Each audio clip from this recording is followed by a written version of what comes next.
that as like the entry-level podcast mic, so it works well. You want to talk not into the point of it, but how do you describe the orientation? Into its face. Into its face.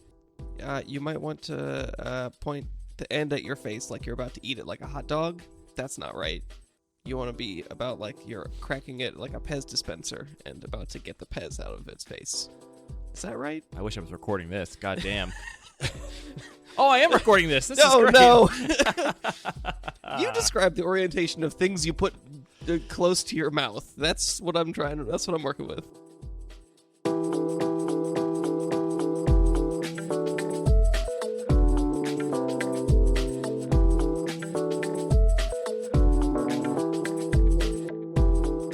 Hello and welcome to Lucky Paper Radio, aka Talking About Magic Cards with your friends. I'm your host, Andy. I'm here with my co-host, Anthony, doubter of Upheaval Maddox.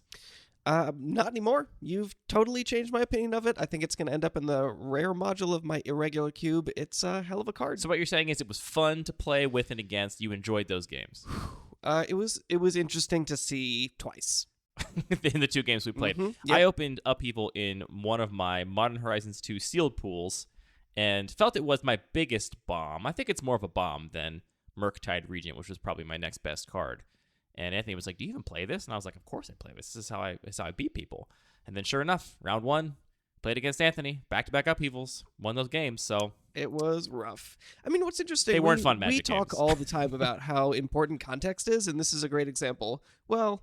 I'm going to say this, and maybe I'm going to end up saying the context doesn't really matter, but like I've mostly seen it in the context of a cube like yours, where there's a lot of like fast mana and efficient things to do, and you like ramp it out. It fits into a very particular strategy, and it plays out really differently in like the context of a quote unquote like normal limited environment, where it's just a 10-drop that just wins the game. Yeah, exactly. We get to 10 mana, probably win. Can you play a 10-drop in every format? Probably not. In sealed Modern Horizons 2, I think you can. I think in most games you can, though not all based on how my pre-release matches went. Some of those games were a little bit spicy.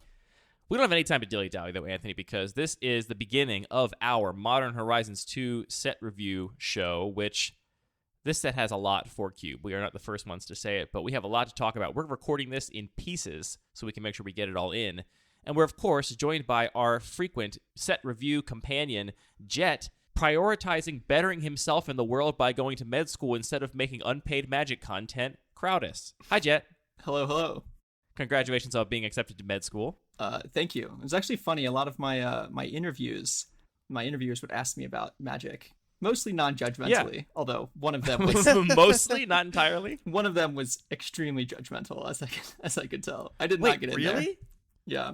It was actually pretty funny. Like, how did it go? Like, what were the questions asked? Oh, because they ask you, like, what do you do for fun and stuff like that. And so I was explaining this, like, card game. Are you supposed to say, like, I dissect frogs in my backyard and volunteer at the SPCA giving out vaccines to people and stuff? Like, is that what you're supposed to say? You're supposed to really answer truly what you do. No, I think you're supposed to answer. I think the majority of the interview is trying to figure out if you're not, like, a complete whack job. And so for most like, is that where the bar is for med school? I thought the bar was a little higher than just not a whack job. Well, I mean, a lot of the like testing stuff, I think, is how they figure out whether or not you're like smart or can like perform academically in medical school. And then the interviews are mostly just like getting to know you as a person. And so I would always answer truthfully, but I remember this one woman was like, "So you just play cards?" I was like, yes, not very well, but I do. Did you explain that you don't just play cards, you also make graphs about the cards you play and spend a bunch of time talking about the cards you play on the internet with strangers? That probably would have helped. I did for some people, actually. I talked about like the data analysis that I do, but for that specific video, I was just like, yep, let's move on. Yeah. Clearly, you're not responding to this. You were like, and also, I like to cook and go on long walks in the woods. Those are my in fact, I have to go get some soup right now. Yeah. Nice interview. Yeah, Jett's backup nickname is Jett is currently cooking a soup and, is some amount of time late depending on how hard you considered our start time because he's like, I got to wait for the soup to boil. Now I got to wait for it to simmer. And it's just all the steps of baking a soup. Yeah, I listened. We got to hear. I listened to the previous episode, and I know that Andy is very loosey-goosey with time, so I felt like I could be a little late. Let's value our listeners' time, though. We're going to dive right into our Modern Horizons 2 set review. We are going to be going in Wooburg order, as we always do, and mostly in collector order number. We have one package of cards we'll talk about up front. Before we dive in, though, Jett, can you tell people how we run our set reviews? Because it's a little different than other Cube podcasts and articles. Yeah, so I think one of the goals that we had when approaching sort of a set review is, there are an infinite number of people online that give their opinions on new cards, which is totally valid. But one of the things that we wanted to try to do was sort of assess how the community as a whole feels about different cards. And so we designed a survey to do exactly that. And so that's what this set perspective is based on. And so for every set release, we release a survey to the wider Magic community, and each cube designer provides their cube and then provides a list of cards that they're testing from the set. And for each card, they'll give the card a rating from 1 to 3, with 1 being, I'm just barely testing this card. I don't actually think it's going to make it. 2 being, I think this card's sort of on the fence. I could see it make it. I could see it not making it. And then 3 is sort of, I think this is a windmill slam for my cube. I can see it being in here for years to come. And so that's sort of what the perspective is based on. And so for all of the cards that we're going to talk about, we're going to mention how many users are testing the card as a percentage of our total sort of respondent base. And for Modern Horizons 2, that's on the order of about 250, which is by far largest set perspective, which is pretty exciting. Yeah, and we're recording this a little early. We still have responses coming in, so that number is probably going to be a little bit bigger at time of release, but we got to get ahead of the ball on this review podcast because it's going to be a lot of talking about cards in the next week. Yes, I am actually waiting with bated breath on one specific card and how it performs. There's one race you have your eye on, which I'm sure we'll talk about later on in this show. Yes, and so for each card, we'll give the number of people so far that have been testing it, and then we'll also give the average ranking that card gets. And we mention this every single time we do a set perspective, but the rating that a card gets is not strictly tied to its power level, because people put cards in their cube for different reasons. And so someone might give a really strong card just a rating of like 1.5 because they believe, I think this card's too strong for my cube. I actually don't think it's going to sort of survive testing in that sense. And so I think the majority of people that fill out the survey are doing it from sort of a power level perspective, but not always. And so these numbers are not a strict reflection of card power level.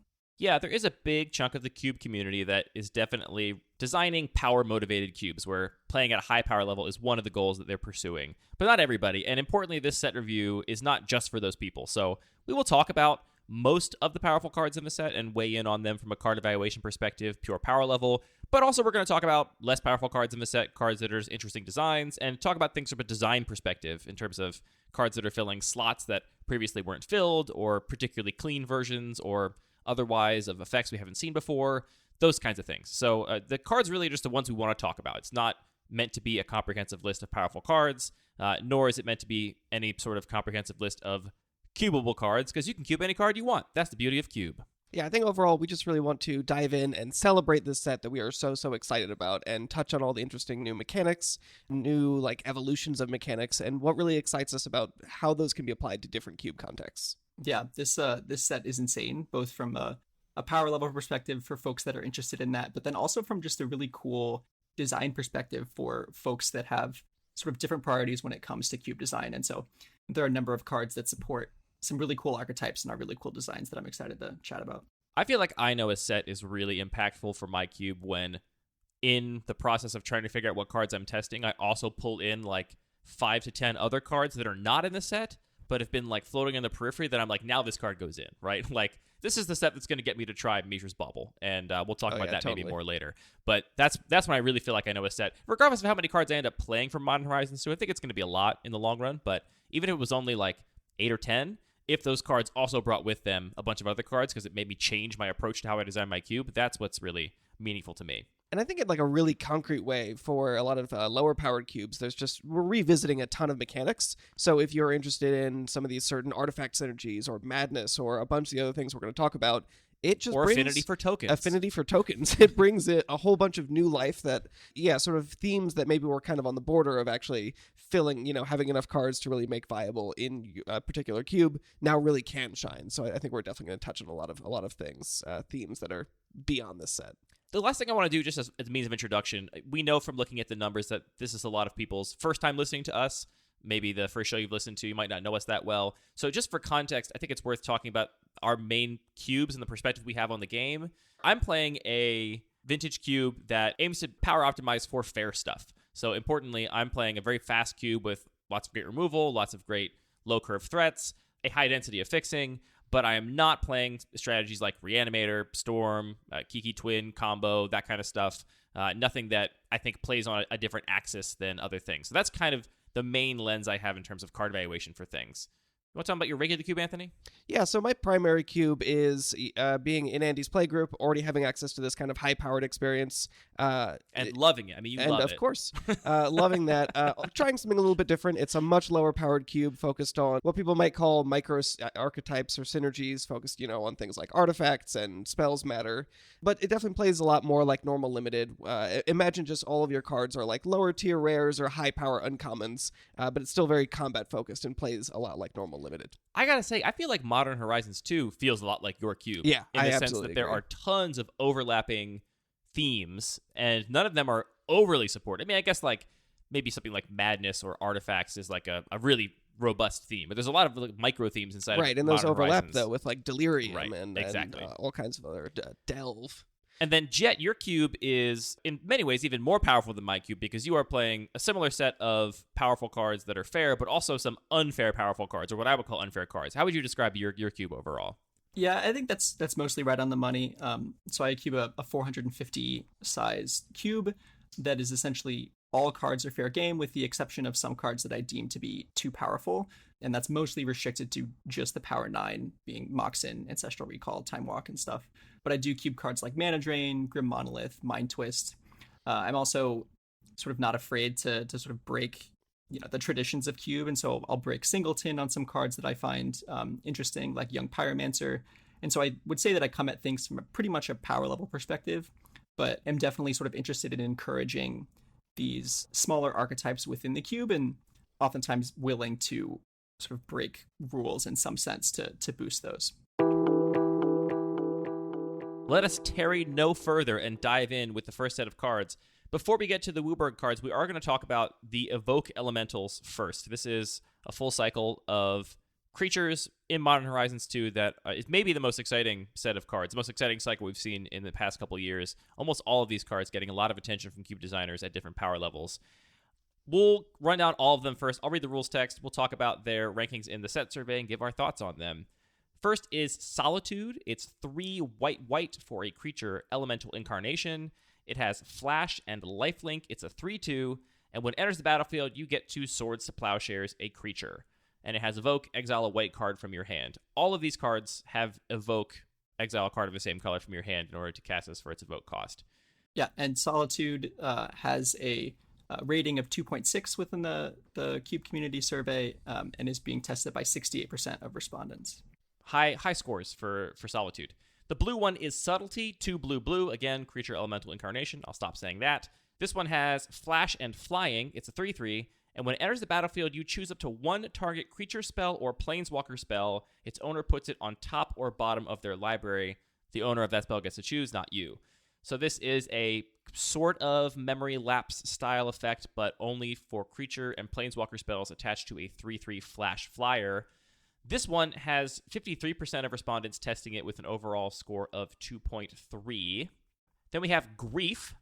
This is 2 black for a 3/2 with Menace. When it enters the battlefield, you Thoughtseize your opponent basically, but you don't lose any life. So they reveal their hand, and you choose a non-land card from it, and they make them discard that card. And again, evoke by exiling a black card from your hand. This one shaking up Constructed a little bit in the way it combos with stuff like Ephemerate, and the Cube community also quite high on it. 63% of testers testing it with a ranking of 2.5. On to Fury, the red one. This is a 5 mana value, so 3 red for a 3/3 with Double Strike. And when it enters the battlefield, it does a Pyrokinesis impression, so 4 damage divided as you choose among any number of target creatures and or planeswalkers. Evoke by exiling a red card from your hand. This one, middle of the pack in terms of the response from the community. 50% of our respondents are testing it with a score of 2.4. And finally, Endurance, cheapest of the cycle. It's 1 green for a 3/4 with Flash and Reach. When it enters the battlefield, up to 1 target player puts all cards from their graveyard to the bottom of their library in a random order. And again, of course, the evoke cost. This one, by far the least exciting to cube designers that we're surveying, with only 24% of respondents testing it and giving it a nice even 2. Jett, what do you make of these elemental creatures. I mean, I think they're really awesome, at least from a power level perspective. Just giving you utility at most points in the game is pretty incredible, I think. As far as my own perception relative to the community's level, at least from a power level perspective, I would say that my sort of internal ranking is close to what the Cube community gave, with Solitude being first, Grief being second, Fury being next, and then Subtlety and Endurance. I think one of the ones that I was really unsure about going into or coming out of Modern Horizons 2 spoiler season was Subtlety. I think the card is, I initially thought it was like very good, and then partially as a result of watching some modern streams, I have come to, I guess, not be as high on it as a result. I think it's worth talking about these cards in two lenses. So the first is, how good is this card just cast? Like, pretend it doesn't have the evoke line for a minute. Just how good is this card cast? And that's the primary mode for most of these in many cubes, I think. I think most of the time you're going to be hard casting these cards, because even in the fastest, most cutthroat cubes, the value lost by 2-for-1ing yourself for some effect, especially in the case of Subtlety, where it's a very temporary effect. You do put them down a card because they don't draw that card immediately, but they're going to be able to cast that spell again next turn. 2-for-1ing yourself for one of these effects, I think, kind of rarely comes up, or I expect to rarely come up in cube environments. Do y'all think that's right, or do you expect to be evoking these a lot? No, I think that's definitely spot on. I mean, like you're saying, the value really does matter, but it is such gravy. Like the ability to say, oh, this has suddenly come up, there's a thing on turn one that I have to answer, really changes the power level of these cards, I think. Yeah, I don't know what percentage of the time it will happen, but it is pure upside. And I think all of these cards, just the stat lines, are, I think, quite playable for their mana values if none of them had the evoke cost, right? Again, Endurance probably the least exciting one, but a 3-mana 3/4 with Flash and Reach is a very strong body. Like, that's just great. You're going to ambush an attacker most of the time with that card, unless you're against a control deck, in which case you can flash it on end step, tax or counter magic, untap, basically have 2 turns worth of mana to dump into spells. So I think they're all quite powerful just on rate, just by just casting them. I will say, as a lover of proactive strategies, Evoked Fury is brutal. I think that's by far the one that will be evoked most often. Yeah, I think that's the one that offers the easiest opportunity to make up that card disadvantage, right? Yeah, that's what I was going to say. I think that is the one I do expect to evoke the most, because 4 damage divided as you choose among any number of creatures or planeswalkers.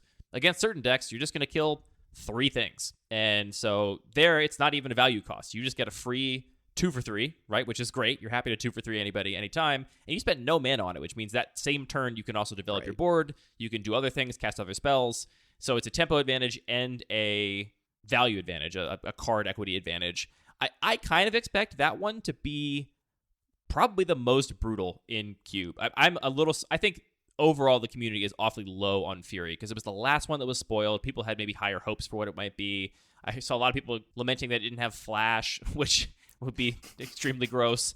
But a lot of times this is just going to be, especially in like a turn where you get to attack and put some damage on creatures in combat, it's going to be like a 0-mana Plague Wind or the world's greatest Flame Tongue Kavu, right? Like, yeah, I mean, you cast it for 5. It's a 3/3 double strike. Like, that is a power stat line that we don't see that often. Double strike is kind of bonkers. And then, just a very good impression of an Inferno Titan or a Flame Tongue Kavu at only 5 mana.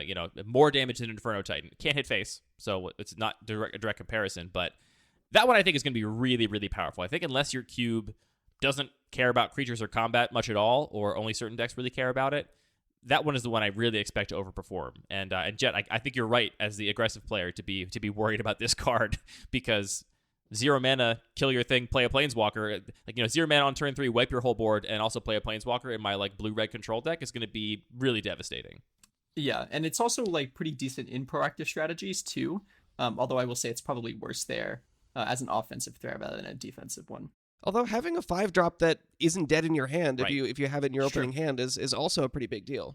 Yeah, I'm excited about that just as a means of, if you need to clear blockers early on. You can keep playing threats and really curve out aggressively on turn 2 or 3.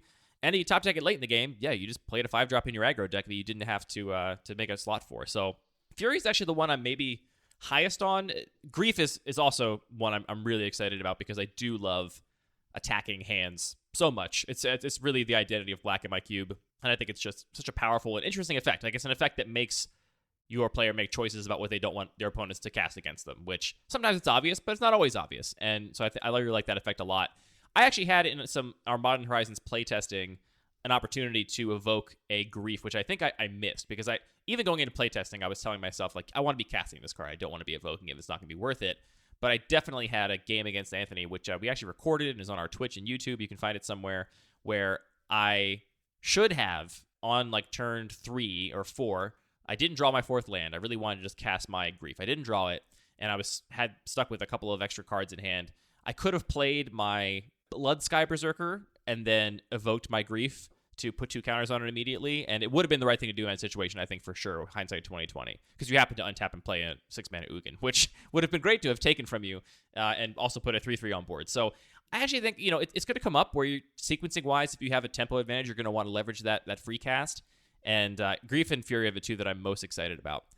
I will echo your coming down on Subtlety. I have also come down on Subtlety. It was in my sealed pre-release pool, my first sealed pre-release pool, and obviously a very different context than my cube and most cubes, but there's a lot of things on that card that make it not that exciting for me. I mean, again, we should just say pure power level. A 4-mana 3/3 flash is a very fine base stat line.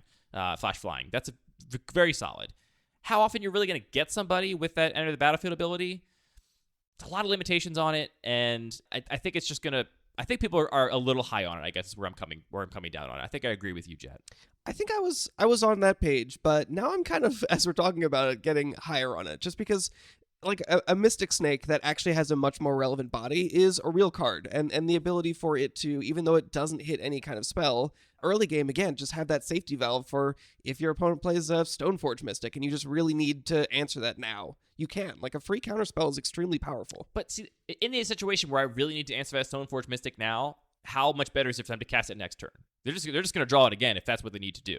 Yeah, okay. That's fair. I forgot about that clause. That's a very good point, though. I mean, like, you make a very good point that, Stoneforge Mystic is a great example of a card that a control deck might struggle against, because you're going to get your big threat, your Battle Skull, your Cauldron Complete, maybe, and then you're going to put it into play without casting it. My counter magic is going to be dead against it, and that's a big problem. And in that scenario, unless I also have another counterspell that, like, maybe I tapped out, and that's why I can't have my counterspell up, and so I'm going to Subtlety it now, and then I'm going to counterspell it later. In that situation, maybe that's good, but then it's like kind of a 3-for-1. I mean, it's not a 3-for-1 because you did put him down a card temporarily for a turn, but the way the sort of threats and answers line up just doesn't quite work out in the end. I guess, I really love valuable, flexible cards, and the flexibility on this, I think, is a little overstated, because there's a lot of situations where I don't think you're going to be able to get somebody with that, and you're going to hold mana up for it, and then you're just like, well, I guess I'll just flash this out, which is not the worst thing in the world, but I'm much less high on this one than I was at spoiler time, and every time I cast it, I'm kind of more like, it's fine. It does stuff, I guess. Yeah, I think, and one of the features of that as well is that these cards are often better proactively as opposed to defensively, because when you're proactive, you can seek to end the game before the card advantage that you just gave up ends up mattering. And so Subtlety is like a very reactive evoke play, even though it might answer a threat for a turn, I think is sort of punishing in that sense as well. And then Solitude, I think, is one of the most straightforward ones. I think this will perform exactly as it reads, which is to say a very good Banisher Priest almost. Like, it's going to exile something. It's going to give you a body. I think for the mana cost, its body is among the least exciting. We're talking about a 3/2 flash lifelink for 5. Compare that to the 3/3 flyer flash for Subtlety, the 3/3 double strike for 5, the 3/4 reach flash. All those other bodies, I think, line up a lot better than Solitude's, but the effect is very, very good. So yeah, I think it's fine. That one honestly does not excite me as much as some of the others. I mean, I think it's going to be very strong. I plan to play it in my cube for quite some time. I guess part of it is that cheap removal like Swords of Plashers gets played by every white deck, which is part of what makes it great. I don't know how thrilled I'm going to be to put Solitude in a control deck with a lot of board wipes, because it's going to present you with this interesting question of like, okay, my opponent's got a board, I'm on a clock, I haven't drawn my board wipe yet, but my plan would be to draw a board wipe to deal with this board, and so am I going to use a 5-mana removal spell that I'm pretty likely to then board wipe away later, because to get rid of their biggest threat and like buy me some time? And it's probably a fine line, but it doesn't feel like it quite comports with the strategy of like a full-on dedicated blue-white control deck. And so in that way, it feels to me less flexible than a card like Swords of Plowshares, even though it has way more text and modes and stuff it can do, just because I don't think it quite fits those strategies as perfectly as other things do. Yeah, I agree. I think Solitude's going to shine in sort of these mid-rangey white decks that are going to be able to get to the point in the game where they could cast it reasonably and then already have a board to take advantage of the exile or, you know, the tempo gain of being able to cast it for free in the mid game. Yeah, I mean, in the most mid-rangey matchups, it really has the highest ceiling where you could potentially, you know, flash it in, kill a thing, block a thing, and generate a ton of value. But those don't come up in a lot of the like really higher powered cubes as often as you might think.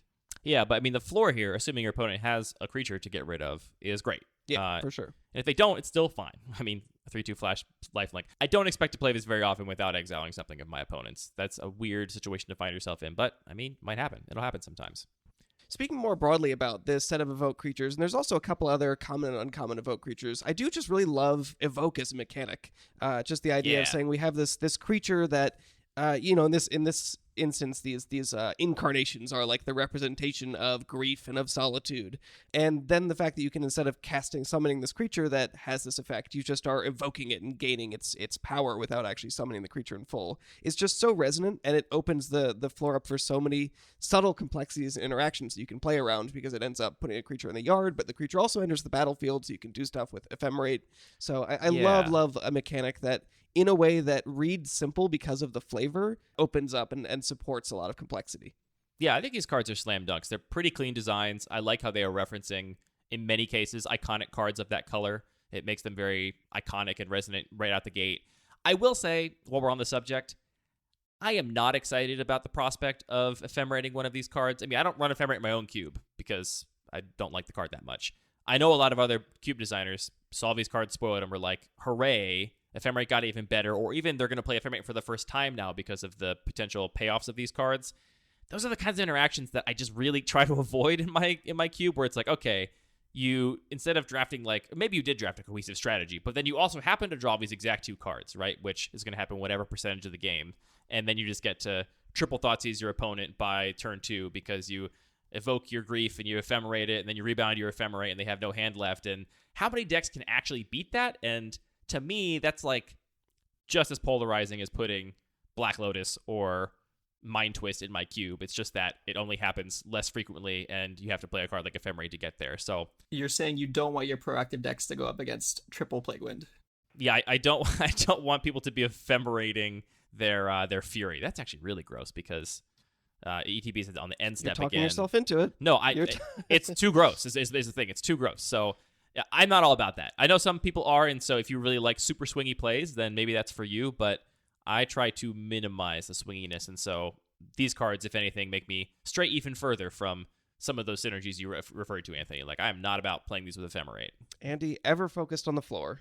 So let's talk about another mechanic that I similarly really enjoy because of the flexibility and the like hidden complexity. So next up we have Arcbound Prototype. This is 1 and a white for artifact creature assembly worker, and it has modular 2. So it enters the battlefield with 2 counters, and when it dies, you may put those counters on another artifact creature. What I love about this card is that when modular first was printed, was it in original Mirrodin? Yep, I believe so. I think Wizards, their design philosophy has changed a little bit now in terms of like how they scale the power level of the set's sort of flagship mechanics, but they were very light-handed with modular because it is really powerful. When your creature dies, basically all of its power, if you have another artifact creature, sticks around. But Arcbound Prototype is just a bear. It's a 2/2 for 2 that when it dies, its power sticks around. It's kind of absurd. It's really pushed. And it's also kind of wild for you to say that they were light-handed with their development of Mirrodin, a notoriously broken set in so many ways. Sure. So now they've just gone even deeper. Just in comparison to Skullclamp and Affinity, I guess they were a little light-handed with their development of modular, even though it still sees play in Vintage. They should have printed Oko in that set, and everything would have felt a lot more normal. I think it was called Skullclamp. Anyway. Good point.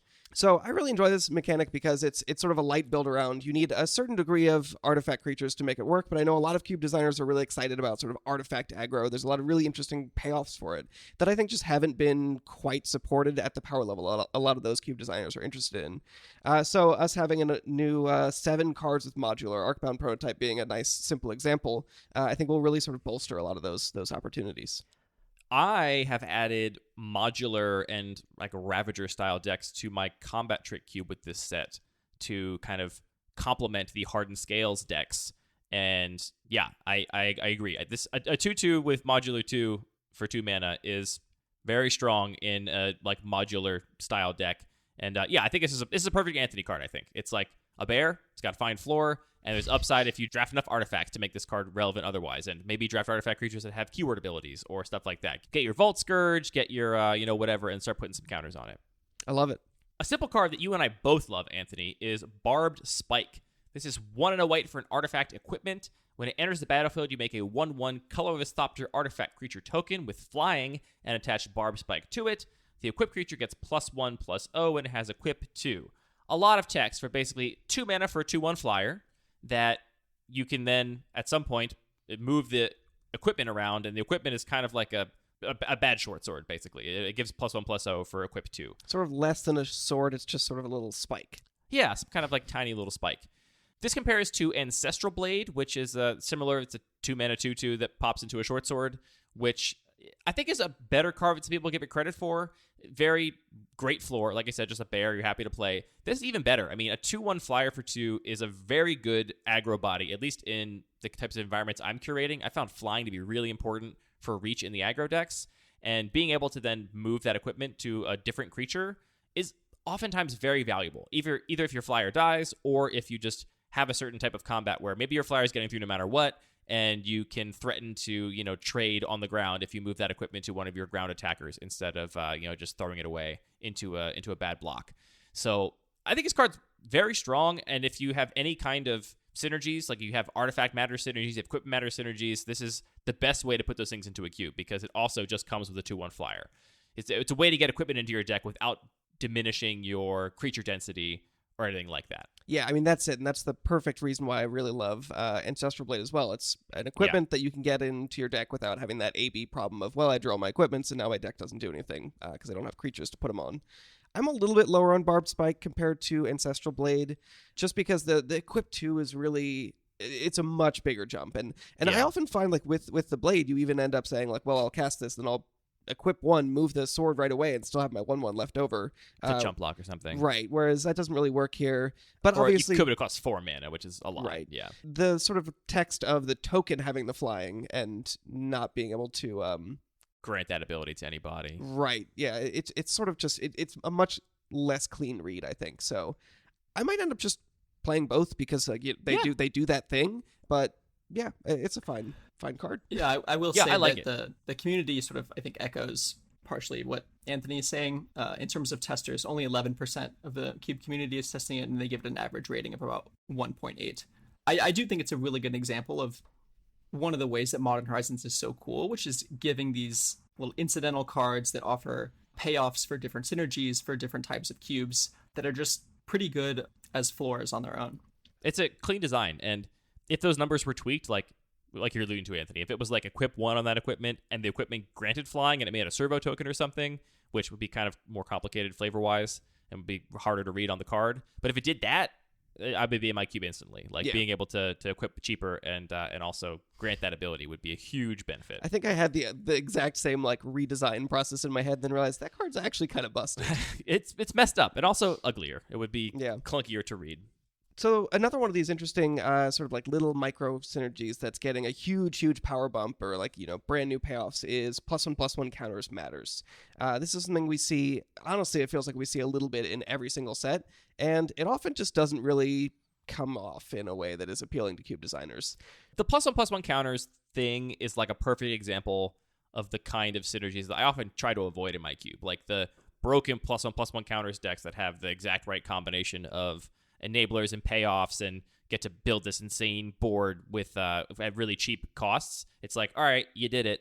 I didn't have removal exactly when I needed it. And so I have found that I have avoid any kind of specific synergies to that regard. But aren't you supporting hardened scales in your combat trick cube? That's a different cube. That cube, I mean, it's worth noting, that cube is specifically designed to explore things that I avoid in my regular cube. I avoid combat tricks like the plague, which is why I made the cube initially, because it's a thing Anthony and I have talked about a lot. As Anthony appreciates combat tricks in normal cubes, I don't. I'm like, can I make an environment where I like combat tricks? Let's find out. But Modern Horizons 2 does have a different approach to how it handles counter payoffs.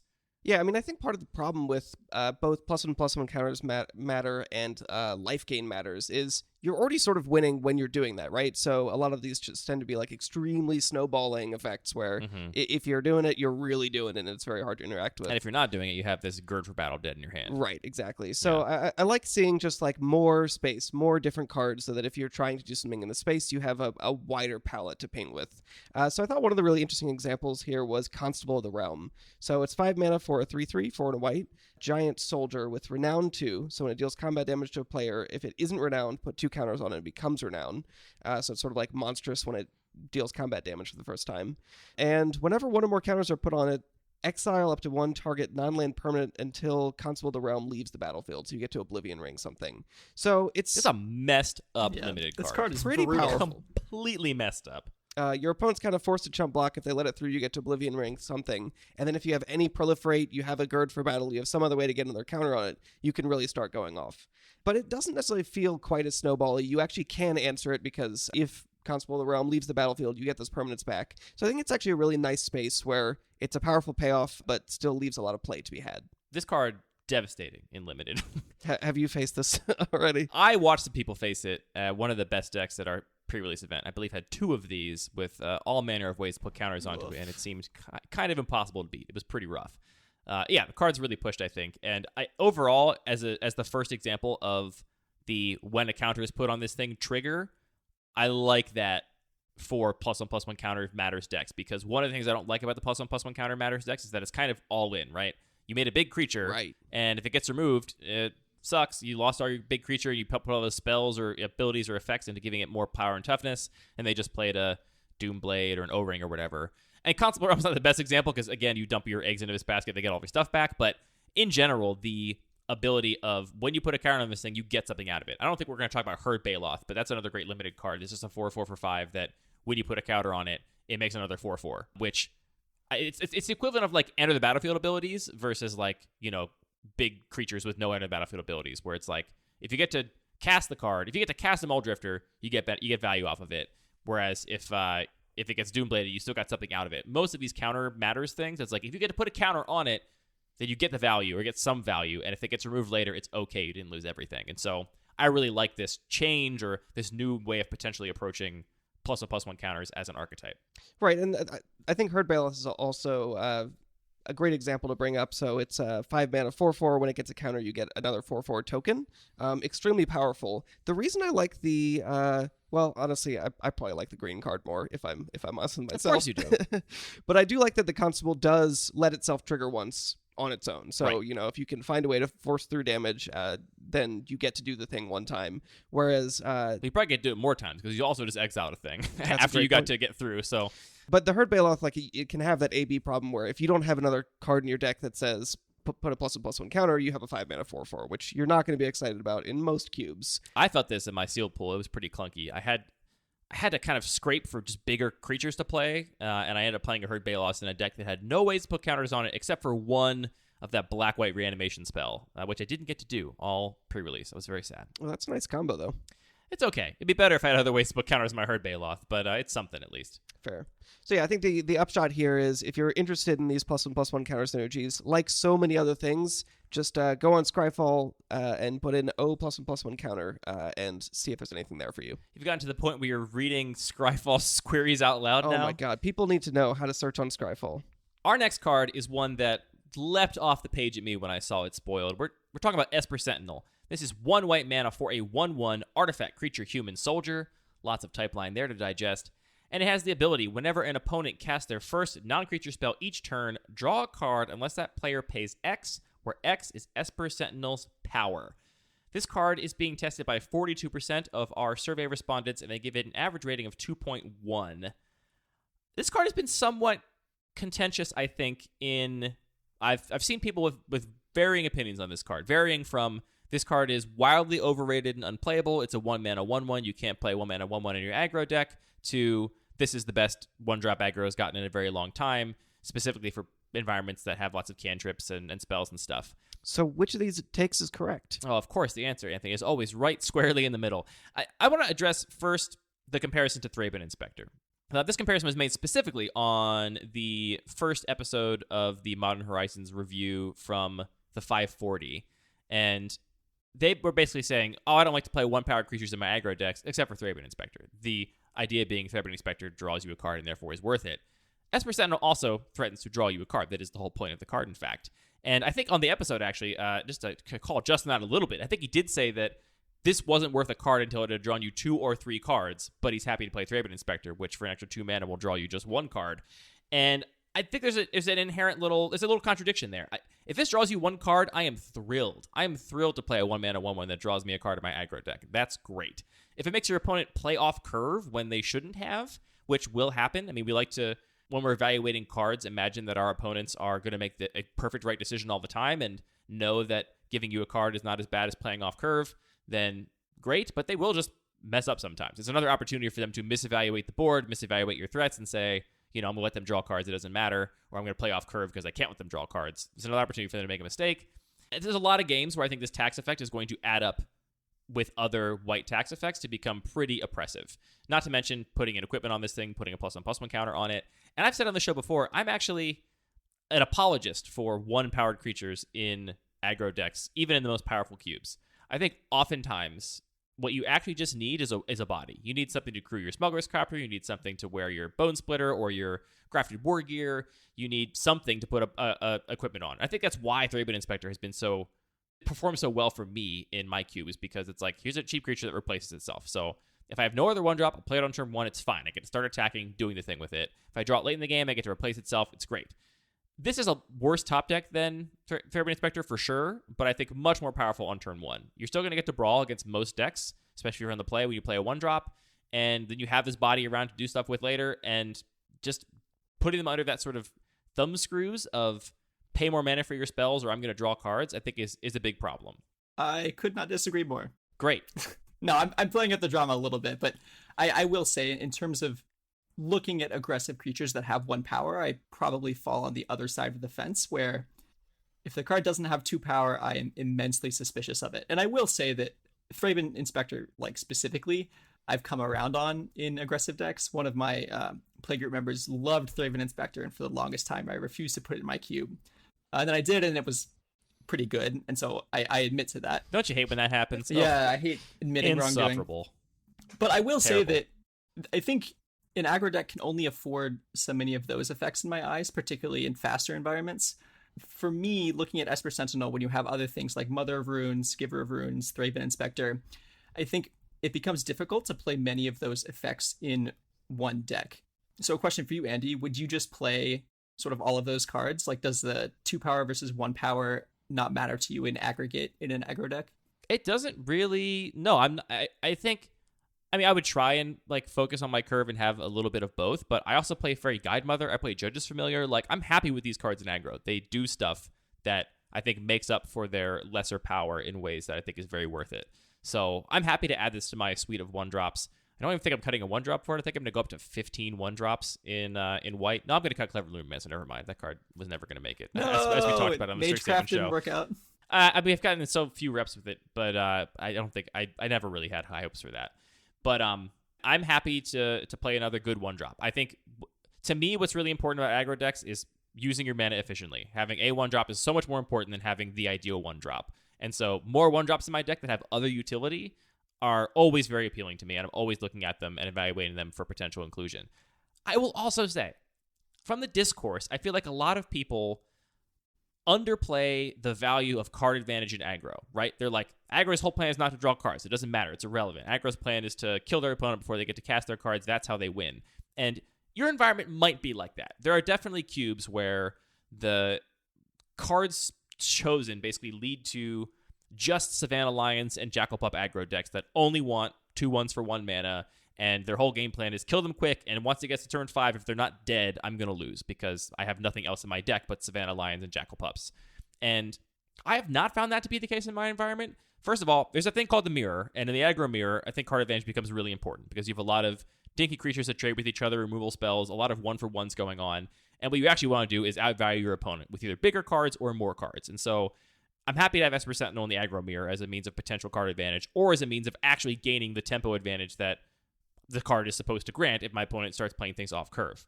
I also feel like there's more ability now for aggro to go into the long game than there was 2 or 3 years ago, again, depending on your card choices in your cube.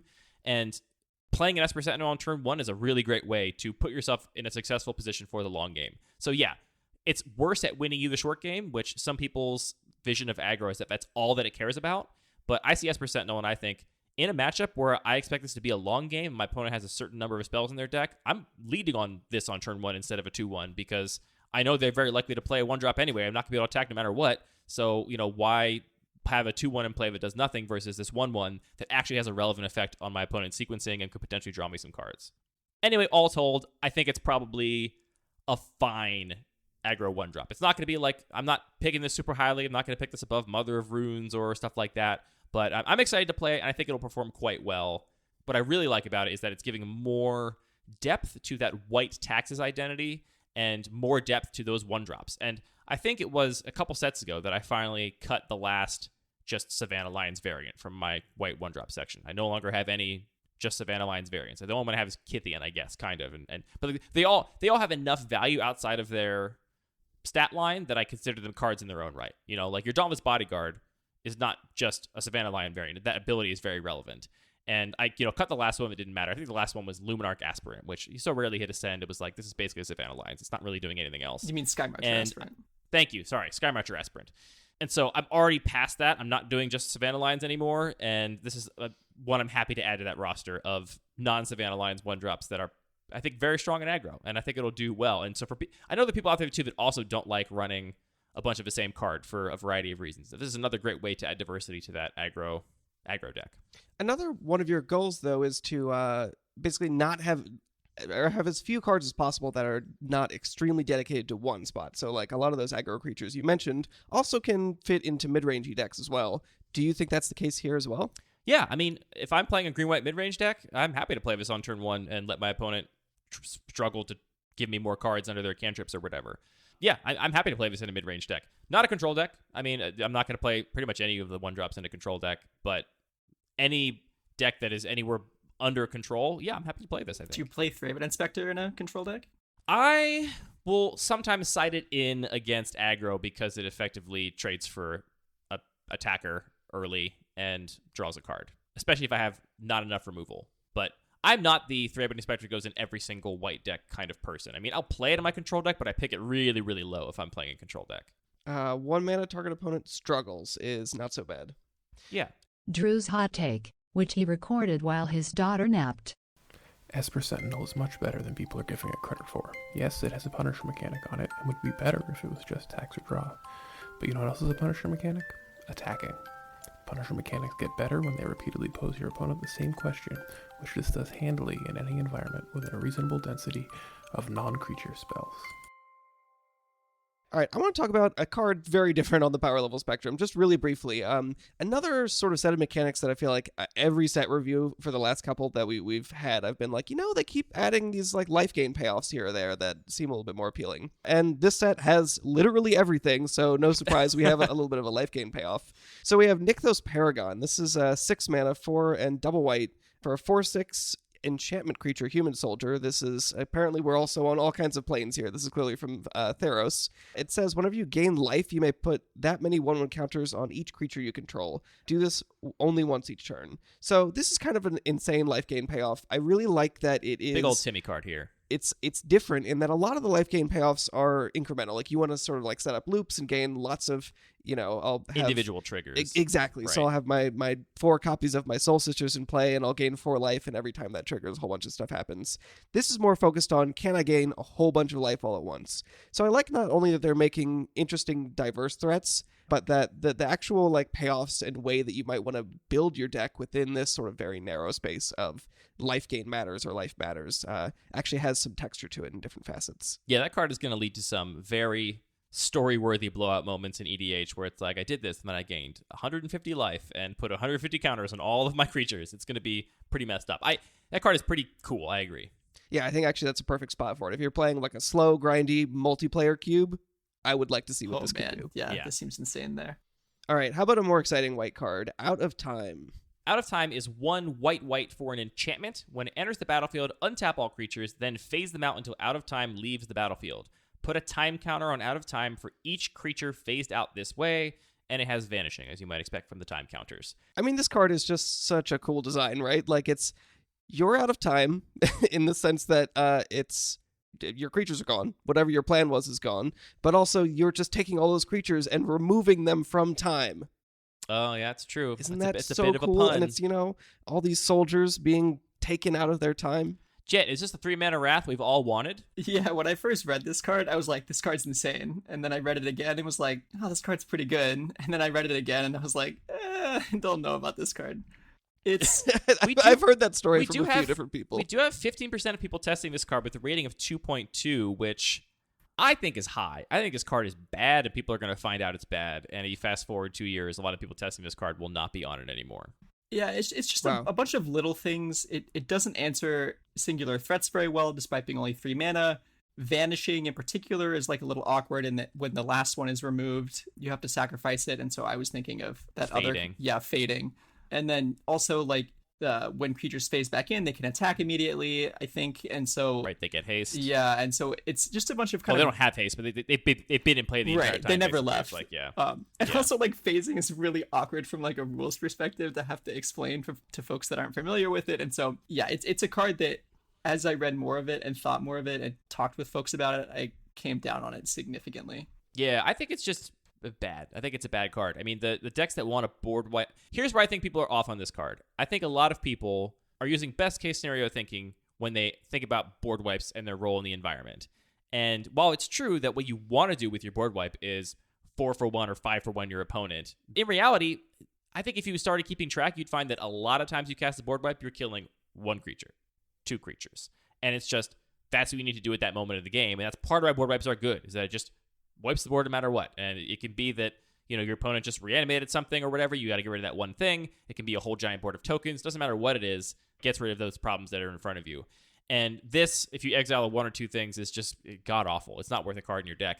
The defense I've heard of it is that it buys you time to draw your other board wipe, and that logic doesn't hold for me at all, because you're saying it's a board wipe. So why isn't it just a board wipe, and then I would just have wiped the board and not have to draw my other board wipe?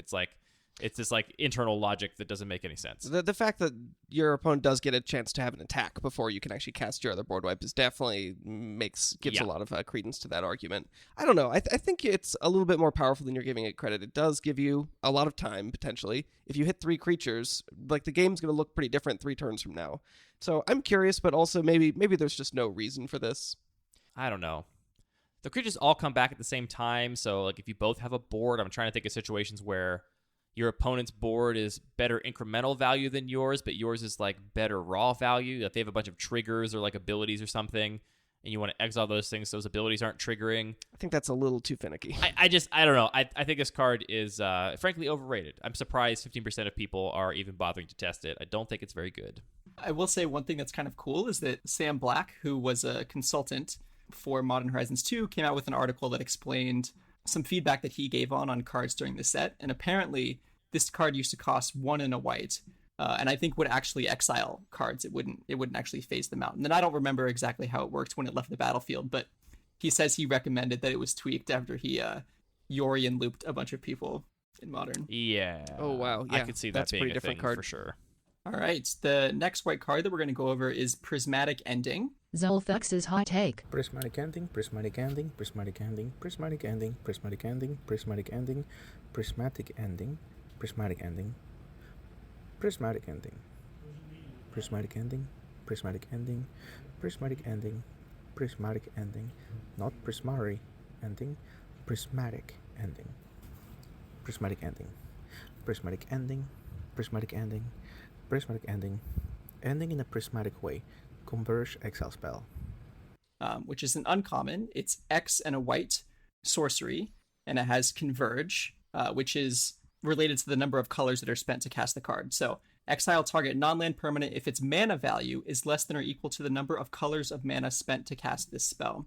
And so the community is higher on this card than I maybe expected. About 24% of users are testing it with an average rating of about 2.3. But, I've been watching a fair number of Modern streams, and this card has certainly impressed there. And I think one of the really interesting things about this card from a survey perspective is that one of the things we also do is look at the contentiousness of certain cards, right? And so if a card has everyone's giving it a 2, well, then the community kind of agrees that it's sort of middling. But if a card is very contentious, lots of folks will give it a 3, and then lots of folks will give it a 1. And this is one of the most contentious cards of the set, which I think has to do with how good it is in different cube environments. And so I think cube environments that tend to curve fairly low and also have lots of multicolored fixing are environments where this card really shines. I love this card. I can't wait to finally cut Oblivion Ring from my cube, which I don't like. Never liked it, but I felt like white needed a certain density of removal that I wasn't getting from other effects. And I'm thrilled about this. The thing that really gets me here is how often the just 1 mana mode will be fine. Like just 1 mana, exile a token, 1 mana, get rid of their 1-drop in their aggro deck to buy you some time. And then the upside of getting to exile a 2 or 3 cost thing with a little bit of mana fixing seems great. The only downside I see for my cube is that it is kind of a non-starter, I think, in mono white decks. It's going to be hard to play at all. I have had the occasional mono white deck that has, a couple of the Horizon lands, which you're playing just because you can cycle it. You don't care that it produces another color of mana, but now you maybe use your Horizon Canopy to give you a second color for Converge here. But I'm really high on it. We have a hot take from Zolflix, which is just him saying Prismatic Ending over and over again a bunch of times for about 30 seconds. So Zolflix likes it as well. Where do you think, Jett? Where's this land in your cube? I think in my own environment, I don't think that the fixing density is really there. And then also, notably, I think my cube doesn't curve quite low enough for this to always be effective. But I will say that the fact that the community is so interested in it definitely has me curious. And I'm going to be keeping my ears open for this one to see how it does. I think the knock on it from my perspective is that it does sort of present a weird kind of tension where it's like, well, this is a really efficient card that fits into my mono white deck, kind of, but also it's asking me to play like a 5-color nonsense deck, which honestly might just mean that it works pretty well in both like the aggressive formats that have a lot of fixing and also in, slower, higher curving formats where you can actually just play a bunch of colors. Maybe that actually isn't really a negative tension at all. But I think for my cube, where I'm kind of in the middle on all counts, where it's like, you kind of need this to be able to kill 3 drops to really matter, but I'm also actively trying to hedge against people playing lots of colors. So for me, it's just not sparking much joy.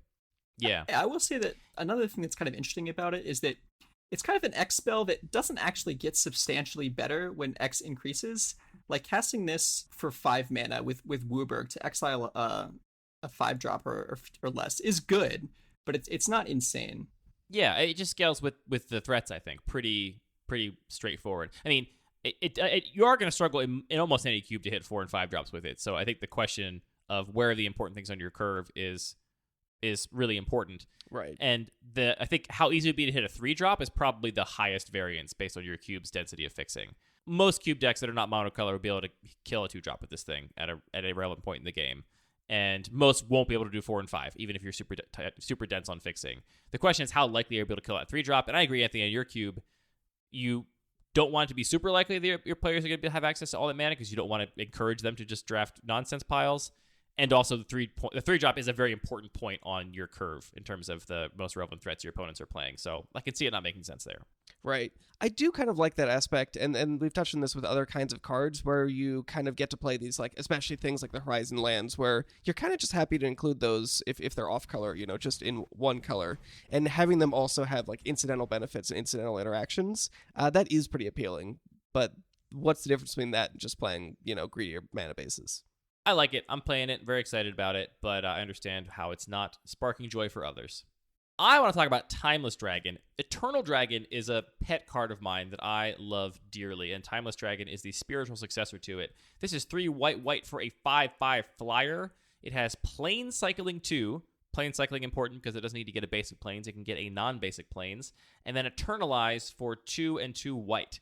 So the play patterns here are you can either play this as a 5 mana 5/5 flyer that then draws you a 4 mana 4/4 flyer when it dies, or you can cycle this to get a plains and then play it as a 4 mana 4/4 flyer out of your graveyard. I love this card. I still don't quite know if it has a home in my cube because it isn't doing anything to contribute really to any of my specific strategies. It's not like a control card. It's not really a mid-range card. It's not an aggro card. It's just kind of a very flexible, powerful card. I'm going to try it because I like flexibility a lot, and I love the modes on this. I also like how clean it is. I mean, it's not clean because it uses Eternalize, which is not an Evergreen mechanic, but just the fact that it does a combination of effects makes for a very powerful, flexible card that I think slots into lots of decks. Train Master GT's hot take. Timeless Dragon is the best cube card in Modern Horizons 2. While it is not the most powerful card in the set, I believe it is the card with the broadest appeal. Timeless Dragon is a good option for almost every non-rarity restricted cube, from formats emulating the gameplay patterns of Retail Limited, all the way up to some powered vintage cubes. Timeless Dragon's high flexibility makes it one of the most versatile white cards ever printed.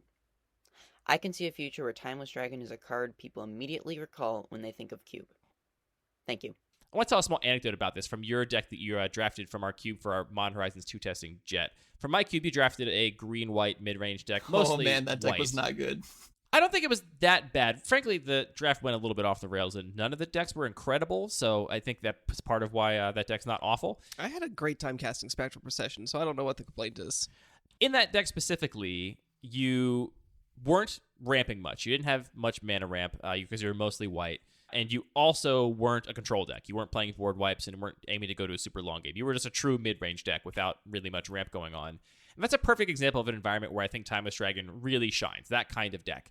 I actually suggested you put it in over Starnheim Unleashed, which is a card I also like. I was not just suggesting that for testing purposes. I actually think it's a better card for that deck because you're not going to be ramping to a huge Starnheim Unleashed because you don't have a ton of ramp. So you're probably only going to be unleashing it for 2, maybe 3 in a long game. And you also, I don't think want to take a turn off. You're not going to have extra mana to take off because you don't want to spend 2 mana to do nothing because you're not a control deck that can afford to do that because you're getting ready to cast a board wipe anyway.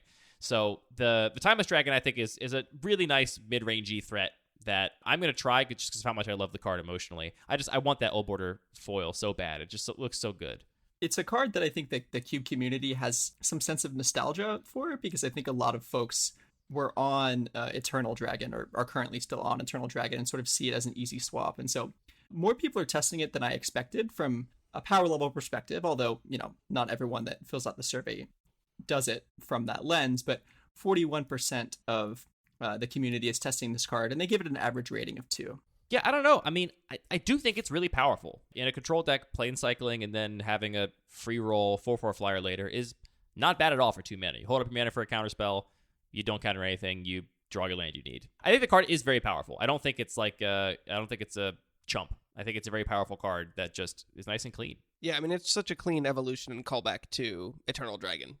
It's got Eternal eyes on it. How much Right. more on the nose can you get? Yeah. Oh, that is cute. I actually didn't notice that. Anthony always notices the wordplay. Oh, I mean, I'm here for it. Like one of my favorite authors is Douglas Adams. You know that this is my jam. I have to make at least one small call out during this 12-hour episode to my Turbo Cube. So in addition to my main cube that we talked about at the front of the podcast, I also have been managing with more intensity than I expected a cube where all spells and abilities cost 2 less to cast. So any instance of a specific cycling ability, because cycling is an activated ability, so it's free in the Turbo Cube, it's just like a fetch land because you can go get all these dual lands. So I'm really excited to jam every one of these Cycling 2 cards from Modern Horizons in there. It's going to be great. This is another card I think is quite good in your Turbo Cube, Anthony, which is Hard Evidence. This one has caused quite a stir amongst the Cube community. Feld's bonus hot take. Bonus hot take, I think the Crab Inspector thing is better than actual Thraben Inspector.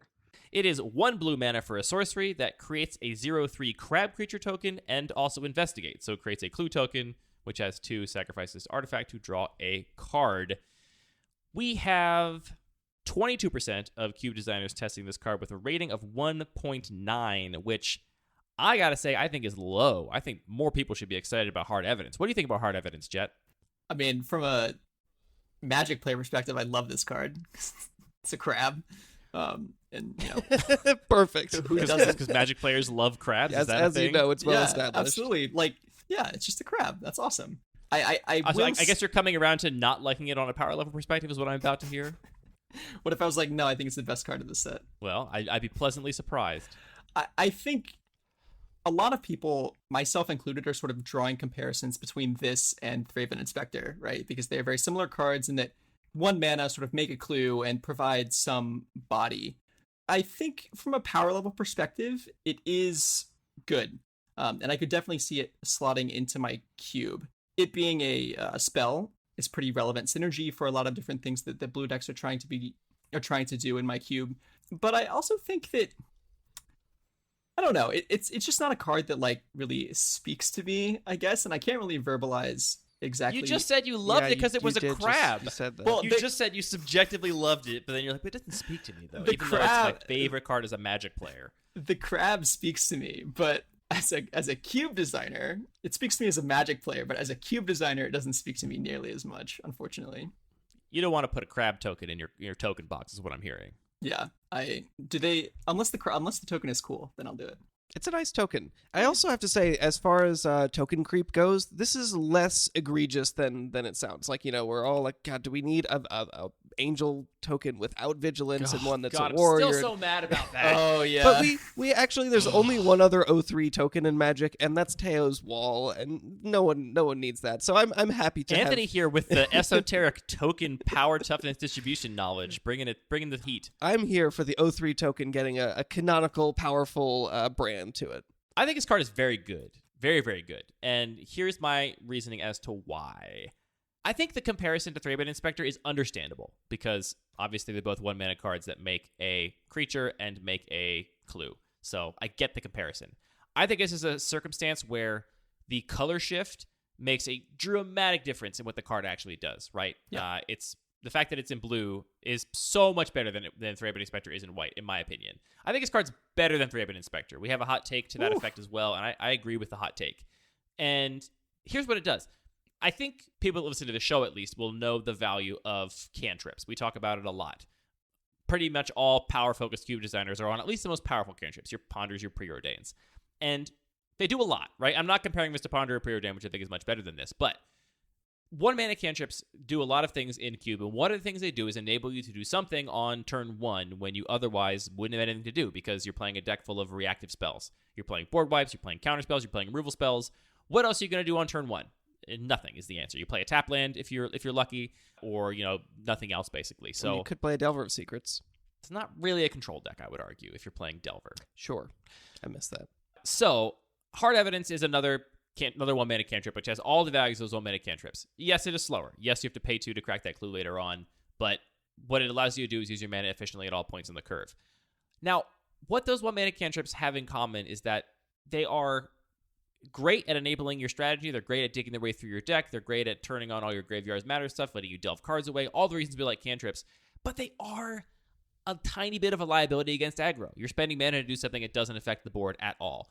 And making an 0-3 is great, I think, against aggro. So this is, like, in my mind, the new best cantrip against aggro decks, where it gives you time with that crab token and lets you cash that time in for cards with the clue token, and it's just fantastic. And in the same way that I like to have a diverse suite of 1-drops that are good for decks that want white 1-drops in all different spreads of the matchup, the same reason I like Esper Sentinel, because it's quite good in the aggro mirror, I think. Those sorts of reasons are the reasons why I also like Hard Evidence. It gives a new depth to the cantrips, and I just think making a crab is going to be really good. I mean, I think a more relevant comparison is something like Wall of Omens or Wall of Blossoms, which is an effect for a long time I have maintained if that card was blue, it would be broken, right? If you had a 2-mana 0-4 wall that drew a card in blue, I think it'd be messed up.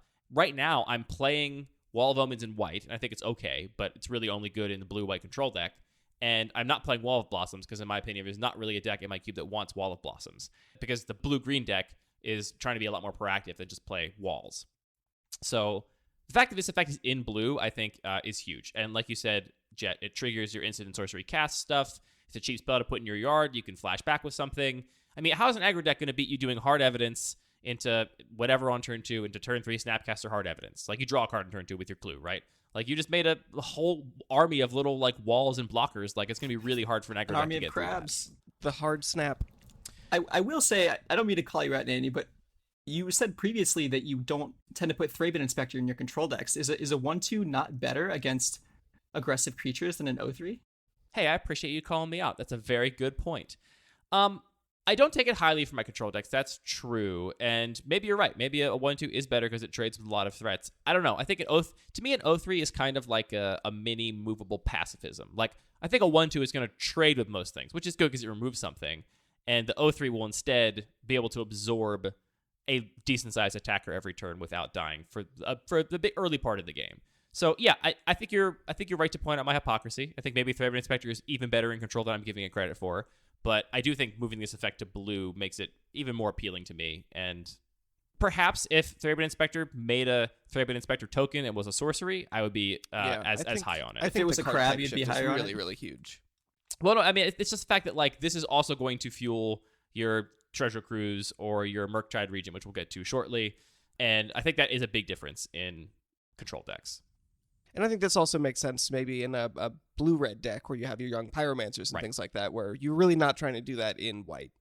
Right. In a blue-white deck. Exactly. Yeah, I guess I'm operating from the position of a 1-mana blue sorcery that draws a card, even if it draws the card by making a clue, a little bit, transitive property there. It's just a good baseline. And on top of that good baseline, we're stapling Get No 3 Wall, which is pretty good. Doesn't have Defender, we should know. It's not actually a wall. You can attack with that crab. Send a message. So it does do one other thing. Before we just skip past this Junk Winder over here, I had an opportunity to play with this card. It's a 7-mana 5/6 in blue, so 5 in blue, with affinity for tokens, which if you're just going through this set and you're like, all right, we've got affinity for artifacts, all of a sudden we have affinity for tokens. It's so hard to miss. I had so many people, 2 people at pre-release trying to cast this with affinity for artifacts. I am not surprised. And I was like, I'm sorry to say that has affinity for tokens. It is not your fault, friend. It also says whenever a token enters the battlefield under your control, tap down an opponent's creature so it doesn't untap during the next untap step. I actually cited this in one matchup during the pre-release, and it played so much better than I expected. I had a bunch of ways to why weren't generate you playing clues it in the main speed deck? Because I was a fool. Oh, we all have those moments. I just actually really, really enjoyed this card because of the play patterns it led to and being able to figure out, well, how do I sequence my spells such that I can actually generate tokens that keep moments. You had Chitter Spitter in that deck. You gotta play Junk Winder. I know. It was a huge mistake. I'm sitting here trying to remember your deck list. Yeah, I mean, you've pretty much got it. Chitter Spitter Wonder. Make the squirrel wonder. So I'm actually a little bit curious about this. I don't think this is going anywhere immediately, but this is going on my list of maybe someday in one cube project, the affinity for tokens Junk Winder deck is going to be a thing. I'm sure there are token cubes out there. Check the cube map. Nice plug.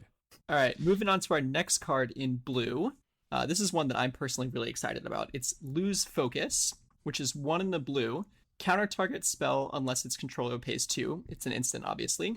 But then it also has Replicate for a blue. And what Replicate means is when you cast a spell, you can also pay its Replicate cost as many times as you want, and for each time you pay the cost, you get a copy of the spell.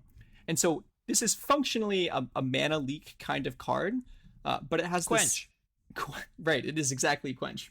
But it has the significant upside of scaling up so much better. On turn 5 or 6, this will still hard counter most things that your opponents are doing, so long as you have the mana to do it. I think another thing that's really exciting is that it's excellent in counter wars because it copies the spell. You basically will almost always counter the spell that you're trying to counter. As far as the cube community's perspective towards it, 51% of folks are testing it, and so it's actually the highest rated card that we've talked about with the exception of some of the evoke cards, and it has an average rating of 2.3. I don't know. I'm really excited about this card. I feel like Andy is also really excited. Oh, I am. I think this is the best counterspell we've gotten in a really long time. I think for most purposes, this reads as a split card. It's either Quench or Cancel. 3 mana to counter something unless they pay 4 at almost any point in the game, unless you're in a super duper stall board, in which case you can cast this for more. You're just going to get to either Quench or Cancel something. And I think that's just crazy strong. The upside of the fact that it replicates is very real, I think. I think people are underselling how important that's going to be. You brought up Counter Wars, which is a great example. And just to explain it in case someone missed it, let's say that you're trying to resolve a big spell. I counterspell it, and you're trying to resolve Prime Time. I counterspell it. You respond with a replicated Lose Focus. I don't know why you have 9 mana, but you do. And that replicated Lose Focus targets my counterspell. Now, I have to pay 4, obviously. Let's say that I can't do that. If I have another counterspell in hand, I have to counter both copies of that Lose Focus on the stack in order to win that counter war. And for that reason alone, I'm testing it in the Degenerate Microcube because counter wars are very common there. And I think the fact that this replicates the spell is very relevant. It will also come up in certain circumstances where you can counter, for example, a Bloodbraid Elf and the card it cascaded into, because you can, while both those spells are on the stack, you can cast your replicated Lose Focus and target one of each. Target the spell it's cascaded into, that's pretty exciting. and target the Bloodbraid Elf. And there's other times where you have stacks with multiple spells on them that are not just counter spells. It does happen. It's the kind of thing that you might not be aware of because it doesn't matter. Like, there's never been a card really before that played in, normal ways that would come up and matter in that circumstance. And this is the first time it's really going to be played out. So I think this is incredible. It's like exactly the kind of power level I want on a scaling counterspell. The fact that for every blue mana it ups the tax by 2 is very powerful. The fact that it's replicated makes it more powerful, both in the regular countering something mode and also in the, edge case, Bloodbraid Elf, Cascade Counter War mode.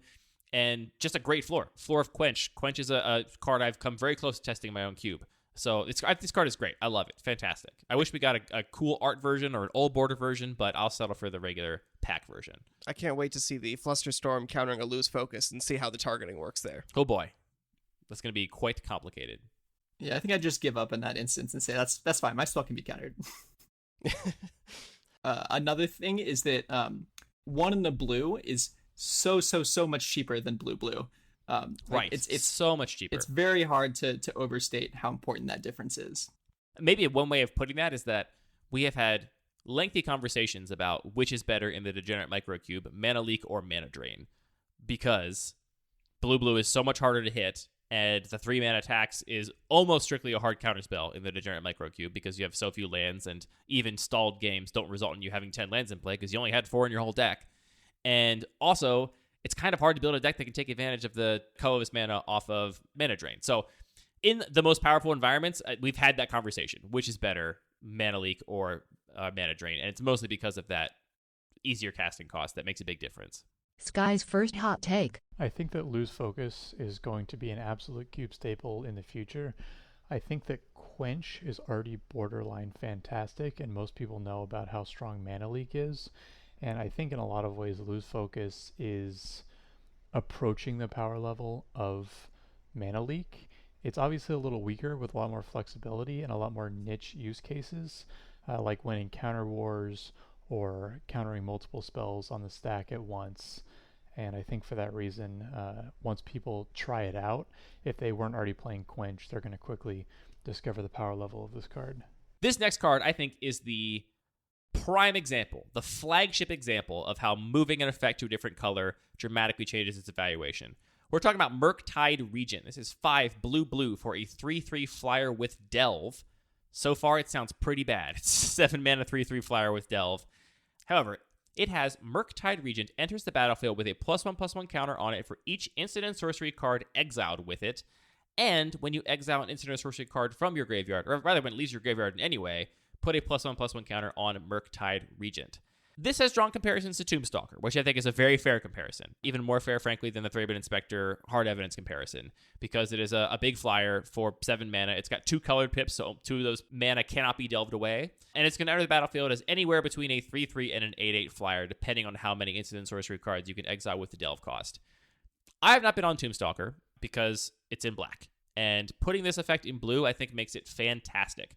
We got in a lot of testing games with this card. I played with this card in the sealed pre-release, which obviously my sealed deck did not have anywhere near the density of cheap spells that I would hope any blue deck in my cube would have, and it was still quite effective. I think this is very often going to be cheated out as a 6, 7, 8/8 flyer very early in the game, and I love it as a payoff for Xeroxy style decks. It's honestly more comparable to a card like Young Pyromancer than it is to just a big dumb threat, I think, because it is a payoff for playing all these cheap spells. You get some big thing out of it at the end. I mean, we had a game where I think I played a 6/6 on turn 3 when we did our testing, our cube testing, because we had already had a counter war and I'd already played a Mox Diamond and just carded a land, and so like I just had enough cards in my graveyard that I just played a 6/6 on turn 3 against your mono red deck. Yeah, I mean, I don't buy the comparison Young Pyromancer because like the going wide versus going tall lines up so I just differently. mean it fills the removal. same kind of slot in your deck. Sure, like it rewarding you for the same kind of effects, and I think that just means it's going to be effective in decks that are, you know, actually will benefit from having multiple angles to making the same kind of choices in their deck building, right?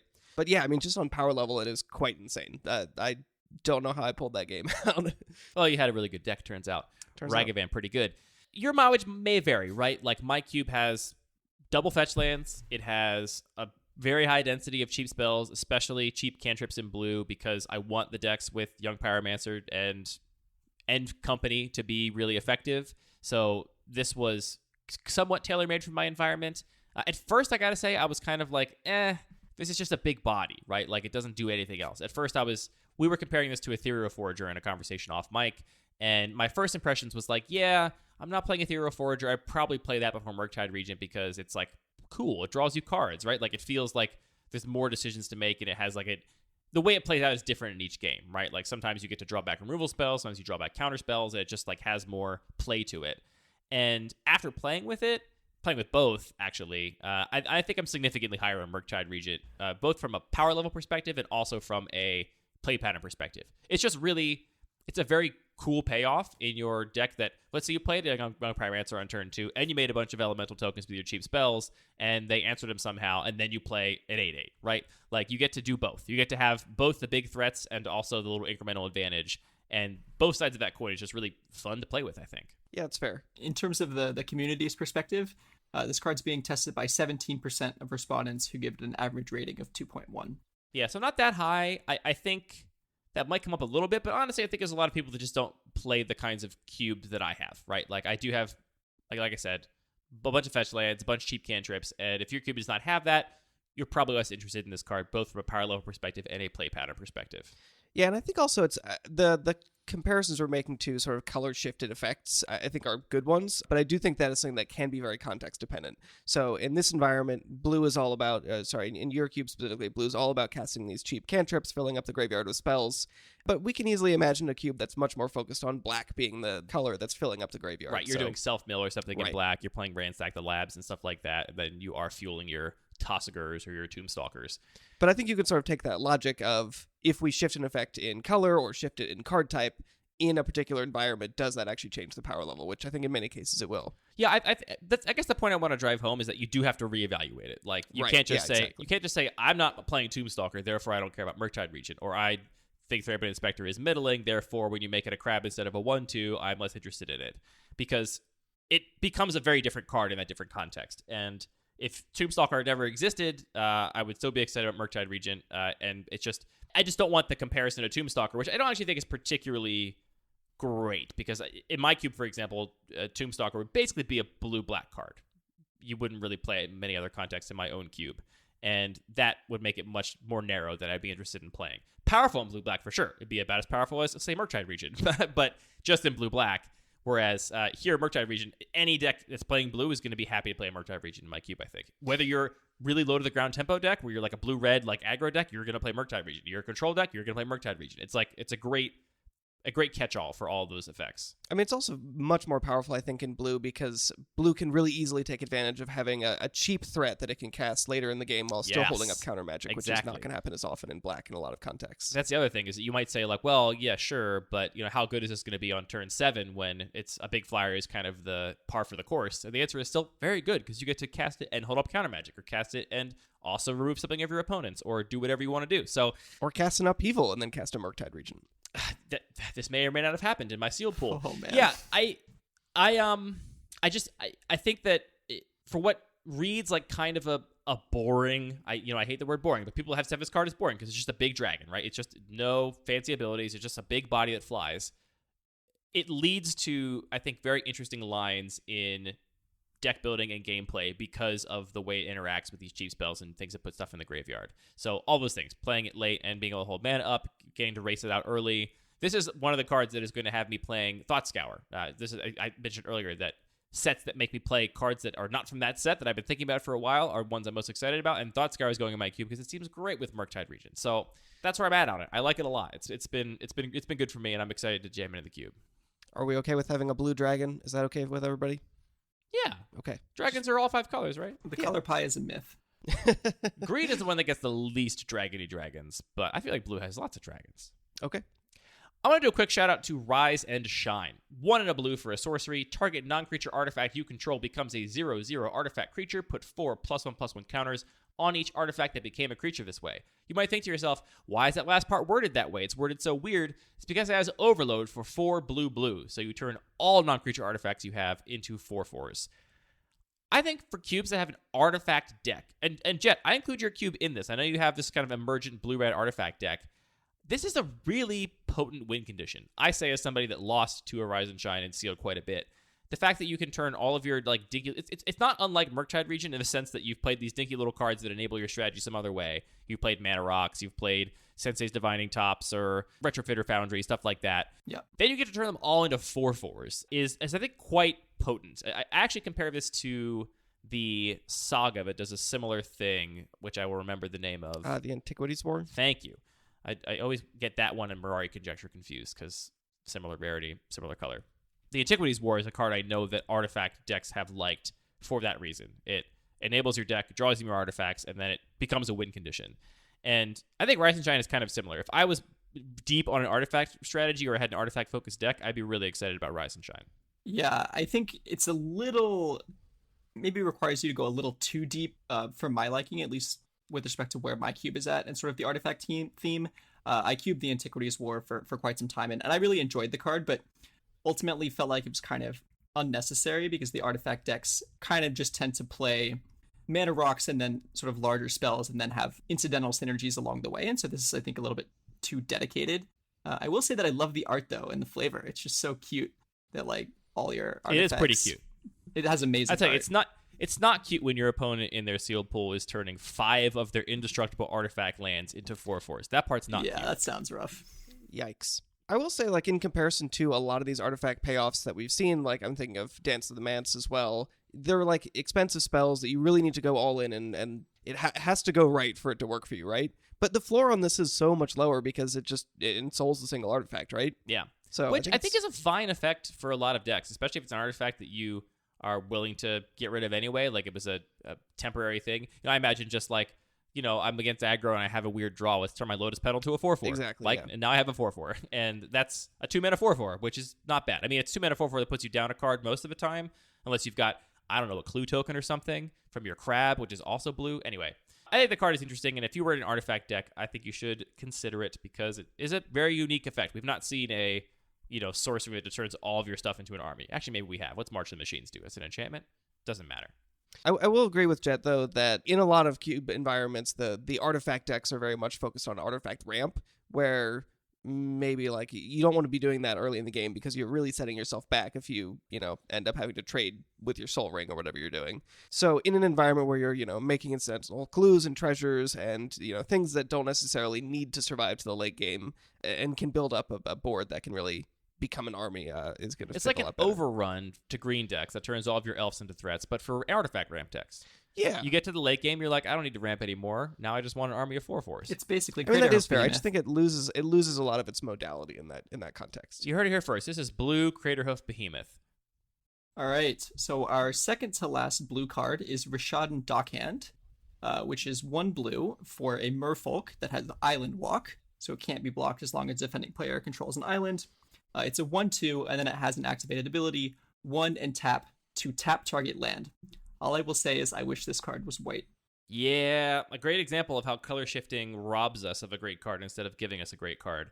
This is so much worse than Rishadan Port. We have to say it. It's so much worse. The biggest downside is that Rishadan Port's baseline, if you're not using his tap ability, is a colorless land, which is great and fine. This thing's baseline is a 1/2 for 1, which... a lot of blue decks and a lot of environments are not interested in a 1/2 for 1. Now, if you're playing some sort of blue aggro deck, Merry Christmas. You're very lucky to have gotten this card printed for you. But if you're not playing blue aggro, I don't see this having a home just because it takes up a whole non-land. It's a spell slot in your deck for this effect, which will sometimes be able to slow your opponent down or lock them out. But are you really playing a deck in blue that can leverage that tempo so dramatically? Yeah, and I think the cube community is essentially... has a similar opinion. Only 14% of users are testing it with an average rating of 1.9. That's a little high to me. I think if this wasn't called Rishadan Dockhand and didn't call back to a very powerful land, I think we'd have far fewer people testing it. If it was called Merfolk Guy that doesn't like lands, then I think it would be tested by far fewer people. The Eternal Dragon effect. I think maybe the other way to take this, though, is that maybe you should just try to build a cube that has an aggressive blue deck. Okay, I think you're right on all these points, but at the same time, Rishadan Port does effectively cost you 2 mana to activate, so this is more efficient if your deck is all in about that. It's a huge cost to not have a situational spell like stapled to a colorless land, like you're saying. So it effectively just mitigates the fact that when you draw it late, it still can do stuff, whereas the Rishadan Daken maybe not so much. But if you are all in on some kind of tempo merfolk deck, I could definitely see this. Yeah, for sure. Sky's second hot take. I think that a lot of people are sleeping on Rishadan Dockhand in their evaluations. I think that a lot of people are assuming that it's only going to be good if you're in a blue tempo deck or a mono blue aggressive deck. But I think, to me anyway, the Island Walk is primarily just flavor text, unless your cube has a lot of artifacts or maybe like an Edric style of play. I think that for an upfront mana cost of a single blue mana, having a 1/2 body is pretty good on its own in terms of not being immediately pinged down and able to block, tokens and things like that, which is fine. But a Rishadan Port that you only have to invest 1 mana per turn to activate is huge.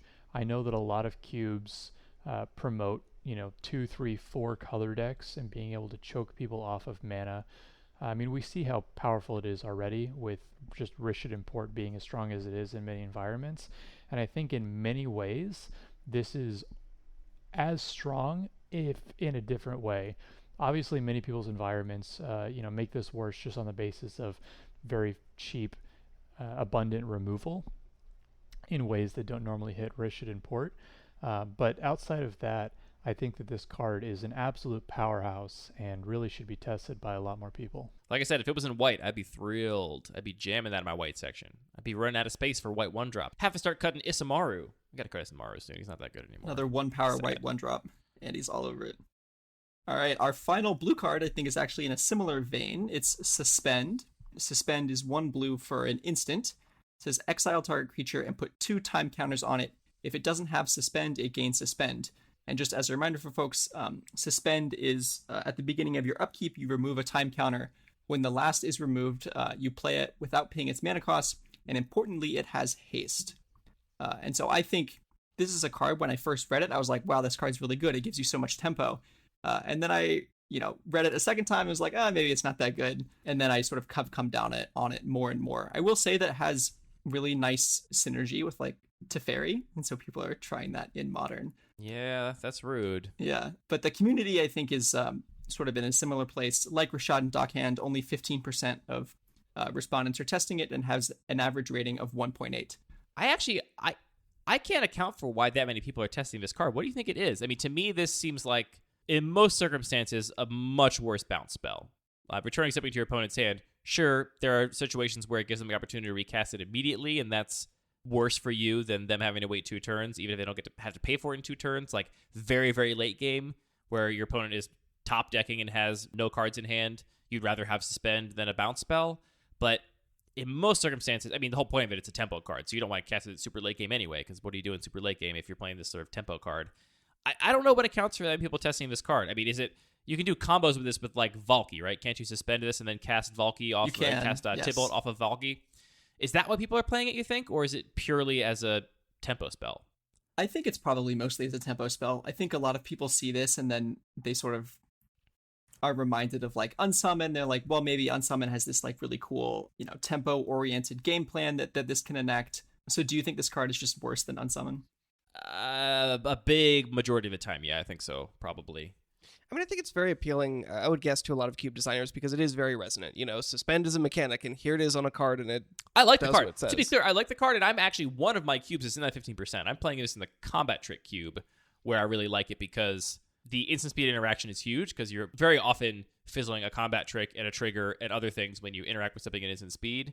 And also, the creatures are also cheap, that I think this starts to compare very closely to a regular Unsummon, because the creatures are all really cheap. They can cast them again anyway, trivially. And Sure. so in that situation, it's like I like it as a bit of diversity to, or what the bounce spells look like in the Combat Trick cube. But that's a really specific environment that I don't feel like most people are in.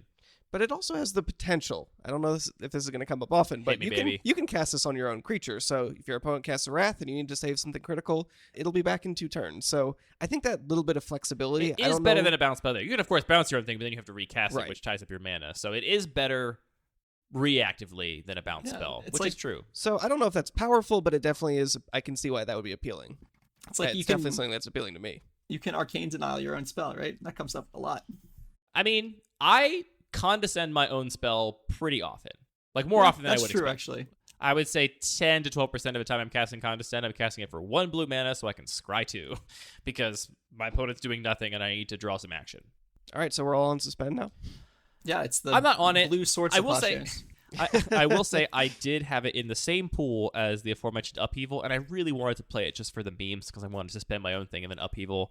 But I didn't because I didn't think it was good. I thought it was actually just bad in my deck and was only good in the situation where I had Upheaval. I didn't even play it in Sealed. Maybe that's wrong. I think that was a good choice. So our first black card is Archon of Cruelty, which is 6 black for a flying 6/6. And when Archon of Cruelty enters the battlefield or attacks, target opponent sacrifices a creature or planeswalker, discards a card, and loses 3 life. You draw a card and gain 3 life. And so this is kind of like the Reanimator payoff of the set. Modern Horizons 2 has some Reanimator synergies, some other cards that we'll talk about in a second, but this is sort of the big payoff. 40% of respondents are testing it, and they give it an average rating of 2.2.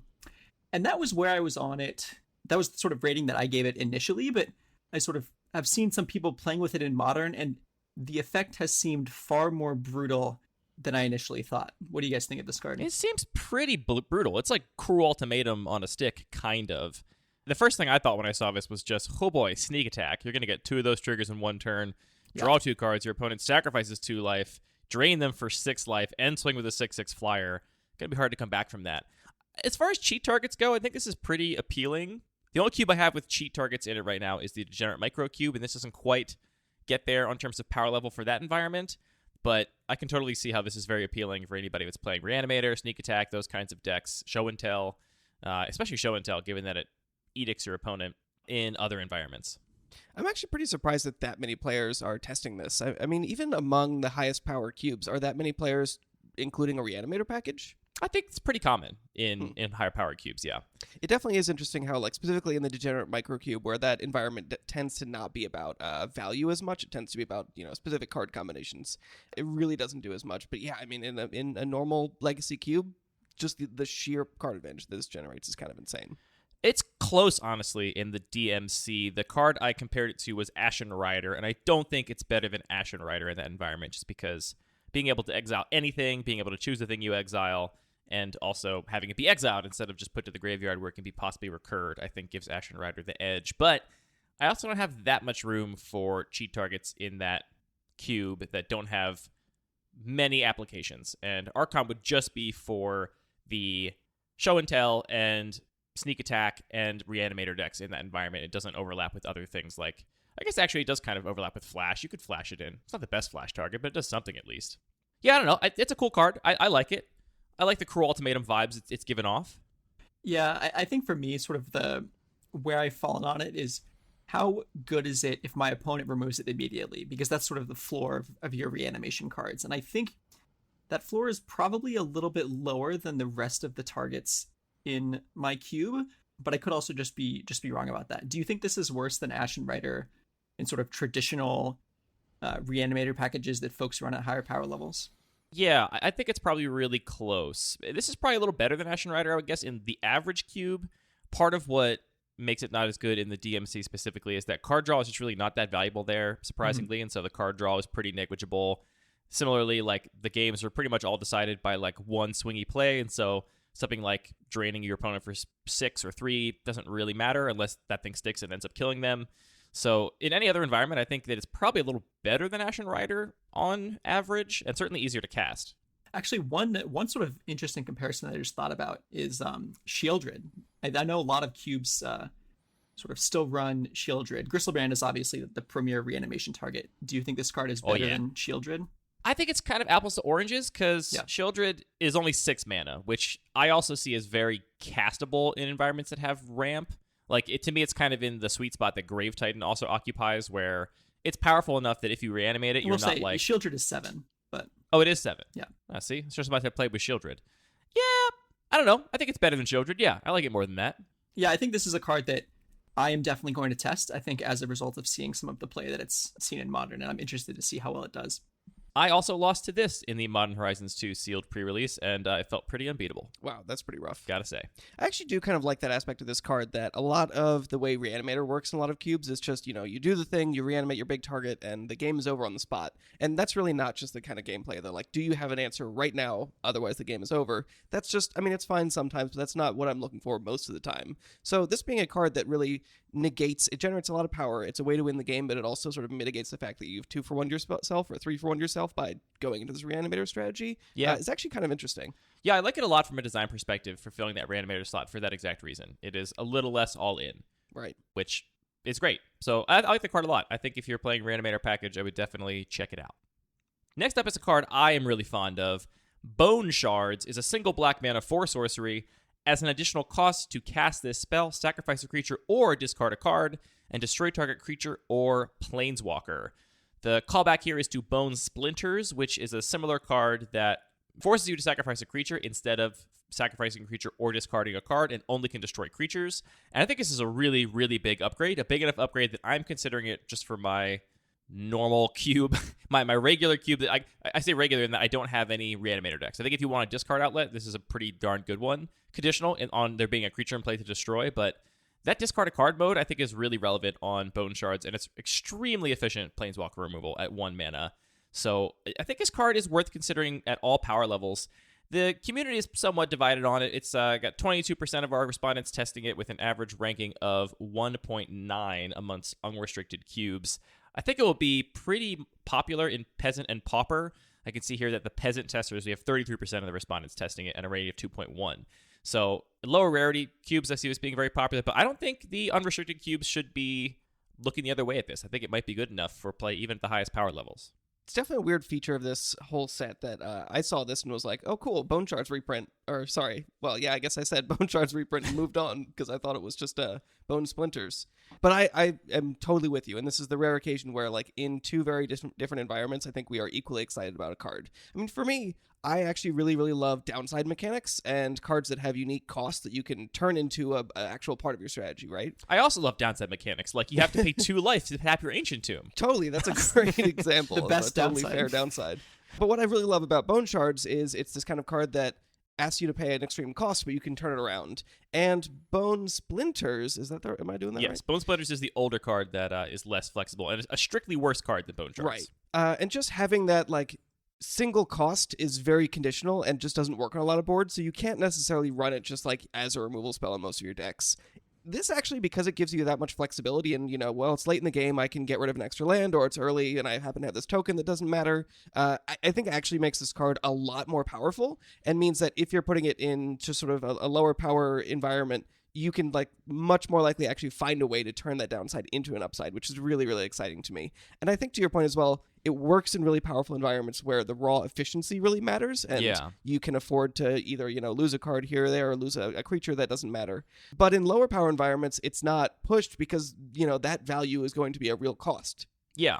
And once you have any kind of reason to be discarding cards and any kind of aristocrats deck that has a reason to be sacrificing its creatures, it obviously goes even higher in power level. But to be clear, my cube has none of that, at least explicit synergy.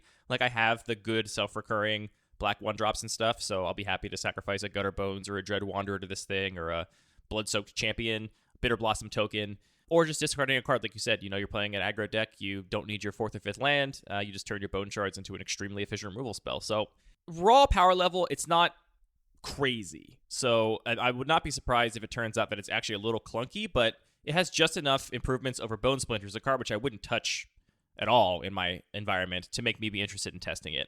Mainly because it hits Planeswalkers. Yeah. That's huge, I think, for a 1-mana spell. My 2 favorite words in this card are "or Planeswalker." I love that they're sort of expanding the fact if that I could have counterpoint. What if it said "end Planeswalker"? And Planeswalker? Oh my god, that would be insane. I really love that they're sort of expanding these common effects that we have seen to sort of include that Planeswalker card type. Because, I hate those things. Hey, guess what? You can not put them in your cube. Yeah, you can just take them out of your cube, friend. I kind of wish this didn't have the words "or Planeswalker," because in most of my cubes, it's just such a low density, it doesn't matter. Yeah, this is actually one of the only cards from Modern Horizons 2 I have slated to go into my monocolored starter decks. I have a monocolored black starter deck that plays 4 copies of Bone Splinters, and I cannot wait to make them Bone Shards. The only downside is that I have no Planeswalkers in any of those decks, and so that will just be additive distraction when I'm teaching people how to play the game. They'll be like, "What's a planeswalker?" I'll be like, "Shh, shh, shh, sweet You'll child." just tell them you're a Sweet summer planeswalker. child. Oh my! Oh no! Oh no! Yeah, I'll discard this card and destroy you. Destroy I guess it means I target win the player. game. Feld's primary hot take. Hey everyone, Feld here. My hot take for Modern Horizons 2 is that I think this is the set that enables discard shenanigans as a real thing in high-powered cubes. For a while now, we've been getting all kinds of discard outlets that are good on their own. Things like Rotting Regisaur and Rankle, popular cards in their own right. There's also a bunch of commonly played cards that reward discarding, like Lingering Souls. This set is giving us a bunch of new toys, both to discard and to reward discarding. Aggressively pushed cards like Kitchen Imp and Rakdos Headliner help round things out, even if we've been getting support for a while. I'd also note Conspiracy Theorist from Strixhaven as another premier signpost for this archetype. Overall, super excited for the set, especially excited to brew with discard. Happy cubing! All right, a perfect fit for this card. This is not a high power card, but I really enjoy Clattering Augur. This is 2 mana for one of black, 1/1. It can't block, unfortunately. When it enters the battlefield, So far, I don't like it, Anthony. fair. Enters the battlefield, you draw a card and lose a life, and you can pay 4 mana, 2 and 2 black to return it from your graveyard to your hand. This is basically, what is that card? Dusk Legion Zealot. Dusk Legion Plus Zealot. reassembling skeleton. Plus reassembling skeleton. It's perfect. It's a little clunky. It's going to be very slow, but I actually wasn't on my list originally, but after having actually played it in sealed, I just really enjoyed the way it played in a very grindy environment where it wasn't necessarily easy to get into the graveyard. I could try and force my opponent into having to block it in a way to kill it, but it actually did generate a lot of value. So I'm curious to see how this could play in maybe very low power environments. I'll see your Clattering Augur and raise you Master of Death. Have you played with this card yet? Not yet, but Ooh. I mean, we'll Ooh. get to gold cards. This might be the set that breaks my long-standing continued reduction in gold cards in my cube. Well, you started from a pretty high water mark Very there, true. so I think it's okay that you've had a long-standing reduction. All right, our next card is Dam. Dam is Jett, this is a podcast for all ages. You can't be swearing on here. I was literally about to say the thing I hate most about this card is all of the bad puns that Magic players will make whenever it shows up. It's just going to be, I think, Yeah. What a bad puns are people ubiquitous going to make? part I've of this only card. seen anybody respond to this cast by saying, damn. Damn. Yeah, I might cut it from my cube for that exact reason. That's fair. It's black, destroy target creature as a sorcery. A creature destroyed this way can't be regenerated. But importantly, it has overload 2 white. So if you pay 2 white, you get a Wrath of God, where you just get to destroy all the creatures in play. This card is modality at its finest. This card is stupid, I gotta say. I mean, I love it. I love that it's available in an O border. I'm putting it right in my cube. I'm thrilled to play it. But just a strictly better Wrath of God that is strictly better because it becomes a modal card attached to a very solid removal spell in a different color. It's very weird. I'm going to play it. I'm pretty excited about it for the modality it offers my drafters. And I do expect it to get played both as a solid white card and as a solid black card and as both. I think there'll be decks that will run it. You'll run it in a mono black aggro deck. You'll run it in a blue-white control deck. And you'll obviously run it in your Esper control deck and be very happy with it. Just very odd way to just strictly upgrade Wrath of God, I think. Yeah. And Yeah, I mean, for me, there is a lot of issues of noise. Like, I definitely don't want to have cards in my cube for the most part that are not clearly readable to a point, especially when I'm playing with cards people have not seen a lot. And this card is just a split card. Like, it's really cute that they've twisted Overload to work in this totally different way. But that's, while it's cute for the novelty, it's less exciting when you're used to Overload cards working a certain way and being a thing that, does a small effect and then scales that effect up. Here, this could easily, and I think would be much more clearly templated just as a split card. Yeah, I agree. It would be pretty beautiful as a split card, too. Old border split card, that'd be really good. I'd like that. And some old board split cards are currently very expensive. Yeah, this card is kind of punishing in that sense, because I think that one heuristic that a lot of people that are new to drafting use is sort of find your open color lane and then pick cards that exist in those colors. And you can very easily imagine someone being in a blue-white control deck and looking to pick up a Wrath, and they pass this card because it looks black, and after the draft someone's like, right, I got this super late Dam, like, why didn't you take that? And then they just feel kind of bad. I know for sure I'm going to do that. If not in a real paper draft, Oh, for yeah, sure 100%. in a simulation draft on Cube Cobra, I'll just be clicking through real fast, and I'll be like, yeah, I'm playing my my white-blue control deck, and I'll just skip over Dam because I will just glance at it and think it's a different card. Yeah. And this is by far the card that the Cube community is most excited about of the ones that we've talked about. And so 77% of unrestricted respondents are testing this card and has an average rating of 2.8, which is well above. Really impressive numbers. Yeah, really impressive numbers for Dam. So far. Which is not entirely surprising. I feel like if you play Wrath of God and you don't have this aesthetic concern that we're talking about, where you're worried about people overlooking this card, thinking it's a black card, you're worried about that noise, this is kind of a windmill slam for you. As much as I hate to say broad statements like that, I mean, that's really the only reason you wouldn't play it, is if you didn't like that noise. Yeah. I'm ready to get unreasonably salty when my white-black aggro opponent, like, rats me.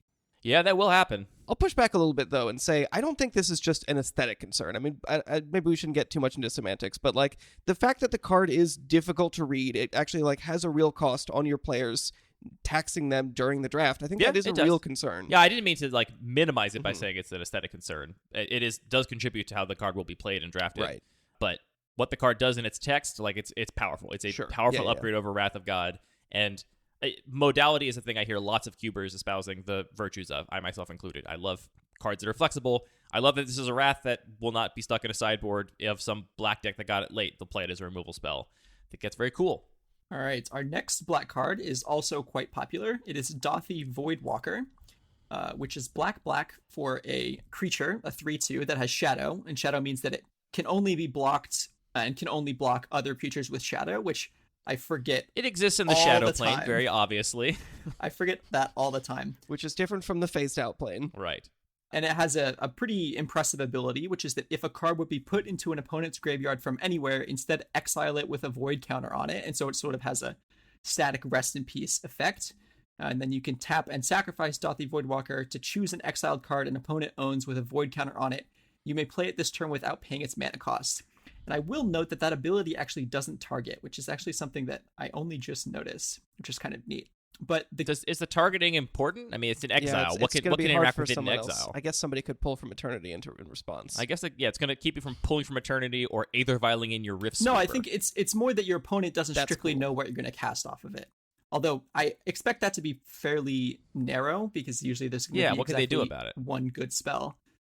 What do you target? I won't tell you. Does it resolve? Well, I mean, you might imagine that you have some spell or some multiple spells that are exiled with void counters on it, and then you sacrifice this and your opponent has the chance to respond, but not knowing what you're going to cast off of it might affect the way that they play and then eventually what spell you choose. I expect that to be fairly narrow. Well, they do get to respond when you cast the spell, obviously. So yes, before that spell resolves, because they're casting the spell, so the spell goes on the stack. I think we're bike shedding a little bit, though. Do you love this card?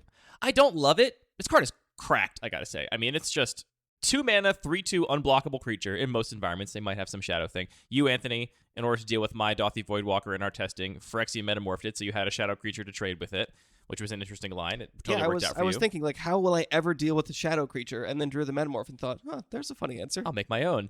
So the fact that it's a 3/2 unblockable creature for 2 mana is already kind of nuts, and then it has this rest in peace ability tacked onto it, which in most cubes I think is going to be kind of gravy. It's probably not going to warp the game unless you have a really heavy graveyard focused deck, which some cubes do. If it's going to mess up your reanimator opponent, they're going to have to answer this first before they can do any kind of reanimation.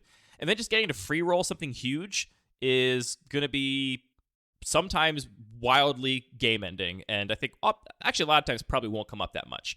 But if at some point you want to trade in your unblockable 3-powered creature for a card your opponent has in exile, you can do that. I'm thrilled about this in the Degenerate Micro Cube. It is exactly as degenerate as I want that environment to be, and I just want to go Dark Ritual into Voidwalker into Thoughtseize your Embercool. I just want that to happen. In my regular cube, I'm testing it. It's definitely good enough. I am not sure if it's going to stick around just because I'm not sure I like these totally cracked out play lines. It's really pushed. There are times where you will randomly spike sort of an insane set of plays where this card will feel very unfun to play against. I will say in terms of even if you don't, an unblockable 3/2 is kind of unfun. Yeah, and then the fact that if you're, it's hard to interact with because obviously there's shadow, and then if you're casting spells in order to deal with your opponent's board, you're potentially giving anything to your opponent. So that just really can put you in a punishing play pattern. Yeah, I mean, it's not as uninteractive as something like True Name Nemesis, but it's given me some kind of that's a vaguely True Name Nemesis vibes, where it's like a very cheap creature that's going to just hit you every turn, and you need to figure out an answer to it, or it's going to take over the game. In terms of the community's rankings, 56% of unrestricted testers are playing this card, and they give it a ranking of 2.5, which is pretty strong. It's not as good as some of the other cards in this set, but I think people are excited about it. Yeah, someone that rated it lower on my survey for my primary cube, I think a fair bit of those people might just be having the same feeling I am, which is like, yeah, this card's good, but is it good in the way that I want it to be good? Is it leading to the kinds of decisions in games I want my players to have? And I don't really want my players to have a game where it's like, oh, cool, my green ramp deck just has no answer for this unblockable creature because green doesn't get that many ways to interact with creatures, and so I just die to this thing. I don't think I want that to happen. So I'm going to see how warping it ends up being before I decide for sure. All right, next up we have Hellmongrel. This is 4 mana for a 4/3. Discard a card, it's black. Hellmongrel gets +1/+1 until end of turn, and it has Madness for 2 and a black. I love this card. So we talked a little bit about how people that are playing this sort of like more explicit synergies and artifacts and +1/+1 counters are getting some new toys, and I can't be more excited for Madness to be getting a little bit of the same treatment. I mean, this card's just the perfect package, right? It's actually, compared to a lot of the previous, especially like common and uncommon Madness creatures we've seen before, a relevant creature. Like 4 mana 4/3 is not 5 mana 2/2 like we've seen before. 3 mana 4/3, how about that? And a 3 mana 4/3 even better. And the fact that it also has the discard built in, it like plays in interesting lines in combat. This is the perfect card to bring together Madness in a lot of lower powered cubes. And sick art. On top of that, this illustration is amazing. It's really got vibes of all those like really interesting alt arts from Ikoria, this like comic book style, but this like really creepy side-mouthed dog. I love it. Nightmare Dog is the type line, which Anthony neglected to read, but I have to say because it's a Nightmare Dog. It feeds on That's important. We shadows, can't skip fear, that. and blood. That's a pretty metal flavor text. Yeah, shout out to Robbie Trevino. Great work. Exactly in the same vein, we also have in the same set Kitchen Imp. So this is 4 mana, 3 and a black for a 2/2, flying haste, madness for a black. It's, perfect, simple card. It is like a great payoff. And what I really like about this is the madness for 1, because I feel like that's really where a lot of the existing cards or existing sort of madness archetypes struggle. If you're paying for an effect to let you discard something, it can then be also very hard to have enough mana to actually cast the madness ability. So having cheap madness in addition to cheap discard just like gives more tools for an actual viable madness deck to work, I think. Yeah. Plus, it's an imp. I missed the type line again. Imps I don't care about. Nightmare Dogs, they have my heart. All right, one more bad, horrible little black creature. Hey, I really love... watch your mouth.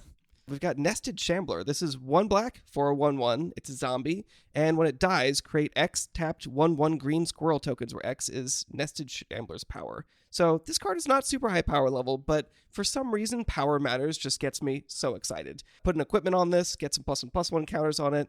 It just leads to such interesting play where your opponent, once you pump it up, or if you're blocking in a situation where they might have a pump spell, can actually just generate a ton of value. It also fits into archetypes where you're actively sacrificing your creatures by just at the baseline giving you 2 tokens. So I don't know if this is going to end up in any of my cubes, but I really like this design.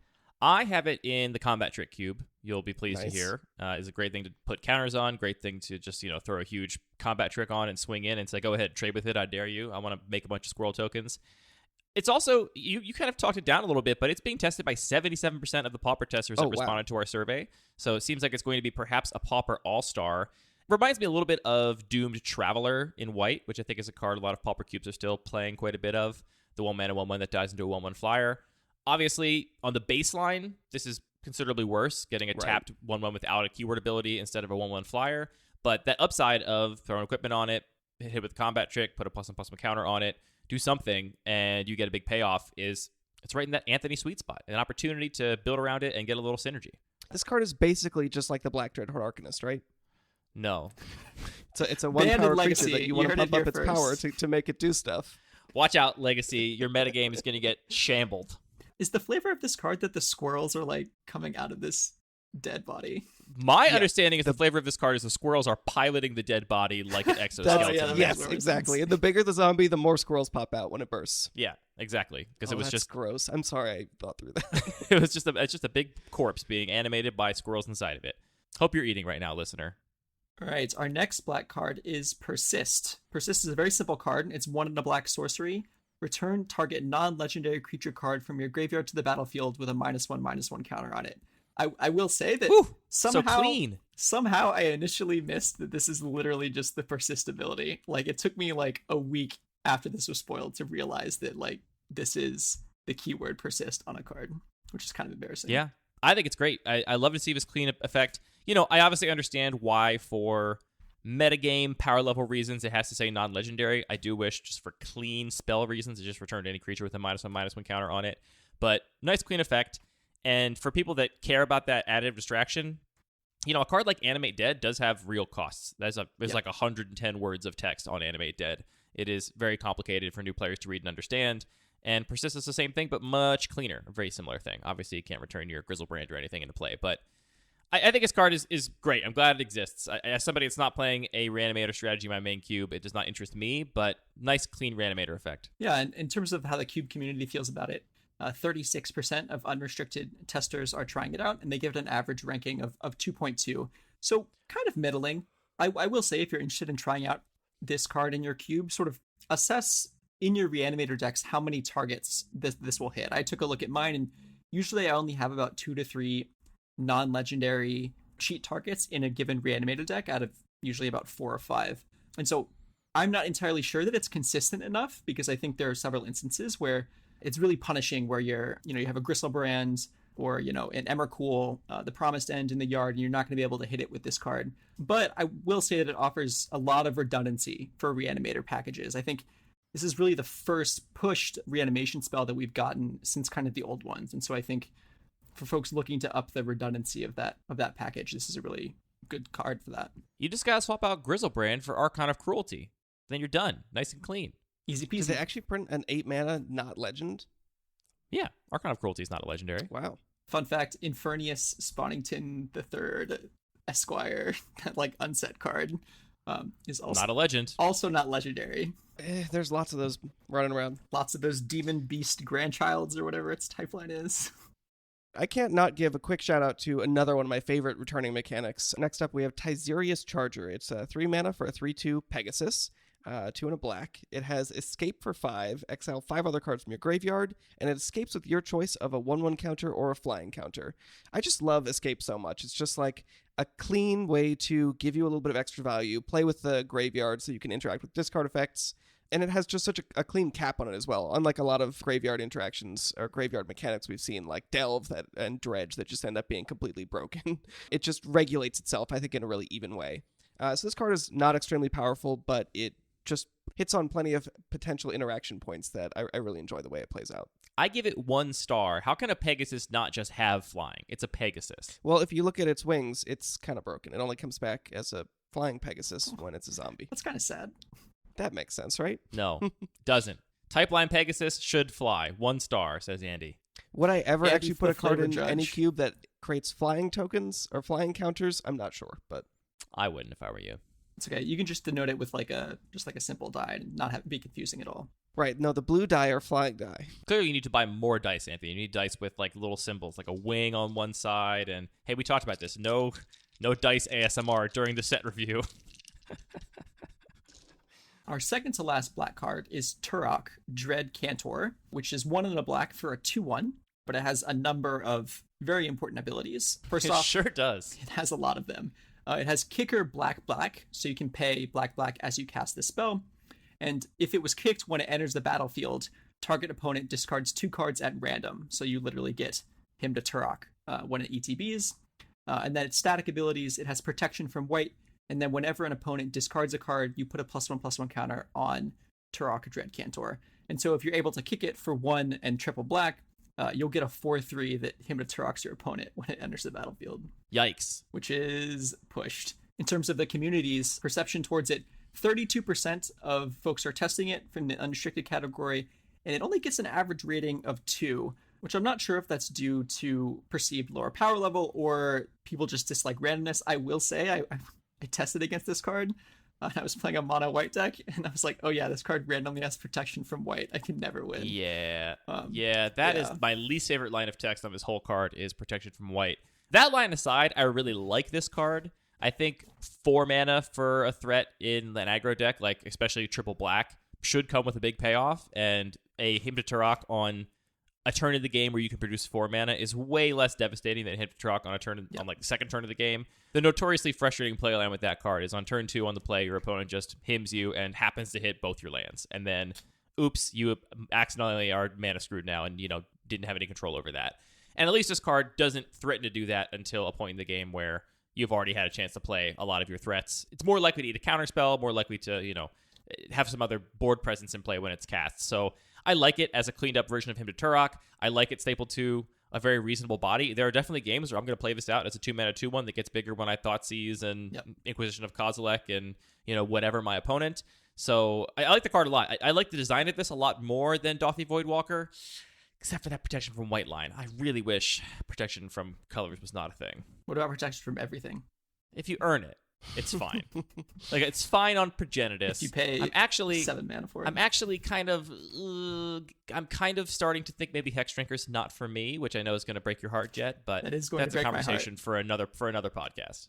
I just really like this card. I think partially because I think a lot of people have been, at least there's been a perception among cube designers that black doesn't have a lot of great mid-range threats, and this is a premier mid-range threat. And so I will say that I don't particularly enjoy the play patterns, but from a power level perspective, I definitely think that it's there. I like the play patterns aside from the protection. And just the fact that you can play this as a 4-mana 4/3 that Hymn to Turok's your opponent is really disgusting. Our last black card is Unmarked Grave, which is pretty simple. It's 1 and a black sorcery. Search your library for a non-legendary card, put that card into your graveyard, then shuffle. So it's a sorcery speed Entomb that gets non-legends. One interesting thing about this card is this is, I think, another card that Sam Black talked about in his article. I think originally this was straight up Entomb, or a sorcery speed Entomb, but for power level reasons, they had to make it non-legendary. In terms of the cube community's perceptions, 22% of unrestricted testers or cube designers are playing this card with an average ranking of 2.3. I will say that it feels like having the non-legendary sort of writer on an Entomb is much, much better than on a reanimate spell. Tell me more about this. Well, it's just because, your reanimation spell is not super reliable when it can't hit cards that already are in your graveyard that are legendary. But if you're entombing, right, it's true that the targets you might be getting are significantly less powerful than your Gristlebrands or your Emrakul's the Promise End, but it means that your sort of blanket reanimation spells will always be able to get them. I guess another way to say it is that when you're casting this, you always have access to all the cards in your deck. Whereas when you're casting a reanimation spell, you have access to whatever cards you happen to have drawn and been able to bin throughout the course of that game, which might just coincidentally have been your 2 legendary targets and not your 3 non-legendary targets. Right. And so I think from a power level perspective, for folks that are interested in really powerful reanimator enablers, this is a pretty powerful option. I would love to play a value Entomb in my cube, but I know for sure people would not play it that way and or think it was a trap for Reanimator. But I just want to let people put Uro or Croxa in the graveyard or up the Life from the Loan, up the delve count by 2 while getting a card you don't want to draw out of your deck. Like I think it'd be a really interesting value spell, but I know people in my cube would not see it that way, and so it's interesting. I think it would have to be pretty pushed in a way that just like could not be done for constructed formats to make that appealing. So on this and on Persist, is the non-legendary clause strictly just a nerf because a lot of powerful spells are legendary? I think it's basically strictly a Grizzlebrand nerf, pretty much. I mean, it's really unfortunate how like the fact that like some things are legendary, some things are not, and in a way that today feels fairly arbitrary. So like I agree. I don't think it's arbitrary at all. I think if a card would make a good commander, it's legendary. Sure. So arbitrary.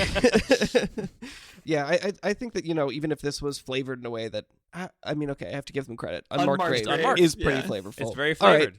All right. Let's move on. If it was the grave of some important guy, it'd be marked. Mark's Grave. That's it for black, right? We got some... I'm really excited. This set brought us some very pushed cards for black, aggressive, and mid-range decks in the form of Grief, Dauthi Voidwalker, Turok. I think those cards are all really strong for those decks. Also seems like a lot of support for perhaps slightly powered down Reanimator or slightly like off the beaten path. I just want to Entomb, Reanimate, Grizzlebrand style Reanimator decks with these kind of reprints of Entomb and Life Death. I'm just really excited for the black aggressive cards here for my own cube, personally. I think it's great that we got these cards that they couldn't print normally.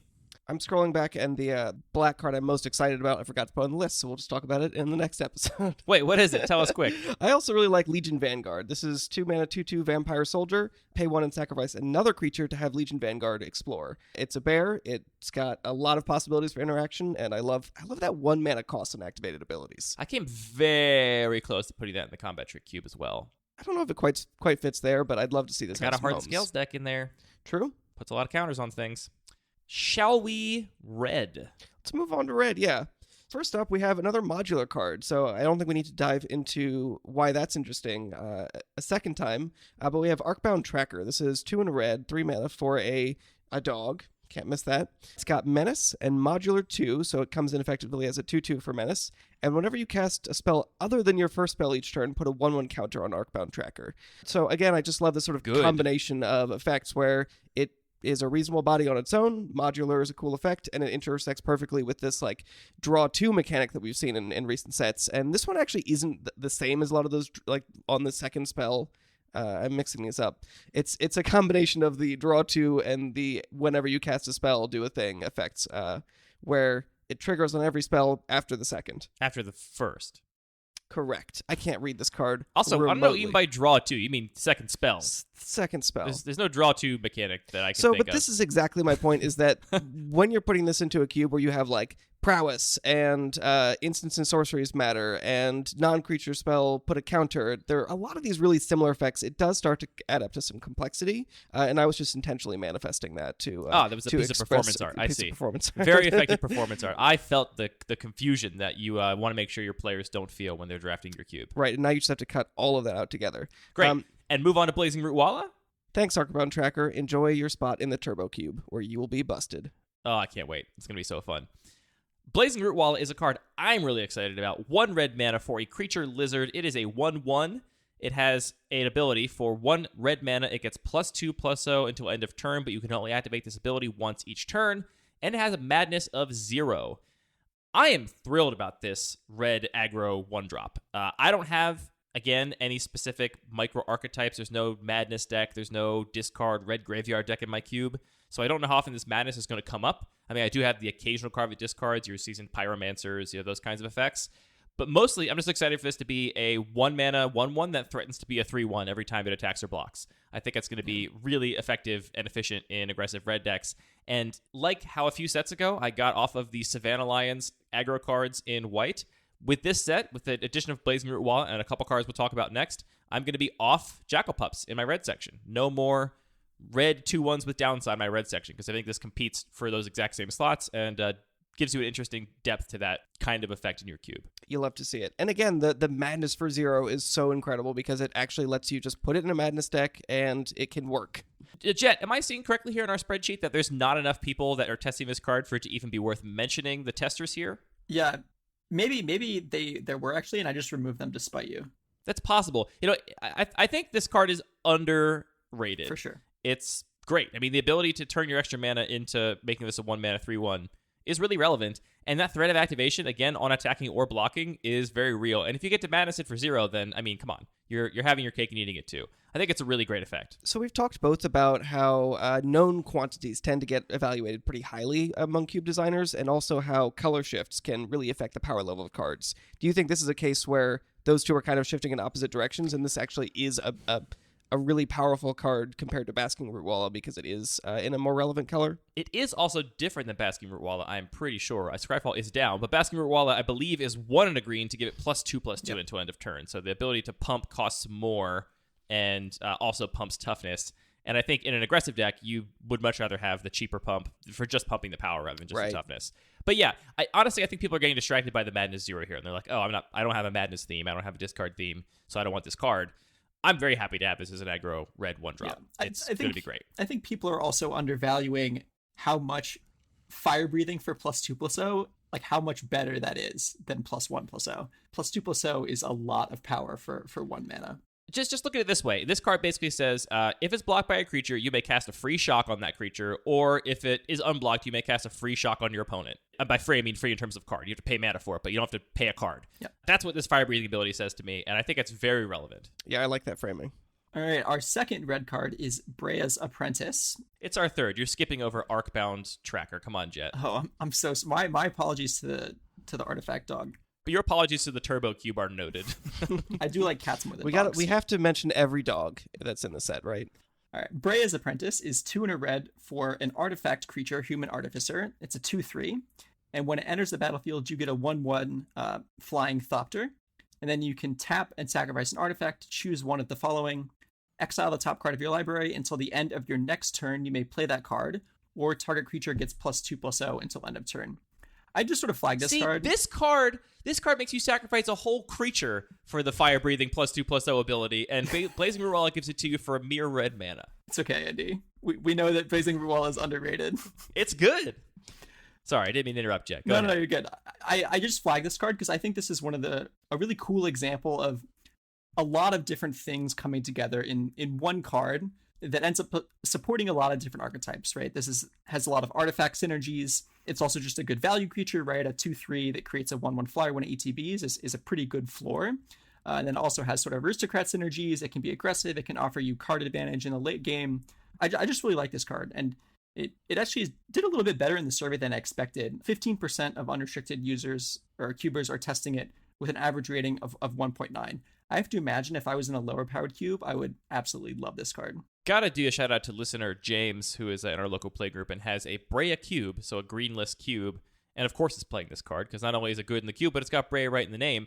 I think this is very compelling if you are operating at a slightly below maximum power level and you care about artifact interactions in some way in your red decks, and then this becomes extremely appealing because it does give you lots of flexibility and options for what you do with the card. You can blink it, you can sacrifice your Wellsprings to it, you can fuel your welder decks by sacrificing a thing and then welding it back into play. All these things I think are cool interactions that if you are playing an artifact deck, you'll be thrilled to have this card. So I do have a couple knocks against this card. The fact that it is an onboard trick that lets you pump any creature in play is definitely powerful, but onboard tricks are not always my favorite, and I, have already pointed out some onboard tricks that I really like in this set, but this one being able to pump any creature on board, I think sometimes can lead to some unfun games where you just kind of get gotten by it, or like really punishes blocking in a way that can be not the best gameplay. I also like that it lets you sort of use the rest of your artifacts in play as a resource. In fact, can you even sacrifice itself? I think you can. Yeah, yep. I don't see why not. But it is a little bit slow in a lot of contexts. Like, it doesn't let you cast it and then immediately take advantage of another resource, which both of those play patterns sort of give a little bit of a few minus points for me. What I really like about it, though, is that it has these artifact synergies that will make you want to play it in an artifact deck, but also perfectly fine floor. I mean, that's true. Yeah, I definitely like that. If you're at even slightly below maximum power level, 3 mana for a 2/3 and a 1/1 flyer with these abilities, even if you have no other artifacts in your deck, is perfectly reasonable. That's true. And then being, again, like 2 artifacts for other cards that care about artifacts that's a pretty big deal. On the exiling all Jackal Pups from my cube train, the next card up is Dragon's Rage Channeler, a single red mana for a creature human shaman. It is a 1/1. Whenever you cast a non-creature spell, you surveil 1. Surveil, again, is like Scry, but you put cards that will go on the bottom into your graveyard.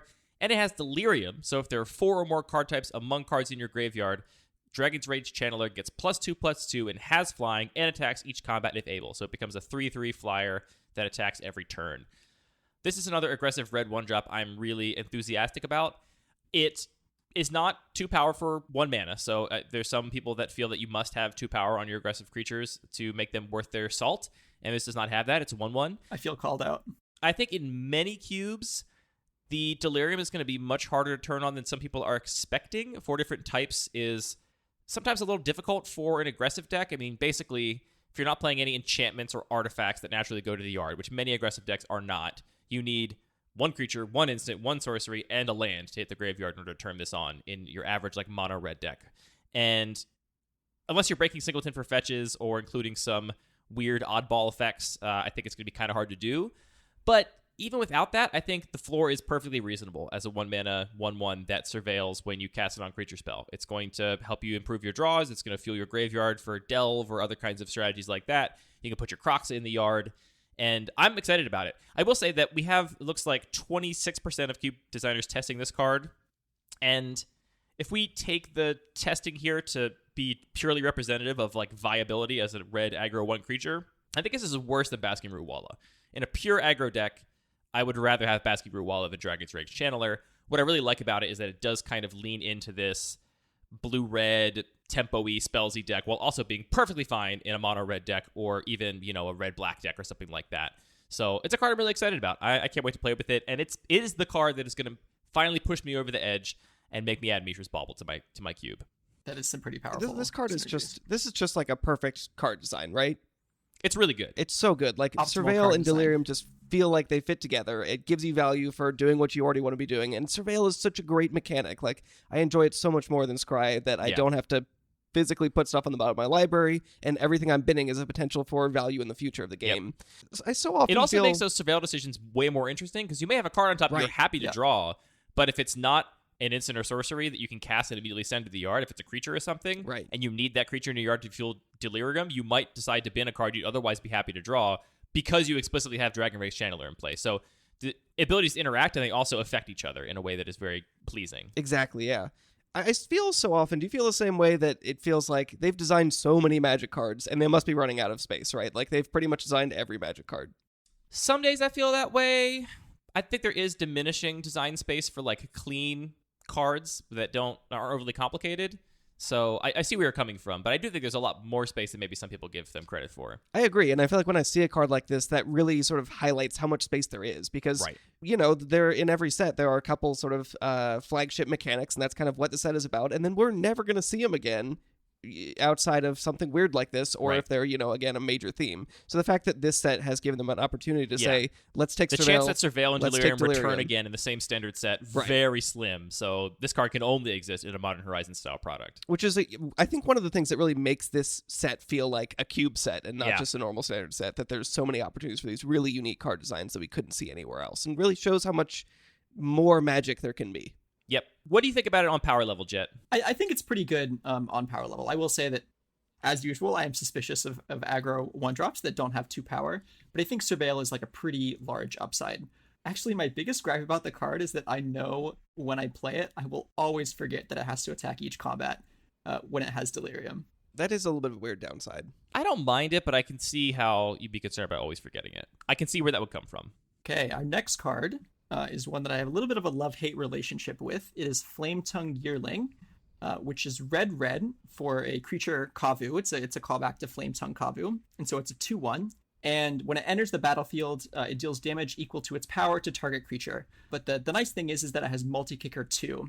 And so you can pay 2 mana as many times as you want when you cast it, and it enters the battlefield with a +1/+1 counter for each time it was kicked. So if you pay 2 and red, you get a 3/2 that deals 3 on ETB. So it's like a scaling Flame-Tongue Kavu. I actually had a question for Anthony. How do you feel about the design space of having to hit your own creature when it's the only thing in play, right? Because this is not a May. So if Flame-Tongue Yearling is the only creature in play, when it ETBs, it has to kill itself. I think I similarly have a little bit of a love-hate relationship with it.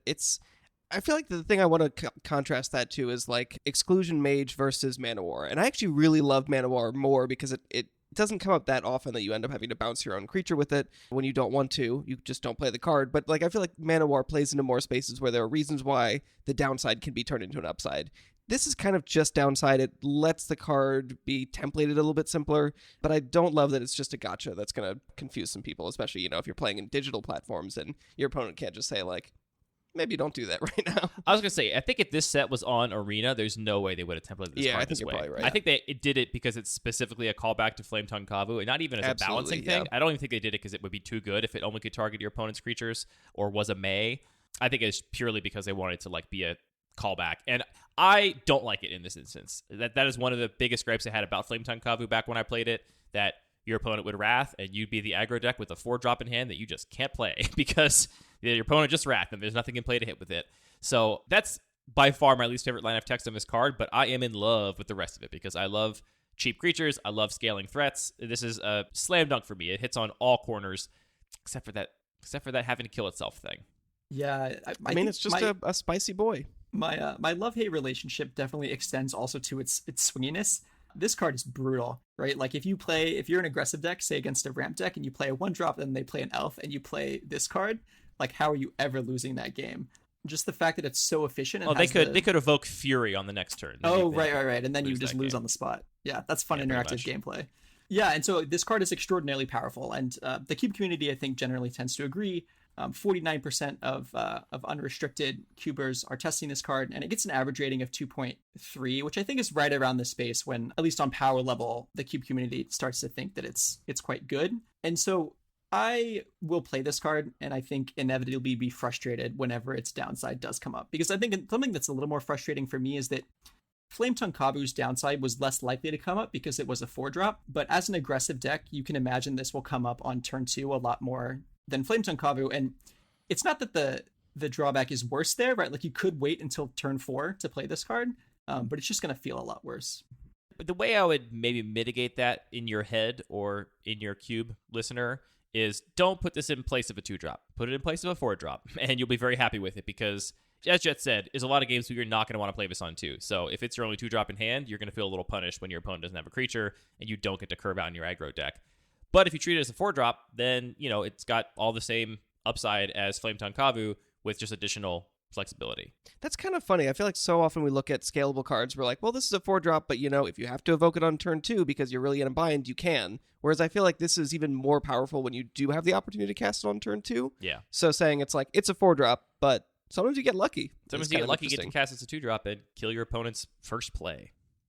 I would be remiss not to mention Harmonic Prodigy. This is 1 in a red for a creature human wizard. It is a 1/3. It's got prowess.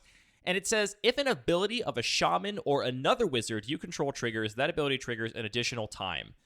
This card is pure spicy. I don't think most power-focused cube designers are looking at it, but it is so good in the combat trick cube where I have effectively wizard tribal and all kinds of triggered abilities flying around. And it's one of these cards that I'm kind of earmarking in my head where I can definitely imagine a future where this card does just become incredibly powerful, even at the most powerful levels, if we get a couple more relevant wizards with enter the battlefield abilities. I mean, you're going to double your Snapcaster Mage into the battlefield triggers. You're going to double prowess on all of your other prowess cards, all of which in red are pretty much either shamans or wizards. You're going to double your tokens off of Young Pyromancer. And it's only 2 mana for this kind of effect. I feel like these kinds of multiplicative, exponential style effects tend to only start happening at 3 on creatures like this. Only 2 mana on a reasonable body, a 2 mana 1/3 with prowess is perfectly fine. This card, I think, has a lot of upside if you are doing anything related to Wizard Tribal, Spellslinger Tribal, that kind of stuff. So I'm passing on it for my main cube, but I am putting it in my Combat Trick cube where I'm thrilled to play it, and I can see a future where this is just good enough, and we are playing it in our power-optimized cubes. Yeah, I mean, there are just so many powerful cards that are wizards. I can definitely see a lot of cube designers thinking, Snapcaster Mage is a wizard. How many other wizards do I have in my cube? And just realizing that it's the answer is a lot. Already supported. Yeah, this card is the reason I figured out Young Pyromancer as a shaman, and I tilted off the face of the earth when my opponent got that together. You've played against this already. Yeah, my friend has it. He has a wizard sort of tribal sub-theme in his cube, but we also did discover its interaction with Young Pyromancer. Not fun. That's for me. kind of incredible. Yeah, so just quickly looking at my cube, Monastery Swiftspear, Soulscar Mage, Dreadhorde Arcanist. Dreadhorde Arcanist. Oh my goodness. Double your Dreadhorde Arcanist triggers. Heartfire Immolator. If we add Dragon's Rage Channeler to that list, we have Dragon's Rage Channeler as well. Young Pyromancer. Seasoned Pyromancer.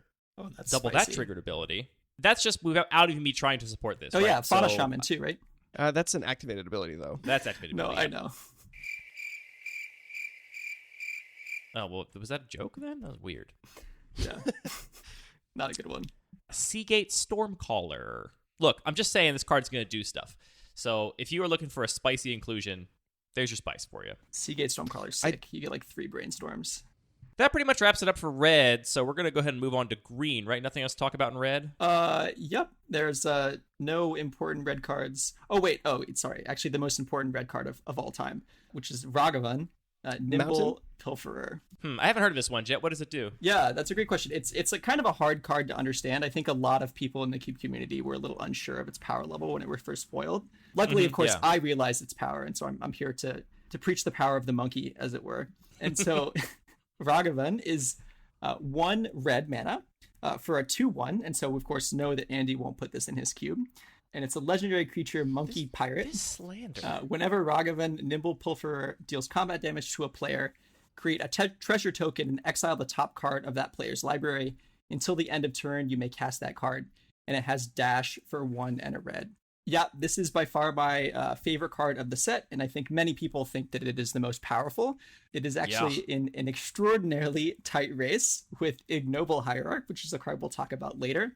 I don't want to spoil the results of how those cards lined up in our survey. Right? Because we won't be closing the survey before this podcast is recorded, so you have to check the perspective when it comes out next week and see which card actually won this race. Yeah, it's close. It's like 0.003 kind of close. And so they are by far the most tested cards of the set. And so just to give you some context, 83% of unrestricted Cube designers are testing this card, and it gets an average rating of 2.9, which I think is by far the highest of most of the previous perspectives. I think the only cards that rival that are like from our first perspectives, which are targeted at a very small subset of the Cube community. Yeah, we're talking about Usher the Fallen numbers here. This is putting Usher the Fallen to shame. Really beloved by the Cube community, and you can see why, if you're playing at a high power level, this card does so many things. This card is truly stupid. I mean, yes. The best way to think about it, I think, to really understand its power level is, what if Llanowar Elves, or rather Birds of Paradise, because it's any color from that treasure token, also stole cards from your opponent and did 2 damage to them a turn, right? If you can keep the board clear and attack with Ragavan, it is truly, truly stupid for 1 mana. And so we see people building around it in Legacy. There was a draft of my cube on the Cube Talk Discord this week, and apparently somebody was playing Ragavan Control, and what they were doing was just using it to dash in to get a mana and steal a card from their opponent, and then just basically playing a control deck that would remove stuff from the board and just keep dashing in Ragavan, which I love it. Love to see it. We talked a little bit on the show already about this card, and I still stand by what I said in that I am not worried yet about this card being oppressive in my environment, because it is a 1 mana 2/1. As I said before, 1 mana 2/1 is still not a super impressive stat line. If you actually just took it and put it into the battlefield at random with any other card in my cube, just pulled totally at random, there's a very good chance the other card's just better than it, right? So it loses out to a lot of cards in my environment. I am happy to reward players that are able to draft a deck that keeps the board clear enough to continue to get value off of Ragavan. But it's really pushed. It makes every other aggro 1-drop in red, I think, look pretty stupid by comparison, including Goblin Guide. People are like, which is better, this or Goblin Guide? I don't think it's close. I think this is way stronger of a card in a vacuum than Goblin Guide is. I agree. What if Goblin Guide drew you cards instead of your opponent? Right, exactly. Flip the top card, get it if it's a land. I'll push back a little bit on what Andy said. I don't think this card needs to hit you multiple times for it to be busted. Like, just the fact that you get a treasure token and can cast a 3-drop on turn 2. Well, you said it rewards players for being able to keep the board clear. I think you only need to be able to keep the board clear for exactly 1 turn. And if you play it on turn 1, that's likely to happen. I play a lot of 1 mana removal in my cube, Jett. Maybe That's you should true. run a little more. That's true. I think in removal heavy environments, Ragavan is a lot worse.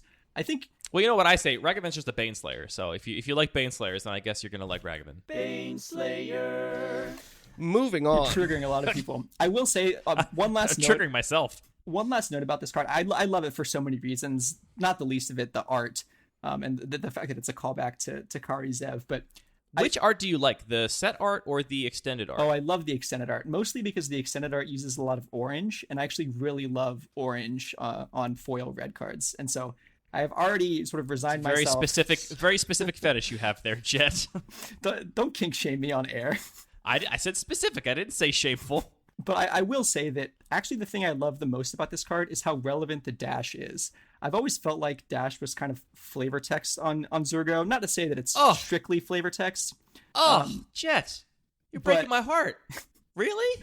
Well, it's not that it's flavor text, but it's that the number of turns or the window where dash is very relevant is pretty narrow, I think, for Zurgo, because you either play it very early, and then there's this sort of mid-game area where dash becomes useful versus just casting it, and then in the late game, dash is almost strictly better. And so I think the thing that I like about Ragavan is that the window where dash is relevant is so much wider, because you do get sort of a mana back for your trouble. Have some gold for your trouble. I'm still trying to understand. You just said that dash is better in the late game with Zurgo. That's why dash is great on Zurgo. It's a 1-drop that has a whole other mode that you can do late in the game. I dash Zurgo in all the time. Yeah, sorry. I when I said it was flavor text, that was not strictly what I meant. I meant that it's the decision wasn't making. Strictly or in any way what I meant. What I said is not what I meant. The window in which it is relevant, I feel like, is a little bit narrower. Or the window where it is an interesting decision to make is narrower than for Ragavan. Anyway, the card's really pushed. I'm excited to play with it, and I'm curious to see how many turn 1 Ragavans on the play result in non-interactive games where my opponent had no chance. And if it becomes a problem, it needs to be addressed. I'm not sure. Monkey's going to strike the fear of God into some people, I think. I will probably just add even more 1-mana removal before I cut this monkey.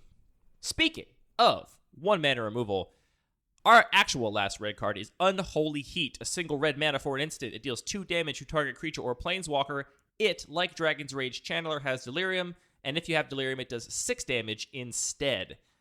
I think this card is hugely impressive, and again, I'm seeing no testing numbers here, so it means it was small enough that Jett didn't bother to put him in this spreadsheet. I think this card is being overlooked. The community is wrong. I think his card's being overlooked. I think it is really potent, and I have an extra attuned radar for red burn spells that are off the beaten path because I do still adhere to a Spirit of Singleton restriction in my red section, which means I'm not playing Lightning Strikes. I'm not playing Shock variants because they are worse than Lightning Bolt, which I know seems silly to some people, but you know what? This is not the time to discuss that. It is the time to discuss how you can Unholy Heat a Planeswalker for 6 for 1 mana, which is extremely powerful. Again, how easy it is to turn on Delirium in your environment is important. This, unlike Dragon's Rage Channeler, does not fuel its own Delirium, so I think you're going to want to be somewhere where you have a fair number of fetches already in your environment, for example, to send lands to the yard to give you that help to get over that Delirium edge, but the baseline of a shock that can't hit face, I think, is totally fine. Very playable card. Happy to do it. And the upside of 6 to a Planeswalker for 1 mana instant speed is a huge upside, or to a creature, obviously. So I'm thrilled about this card. I think this is one of the best red removal spells we've gotten in a very, very long time, and I think it's going to be my cube for a long time to come. Yeah, unfortunately, it doesn't kill... No, never mind. It does just kill Oko. Wow, I was totally wrong. I thought you were going to say Oko, and guess what? It does kill Oko. I got bamboozled.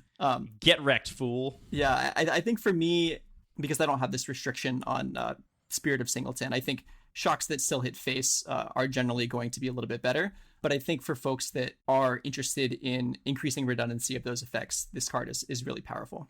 I might even argue on power level, it is competing in faster environments with a pure Lightning Strike.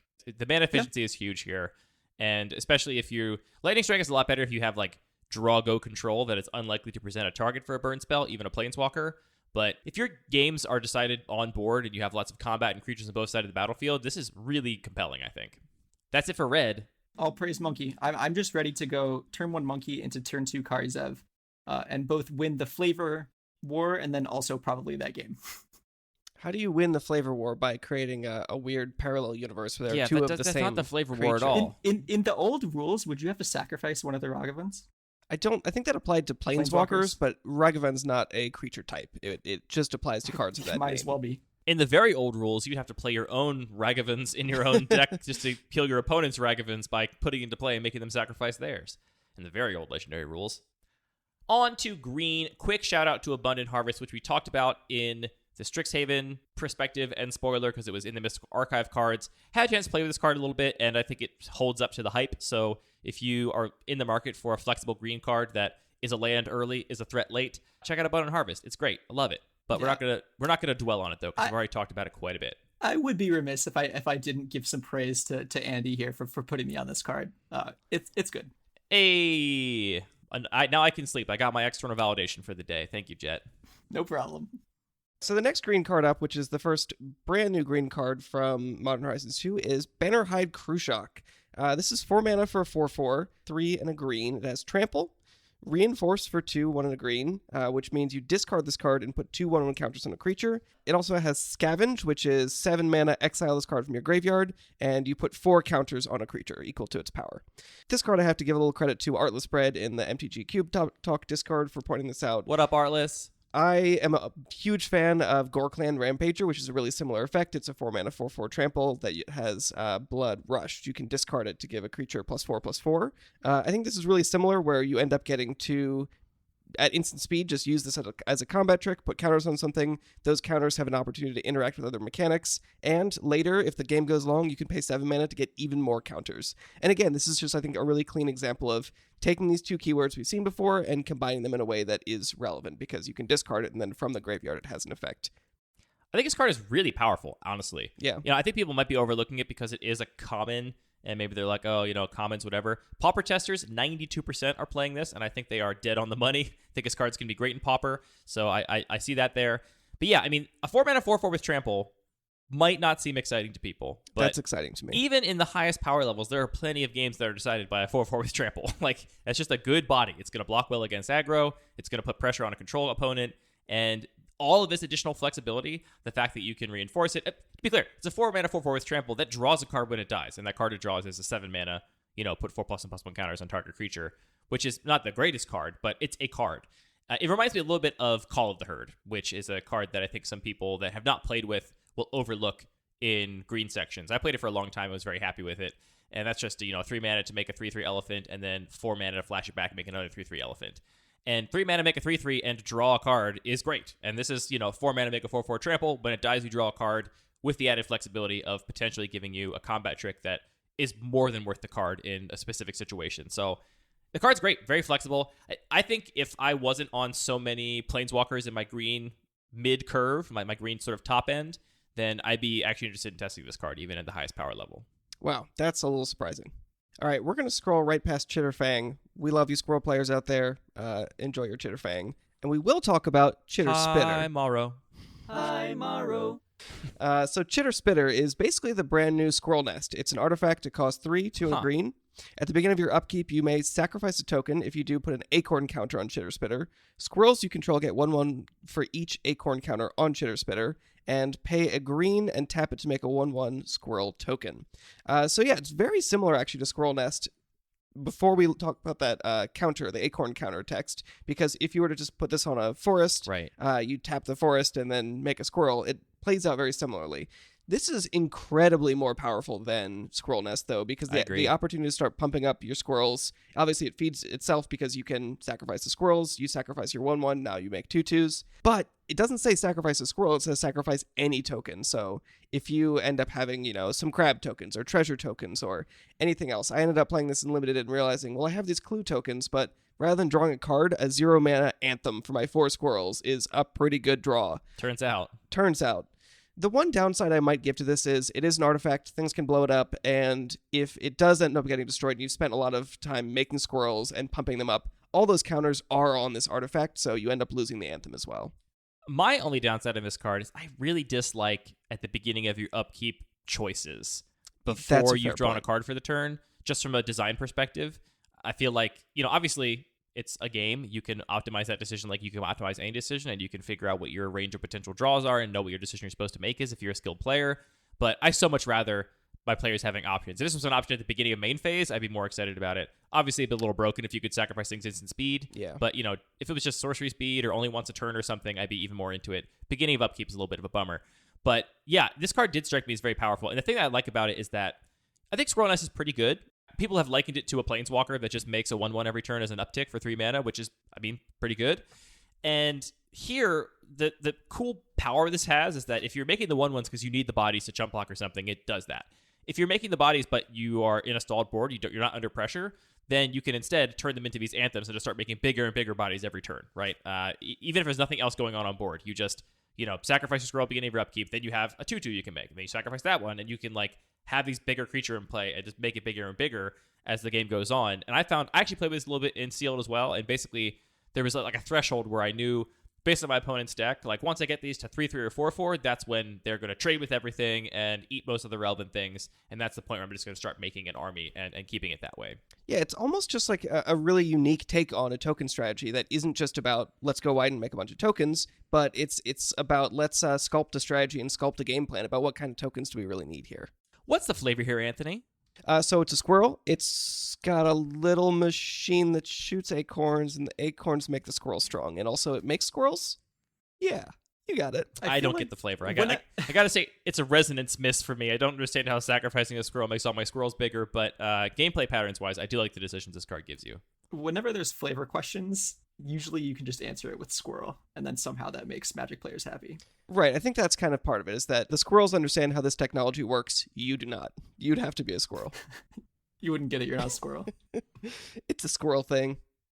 All right, we've talked a little bit about the more powerful evoke creatures in the set, but we also have some of these uncommons that I also think are really interesting, including Foundation Breaker. So this is 4 mana, 3 and a green for a 2/2 elemental. When it enters the battlefield, destroy target artifact or enchantment with evoke for 2. So it's just a disenchant strap to a creature the opportunity to just, cast a disenchant or cast a bigger creature that'll destroy something. I've just been enjoying putting more and more removal for artifacts and enchantments in my cube. I think I'm just getting to a point where the kinds of artifacts and enchantments you're willing to play are not like all in, or if your opponent has a way to destroy them, that's it. Because I don't think that's right. So like playing artifacts and enchantments that are themselves creatures, or have ways to generate value immediately, so it's not just like a huge blowout if your opponent has removal. And I think this is a great other addition to have. Yeah, this was John, friend of the show, John's preview card for Cultic Cube. So shout out to John. Oh, nice. I love the art of this card. I think the art is incredible. John featured a little interview with the artist as his preview video, which you should go check out on YouTube. We'll link it in the show notes. I gotta say, this card's a little bit, kind of bums me out. I feel like this could have been I wish it was a 4/4, and it would have been fine. Yeah. Like, it would have been fine as a 4/4. I mean, I don't think a 4/4 4-mana Reclamation Sage is too good.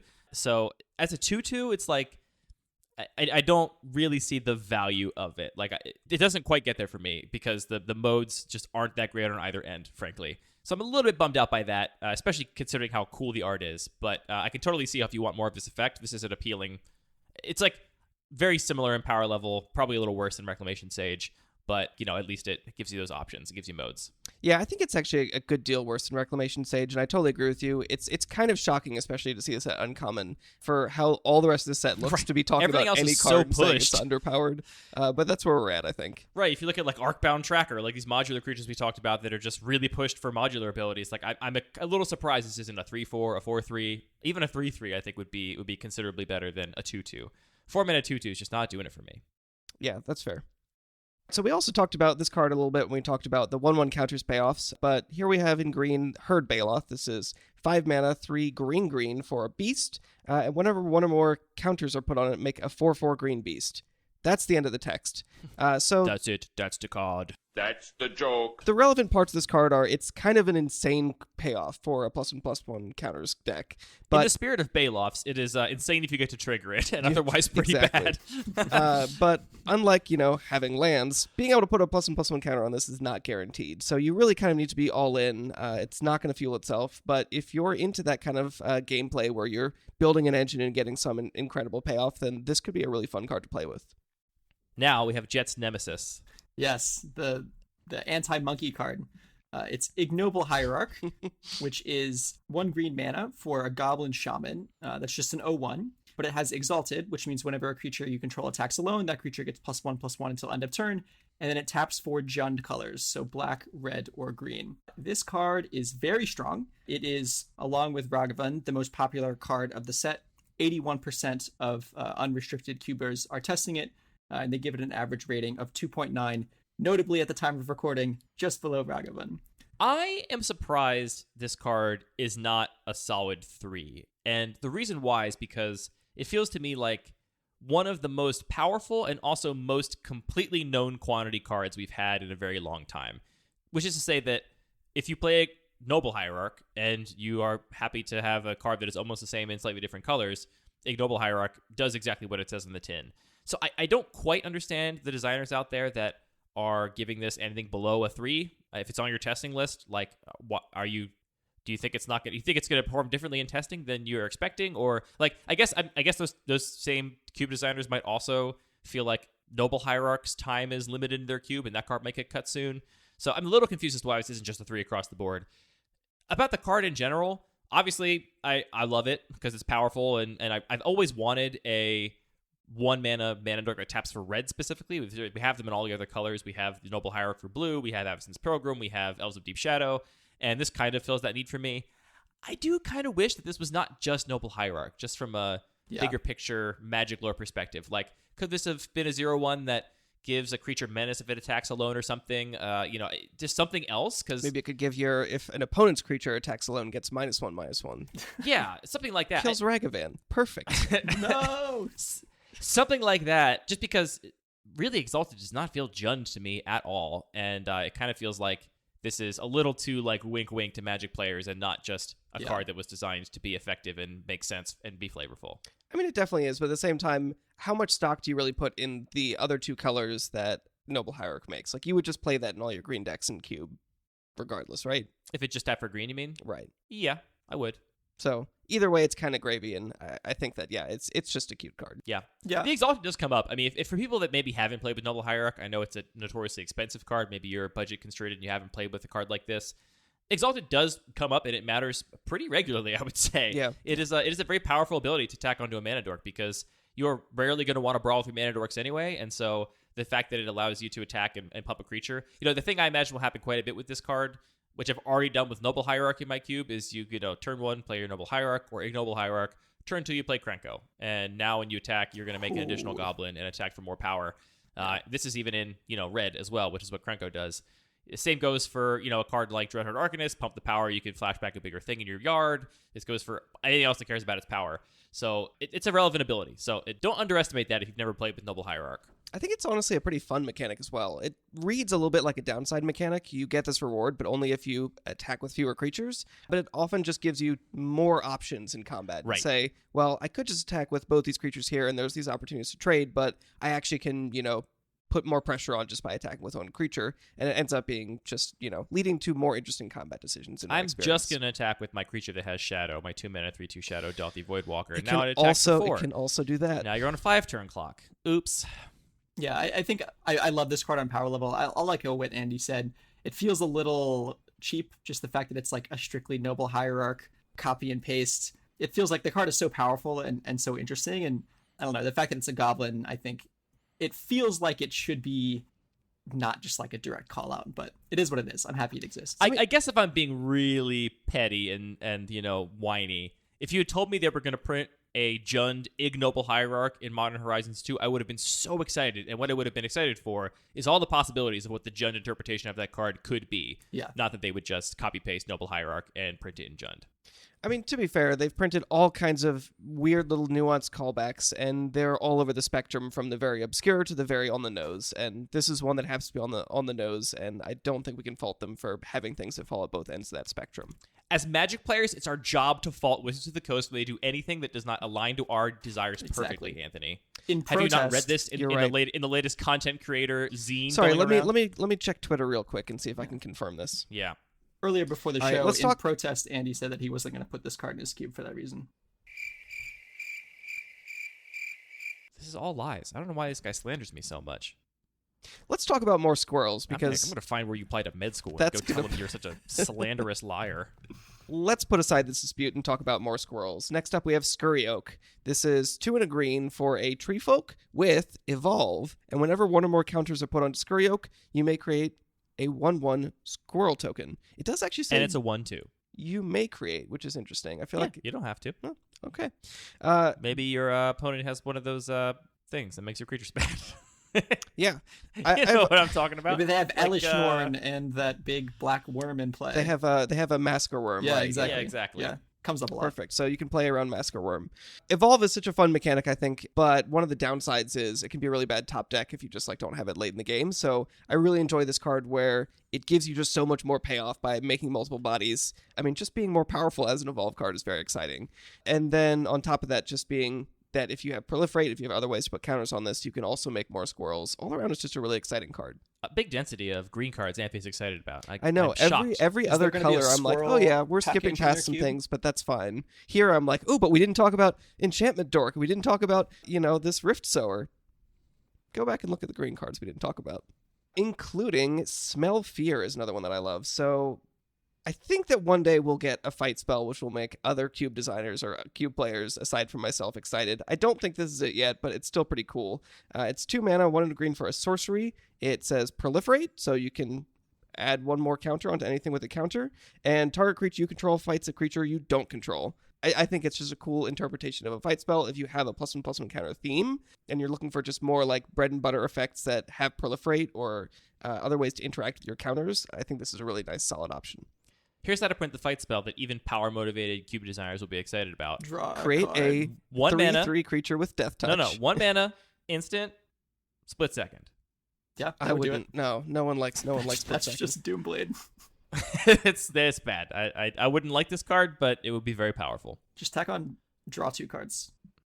Tireless Provisioner is the new Tireless Tracker. It is 2 and a green For an Elf Scout, a 3/2, and when a land enters the battlefield under your control, create a food token or a treasure token. I just think this card's really cool. I think the modality that it offers in creating a food or a treasure token, I think the large majority of the time you're going to create a treasure token, but it offers mana fixing, and I think it's just a pretty neat design, particularly in lower power level environments. I just want to note how it was only 18 months ago that Eldraine came out, and we were all seeing cards get spoiled. I think Oko was the first card with food on it spoiled. We were like, what's a food token? It sounds so ridiculous. Now we just make food in Magic the Gathering, and in not that long amount of time, it's yeah, food tokens. It's just a thing. It just gets absorbed into the world of Magic. And now I don't even flinch at making a food token. I think that's a good move. Yep. Next, we're going to make car tokens. Yeah. Vroom, vroom, baby. Universes Beyond, baby. Great questing beast tokens. I really like Tireless Provisioner as well, and the reason is I think I'm excited to have a worse Tireless Tracker. I think I'm probably, if not the only, in the vast minority of cube designers that are excited for strictly worse versions of cards, but Tireless Tracker was just a card that was way too powerful and really dominated in my main cube. Even though it conformed to some of the synergies you wanted to support, exactly, it was just good enough on its own that all of a sudden people are driving sideways across all the synergies and saying, look at my giant Tireless Tracker. Exactly. I have card advantage and a huge threat. Now you die. So this is very likely a card I'll end up putting into my cube. Yeah, and Peasant Cubers are also pretty excited about it. 54% of them are testing it with an average rating of 2.5. Here's a card I like, but I don't think is particularly great. Verdant Command is 1 and a green for an instant. It has Choose 2. Target player creates 2 tapped 1/1 green squirrel creature tokens, counter target loyalty ability of a planeswalker, exile target card from a graveyard, or target player gains 3 life. So, as a baseline, this is kind of like a weird raise the alarm that makes you 2 tapped importantly, 1/1 squirrel tokens at instant speed and gains you 3 life. That's the thing you can do no matter what the board state is. However, if you have an opportunity to exile a key card from an opponent's graveyard, or I think the powerful thing here is if you can counter the loyalty ability of a planeswalker. This kind of reads to me like a little bit of a planeswalker assassin card. I'm imagining your opponent plays a planeswalker, goes to uptick to protect it, you counter that loyalty ability and put 2 more bodies in play to then attack that planeswalker next turn. I think that's going to be its powerful ceiling. Overall, this doesn't do quite enough for me to be excited about it. I love flexibility, but none of these core modes are things I'm really excited to do. Seems like a pretty awful top deck unless your opponent's about to alter Planeswalker. So I'm not all about Verdant Command, but I think that is the thing to note about it, is that I think when the stars align, this will be effectively counter target Planeswalker and you get 2 green squirrel creature tokens. I think that's a really good point. When I first read it, the obvious thing to think is you want to counter the ultimate, right? And that is something that you can often plan for, so I don't think that's not possible. But I think the point that also just interfering with your opponent's Planeswalker plan at any point in their Planeswalker plan can be a big deal. And at the same time, adding 2 more creatures to the field might just mean when they thought it was going to survive, it no longer will. Right. Yeah, I think there's a lot of times where the combination of robbing them of that loyalty ability, whatever it was, whether it was interfering with your board, adding to their own board, and also simultaneously adding to your board 2 extra bodies, is going to be enough to get rid of any Planeswalker. So if you have a lot of Planeswalkers, I think this card becomes a little more appealing. Obviously, you have none. I don't think you're going to be excited about this, if only because of an added distraction of one of those modes not mattering at all. But even though I do have a lot of Planeswalkers, I'm still not quite high enough on this card. Here's what I'll say about it. I love that we got a command at only 2 mana. I like really cheap modal cards, so I think that's cool. But overall, it's not going to get there quite for me. In the theme of Magic players biting the hand that feeds them, so to speak, I wish the tokens weren't tapped. Hey, if they wanted to be 2 mana, you had to have tap tokens. That was the agreement. They were for I think squirrels were going to take over the metagame. Honestly, I think what that would just do is be just a total blowout against aggro decks. I mean, it's already pretty good against aggro decks because the 1/1 tokens can block the next turn and you're going to gain 3 life. So the fact that you can't ambush their attackers in a color that is rarely aggro in a lot of cubes, I think is a blessing. I think if you had that, Jett, you as the mono red player would be pretty peeved to see your opponent. That's true, actually. Verdant Command, block your Ragavan, block your Jackal Pup, and gain 3 life. Yeah, that's fair. Maybe I'm looking at it with rose-colored glasses in that sense. All right, let's move on to the most exciting section, except for maybe, the green cards. The gold cards. Our first gold card up is Captured by the Legax. It is 1, a green and a white for an aura. Enchant creature. Enchant creature can't attack or block, and when this aura enters the battlefield, support 2. So put a 1/1 counter on each of 2 target creatures. Love it. Perfect. I mean, this is basically just the green-white Cube Cobra, right? Yeah. It absolutely Easy. is. All right, no except argument. that Chupacabra has haste and potentially keyword abilities Oh yeah, great point. for only 3 mana. This card is really pushed. I mean, Pauper Cubers agree with us. We have 69% nice of Pauper Cubers are testing this with a ranking of 2.2 and really efficient removal spell. I like this a lot in cubes that have any kind of +1/+1 counter theme, obviously, but even just have creature combat-based cubes. I think this is going to be really powerful. I mean, that those 2 counters going on relevant creatures that have, again, keyword abilities, other kinds of things going on, giving that power and toughness, haste, and also removing things from your opponent is going to be kind of a blowout. Love the card. Also, I know for a fact that this was almost changed to not be Legax in development. They were like, yeah, we don't really think people like Legax, and one member of R&D, whose name is now slipping my mind, unfortunately, I'll put it in the show notes, fought to make sure that this remained Legax because of how beloved the Saddleback Legac is. Yeah, I love just the little meme call-outs. I think that's one of the things that gives a lot of flavor to Magic cards, and actually one of the things that I really enjoy about the game. It's a beautiful phrase, captured by Legax. It's the new cellar door. Yeah, I mean, there's some of the weird flavor that I'm not as into. Like, why has edict become the term for this particular effect? Like, it doesn't have that meaning in the English language, but this is just this beautiful, like, in-world flavor. I don't know. I mean, like, I feel like an edict kind of makes sense. It's like this, command from on high that you must make a sacrifice. I don't think edicts imply sacrifice outside of Magic. No, but it's a command from on high, and if you're in black, it's a command from some evil force on high. Right, so why doesn't every color have their own edicts that make some other effect? They could, and maybe someday you'll get hired by Wizard R&D, and they will. We'll see. But let's not get too bogged down in the details. Let's move on to Dakin Shadow Slayers. I can't believe you were the one to put this one in the spreadsheet, Anthony. I was shocked as well, but let's talk about it. So it just I costs lost 3. to it a lot in pre-release, and I don't like it. Let's move White, on. blue, black. Easy. All right, next card. So Dakin enters the battlefield with a number of loyalty counters equal to the number of lands you control, which is a little bit weird for Esper, but here we are. It has +1 Surveil 2, -3 exile target creature, and -6 you may put an artifact card from your hand or graveyard onto the battlefield. So what I actually like about this is it is a 3-color planeswalker, which means I think especially in like lower powered environments, it's going to take a little bit of a stretch. It scales with the game in an interesting way, and then it does a relevant effect. You're almost always just going to exile something and then continues to generate value, but not in an oppressive way, I don't think. It like Surveil is just such a great... doesn't affect the board and it doesn't, Right, put a token into play or whatever. So most often I think this is going to end up, early game, you're going to cast this, destroy a creature, and then maybe Surveil one and effectively gain a few life. And I think that's just like a nice spot for a 3-color card. Are you going to play this in your cube? Is that what you're getting at here? I don't think so. It might end up in the rare module of New Cube. Okay, I was going to say... I think in your cube, the way this card would play is you get to 6 or 7 mana, and then you just exile 2 things and then uptick, which is harsh, really harsh. It's a weird design. I don't love the card, honestly. From a design perspective, I don't think it's particularly flavorful or resonant. I do like that, to your point, it's a cheap planeswalker, but it doesn't have this board-affecting uptick. It's a card selection uptick. But that, downtick and being able to play this at 7 or more loyalty, or if you're my opponents during pre-release, 9 loyalty and just obliterate my board is pretty rough. Yeah, I think this is a card that might suffer from being released pretty early in preview season. And so the community is pretty down on it. Only 15% of testers, and they give it a rating of 2.1. I think because it was previewed early, a lot of people just sort of dismiss it offhand. But the effect is pretty powerful. It's true that the +1 not affecting the board or giving you card advantage is pretty rough, but even getting a 3-mana exile target creature is an okay floor. 3 mana, exile target, if you have 4 lands in play, 3 mana exile target creature, and you keep a planeswalker if it starts surveilling is a real threat. This almost made it in the Degenerate Microcube testing list, though I think this loyalty ability equals the number of lands you control is secretly kind of a balancing mechanic, maybe for Eternal formats, because in that environment, there's Mox Diamond, there's Lotus Petal, there's Chrome Mox, there's all kinds of fast mana, and while normally getting a 3-mana planeswalker out on turn 1 or 2 would be really, really good, here it's just not. Wow, that's really interesting. It's just not good anymore because you're like, all right, well, I can't do anything with it other than just surveil. Yeah, it's also, I think, a callback to the original Dakin card, right? Original Dakin Blackblade just has power and toughness equal to the number of lands you control. So this is just a callback to before the color pie existed. Yeah, exactly. A callback to when Esper cared about land count.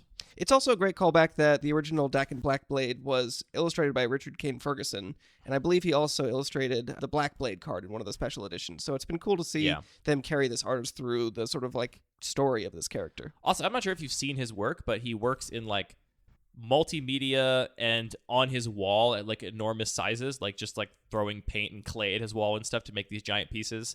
and then photographs them for the card, which is pretty cool. It's definitely some of the most unique and evocative art in Magic. Yeah.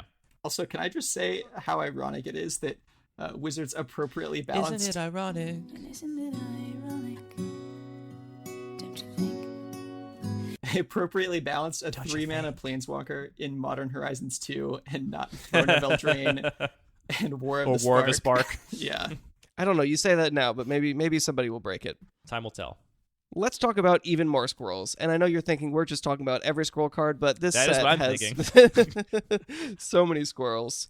All right, so next up we have Draykeeper. This is 5 mana, 3 and a black and a green. When it enters the battlefield, you create 2 1/1 green squirrel tokens. 4 mana, activated ability. Squirrels you control get +1/+0 and gain menace until end of turn. And it's a 2/2 elf druid. I think this is just an all-around really solid design. It's 5 mana for 4 power over 3 bodies, and a relevant ability that lets you force through damage. And if you're doing a little squirrel tribal, that's a possibility. Squirrel Gang Commander? I like that. It is a squirrel maker that doesn't cost $300 now. Next up is General Ferris Rokirik, which is 1 red-white for a 3/1 human. It has hexproof from monocolored, and whenever you... Better than protection. Sorry. Okay. Sorry. Andy's having an aneurysm over there. Whenever you cast a multicolored spell, create a 4/4 red and white golem artifact creature token. This card, if we're talking General Ferris McSwingy Pants, swingy. If we are talking about cards that reward you for building around specific synergies, this is one of them. Hero of Precinct No Fun. Did you get destroyed by this card at pre-release? Is that why you're so bitter? No, I didn't. I just don't like the design of this card at all. Wait, you don't like the fact that it's so swingy? Yeah, I mean, it's this card that is going to be really hard to remove in most cubes unless you have a really deep gold section. And it's just going to sit there and say, yeah, if you drafted a bunch of gold cards, which is already a greedy thing to do in most cubes, you are going to get unbelievably rewarded for it. So it's not a card I'm interested in. The first thing I thought about when this card popped up was our friend's Gold Cube, in which can you not? Its hexproof is irrelevant in that cube because there are no monocolored cards. So that's the first thing I like about it. But the upside is too good. I don't think that Daniel can play this card in that cube because... Oh, he can and he will, and I'm excited about it. I think he explicitly told me already he's not going to. Well, he's telling us each what we want to hear. Just slot it into your pool, Anthony. I did that with a Jett, friend. Jett, are you gonna test this card? No, I'm not. I don't think the multicolored synergy really gets there, particularly in red and white. But why'd you put it on the list? I put it on the list because I think it's a cool incentive for multicolored cubes. You're right that it's pretty punishing in it that it's very hard to beat when your opponent even gets 1/4/4. But I think it's interesting in that it's sort of a red-white card that rewards synergies that are not traditionally rewarded in red-white. And so I just kind of I like that aspect of it. Okay, fair enough. All right, the gold cards keep coming. Next up, we have Graceful Restoration. This is a 5 mana sorcery, so 3 and a black and a white. It has 2 options, so choose one, return target creature from your graveyard to the battlefield with a 1/1 counter on it, or return 2 creature cards with power 2 or less from your graveyard to the battlefield. I wasn't that interested in this at first, but the more I've just been thinking about it, this kind of expensive, flexible reanimation spell is actually really appealing because I feel like it just slots into a lot of different spots in lower-powered cubes where if you have the opportunity to reanimate something big and you get that counter so you can mitigate the fact that, if your 4-drop died, it still kind of comes back as the power of a 5-drop. But it also gives you the flexibility that if you lost a relevant combo, which I think even scales up to higher powered cubes as well, getting back 2 creatures can be extremely powerful. I always perk up a little bit when an effect like this limits things by power rather than mana value, because power is maybe correlated, but not strictly correlated with the impact of a card in the game. There are plenty of giant creatures that are high mana value. They have a huge impact in the game that have a low power. You got your Urbis Protectors, you got all of your Golem cards, all of the Splicer cards, various recruiters. There's a lot of cards with low power that could potentially have an outsized impact on the game. I played this in my pre-release pool, and it was fine. I had 2 Bone Shredders in my pool, and I really felt the pain of the target non-artifact, non-black creature clause. I had dreams of just casting both of my Bone Shredders, not paying the echo cost, and then buying them both back with Graceful Restoration. But so many creatures were black and artifact that I just couldn't make it happen. And I have to give again another shout out to Robbie Trevino for another fantastic illustration. He can do Nightmare Dogs, and he can do whatever this nightmare is. Robbie Trevino, what can't you do? Next up is one of the most popular multicolored cards of the set, which is Grist, the Hunger Tide. And so this is maybe a not so balanced 3-mana Planeswalker, which is 1 black-green for a Planeswalker that starts with 3 loyalty. And notably, it has a static ability that is actually present on all zones except for the battlefield, which is kind of unique. As long as Grist the Hunger Tide is not on the battlefield, it's a 1/1 insect creature in addition to its other types. And so this gets hit by things like Collected Company, Green Sun Zenith. You can Fauna Shaman for it. It can't be duressed. It can't be negated because on the stack it's not a creature, or on the stack it's a creature. And so it has a lot of interesting, it has a lot of interesting synergies like that. It's good with Recurring Nightmare, I think is a big one for higher power leveled cubes. And then in terms of its abilities, +1 is create a 1/1 black and green insect creature token, then mill a card. If an insect card was milled this way, put a loyalty counter on Grist and repeat the process. I don't expect that to be too relevant in most cubes, although maybe you can have some really cool insect tribal thing going on. Its second ability is -2. You may sacrifice a creature. When you do, destroy target creature or planeswalker. My 2 favorite words in all of Magic. And then -5, each opponent loses life equal to the number of creature cards in your graveyard. This card is very strong, and the community is pretty high on it. 61% of unrestricted cubers are testing it, with an average ranking of 2.5. And I've noticed that a lot of people have been drawing comparisons to Duretti in Genius Iconoclast, which I think is a card a lot of people are pretty high on. This is an example of a Planeswalker that I think will take over the game pretty easily. And the fact that it's in green means that it can come down on turn 2, I think makes this card very strong. I am pretty excited about this card for the sole reason that I find it difficult to get people in my cube to draft green-black, and this is exactly the kind of incentive I think will pull them into that color pair. Similar to how I felt about Oko when Oko was printed for blue-green. I mean, at that point, we had Hydrate Crisis, but we didn't have Uro. We didn't have some of these other big appealing cards to pull you into blue-green, and so I was like, great, Oko is going to actually pull my players there, and it turned out Oko was entirely too warping. I have similar fears about Grist, to be honest. Now, the saving grace here is that I don't think this card is going to be very effective against control decks. It's going to be fine. I mean, it's a 3-mana card that gives you a 1/1 every turn. That's plenty good. But it's not going to do much against decks that don't have opposing creatures in play often. Editor's note, I take it back. This card is up against Planeswalkers. Hitting Planeswalkers, though, is pretty brutal. Yeah, being able to hit Planeswalkers is really devastating. I think this might be too good, and I'm going to test it and find out, but I am concerned about it. Red-Black Duretti is already very, very strong, but has that similar thing where it can only kill creatures and not Planeswalkers, making it kind of a little bit of a dud against control. And Duretti's tokens can't even attack either. And even given that, Duretti has been quite good in my own environment. So I'm really excited to have a really good black-green card that I think is going to be a very high pick, make people want to play that color pair. It's going to pull them into green if they're in black and black if they're in green. We'll see if it ends up being too warping. I'm kind of on the fence about it right now. I'm really surprised to hear you say that. Obviously, it's a mythic planeswalker. It's going to do a lot, but it doesn't seem oppressive in a high-powered cube to me at all. I think the thing is, if you're even remotely ahead and you play this card, your opponent has to remove it or they are never having a way to get back in the game. Like, how many turns can you put enough creatures and planeswalkers in play that me being able to destroy one of them as a down tick while also having all of my mana available to commit to other spells to the board is going to be enough for you to crawl back? Yeah, I could see that. Yeah, I think Duretti is a card that a lot of people tend to underrate. And it's actually a card that I've underrated for quite some time. You know, just the 5th time that you play against it and can never make any headway.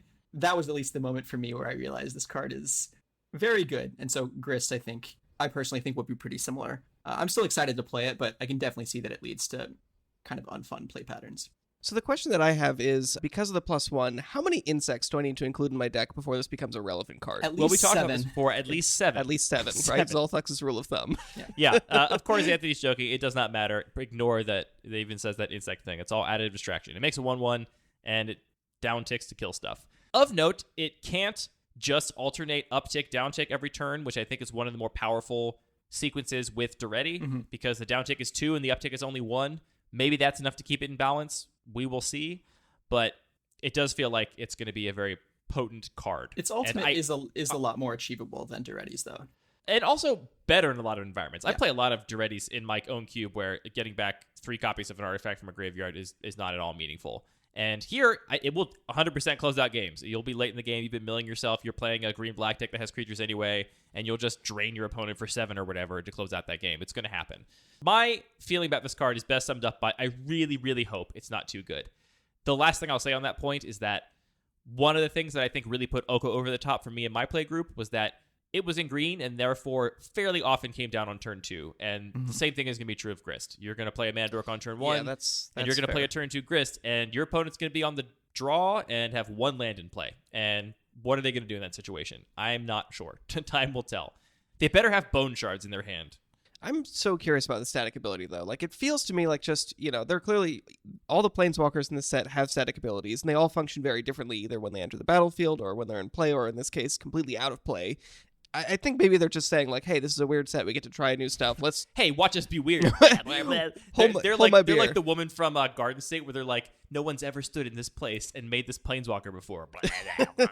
That's exactly it. Infinite design space present here. You know what I do when I feel completely unoriginal? Blah, blah, blah, blah, blah, blah. I make a noise or I do something that no one has ever done before, and then I can feel unique again, even if it's only for like a second. So no one's ever done that? No, not in this spot, no. You just witnessed a completely original moment in human history. It's refreshing. You should try it. Oh, no, thanks. No, come on. No, you know what? I think that was good enough for the both of us. So I wonder if that's a thing that you're actually going to think about as you're drafting and building your deck, or if it is going to be more just this weird thing you discover, as you have another Planeswalker that says, reveal until you hit a creature and you get this Planeswalker, or like you're saying with a recurring Nightmare. Are there going to be a lot of interactions like that are like worth playing towards? I think there's enough that it's really going to matter. And the biggest one for me is Green Sun Zenith. I have honestly had more than a few drafts in my own cube lately where I have a Green Sun Zenith in my green deck, and I cut it because I just don't have enough creatures above 2 or 3 mana that it's worth running a Green Sun Zenith because all of my top end is Planeswalkers.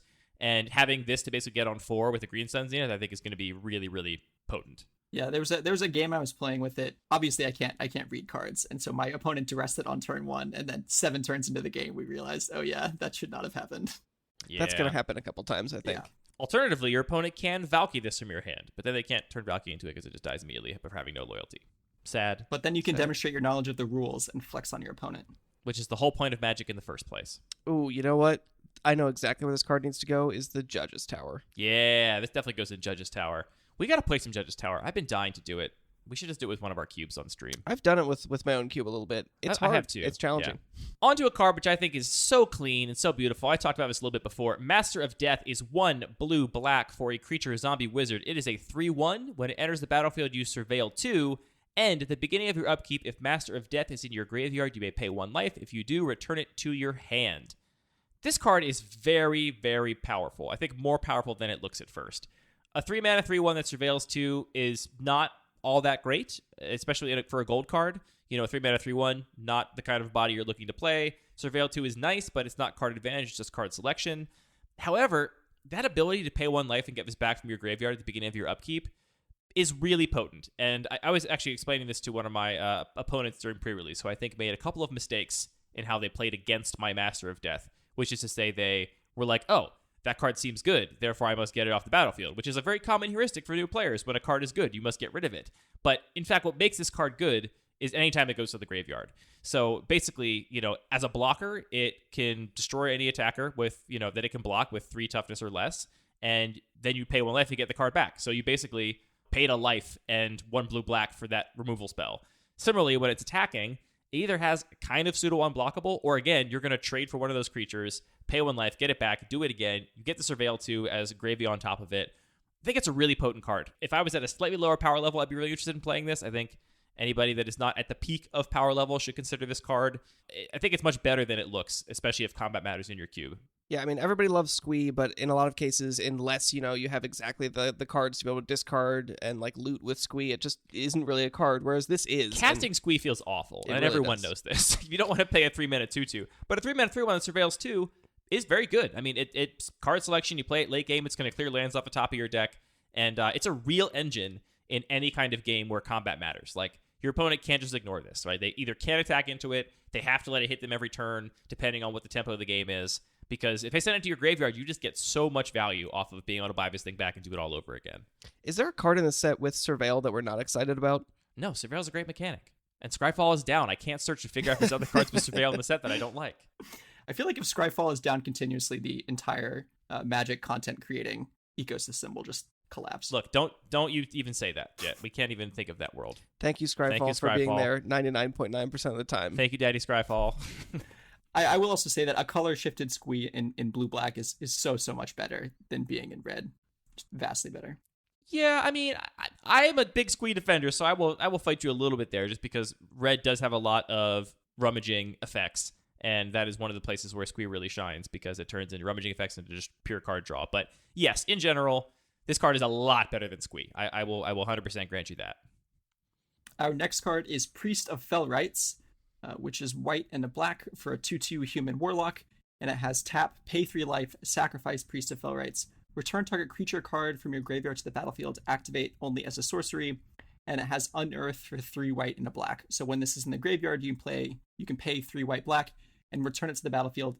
It gains haste, and then you exile it at the end step, or if it would leave the battlefield. This card is strong. I know a lot of folks with cubes are really interested in exploring avenues of Reanimator that aren't super strong, and so I know one way that folks have done that is by exploring this sort of white-black Reanimator archetype, and that's something that the Modern Horizons 2 has explicitly tried to support. And this card is extremely powerful in that context. I will say that I think 3 life is actually a higher cost than it might seem, particularly if you sort of want to do it twice. But the payoff is definitely here, and so I think a lot of folks that are interested in sort of white-black value or bigger Reanimator strategies are interested in this, and so 21% of unrestricted cubers are testing this with an average rating of 2.1. What I'll say about this is, relative to something like Graceful Restoration, I really like that this is a reanimation effect that you can also just play if you don't have a thing in your graveyard to go get. It's a 2-mana 2/2. You can brawl with it. You can block with it and then unearth it later. I like that it's putting this effect in your deck that doesn't also strand you with a card that is uncastable some amount of the time. It's kind of like the barbed spike of reanimation effects in that regard. Yeah, absolutely. Because it doesn't. It's not just committing to be only the B of your A-B combo. Right. It's also just a 2/2 for 2 with Unearth, which is fine. Unearth just keeps being an interesting mechanic that they find new twists on, and the fact that this is a card that puts itself into the graveyard to fuel Unearth on its own is really interesting. I'm going to jump in here. We didn't actually put Rakdos Headliner on our list of cards to talk about, but as I'm scrolling through this card gallery, I can't pass it up. This is a black and a red for a creature devil. It's a 3/3 with haste, and it has Echo, discard a card. This is a really push card. 2-mana 3/3 with haste, and if you can turn that Echo into parity or even some kind of upside, I mean, discarding a Madness card, discarding a Kroxa, discarding a card with flashback, it's really, really push in terms of just raw damage output for mana. So if you're playing any kind of aggressive black-red deck, especially if you have some kind of graveyard, discard, Madness thing going on, I think his card really gets there in terms of raw stats. A 3/3 is a real body, and giving it haste is kind of nuts. All right, our last multicolored card is Territorial Kavu, which is red and green for a Kavu, and it has power and toughness equal to the number of basic land types among lands you control. So if you have a shock land, it's a 2/2. If you have a Triome, it's a 3/3, or it can be higher if you have multiple of those things. And whenever Territorial Kavu attacks, choose 1, discard a card. If you do, draw a card, or exile up to 1 target card from a graveyard. This is one I read Sam's Black article, like I've mentioned a few times now. Apparently, this card used to generate raw card advantage on attack, and I really wish that it was kept that way. I can see why they probably changed it, because this card can be huge in environments.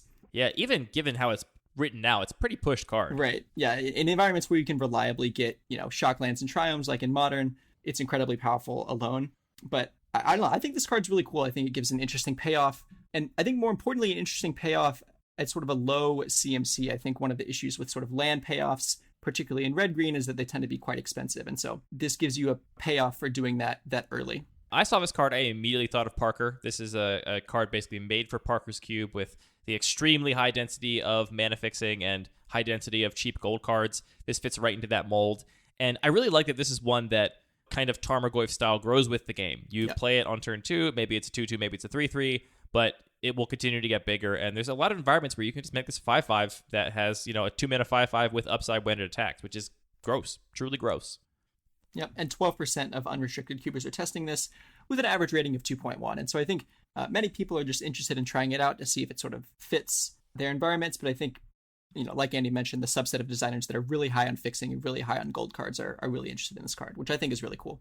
And I think it's interesting, a lot of times if we see this kind of casting cost in a spell where it's 2 mana and 2 separate colors, those cards can be a little bit challenging in Cube and like draft environments where you usually want them to be in play early, and making sure you have that mana early is not guaranteed. But this being something that scales with the game and has relevant effects later in the game, I think really gets around that.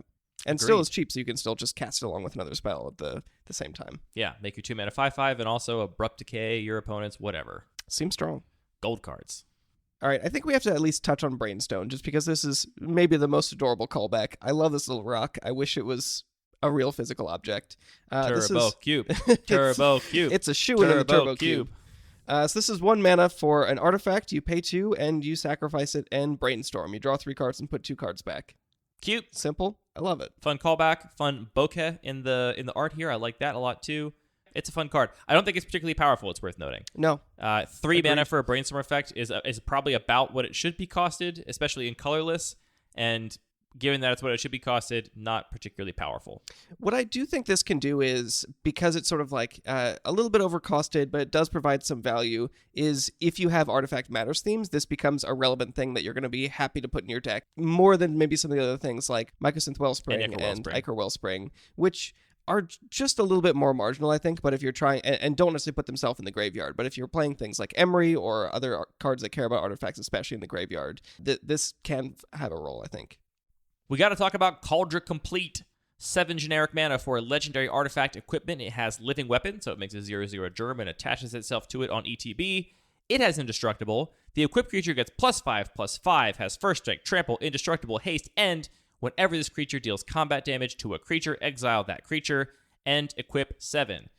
Put this in the long list of bombs that I got bodied by at the Modern Horizons 2 sealed pre-release event. This card is extremely pushed, and the first thing a lot of Cube designers will think of when they see it is Stoneforge Mystic. It's the first thing I thought of.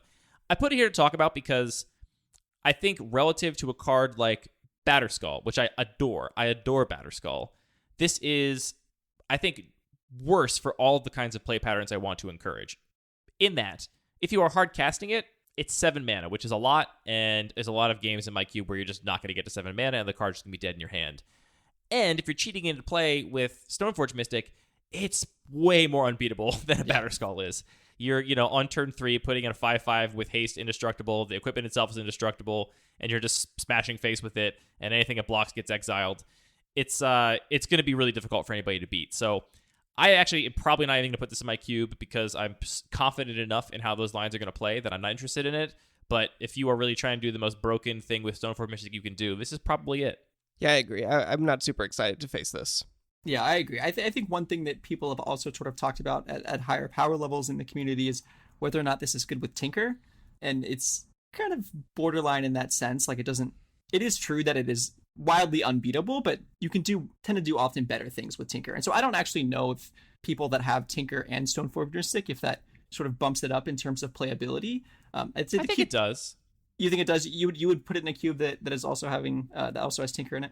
Yeah, I actually also considered this in the Degenerate Micro Cube, and the archetypes it would fit into would be, I would add Stoneforge Mystic, so it would be a Stoneblade thing, and it would be a Show and Tell and Tinker and just hard cast with Mishra's Workshop kind of card.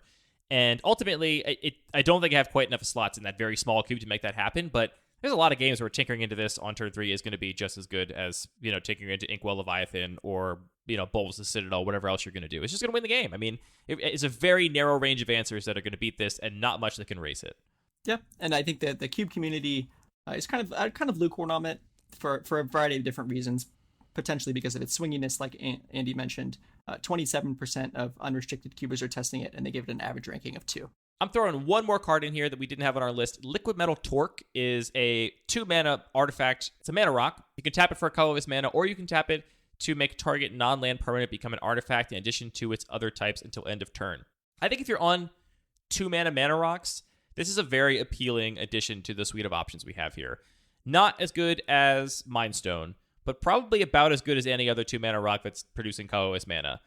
The ability to turn some other card into an artifact has a lot of weird incidental upside. It'll turn all of your shatters into, Vindicates, basically. It'll allow you to, Thieving Skydiver can take lands. Yeah, with it'll allow you Skydiver. to take stuff with Thieving Skydiver. I think there's enough situations where this is going to come up in powerful cube environments that care about this kind of thing.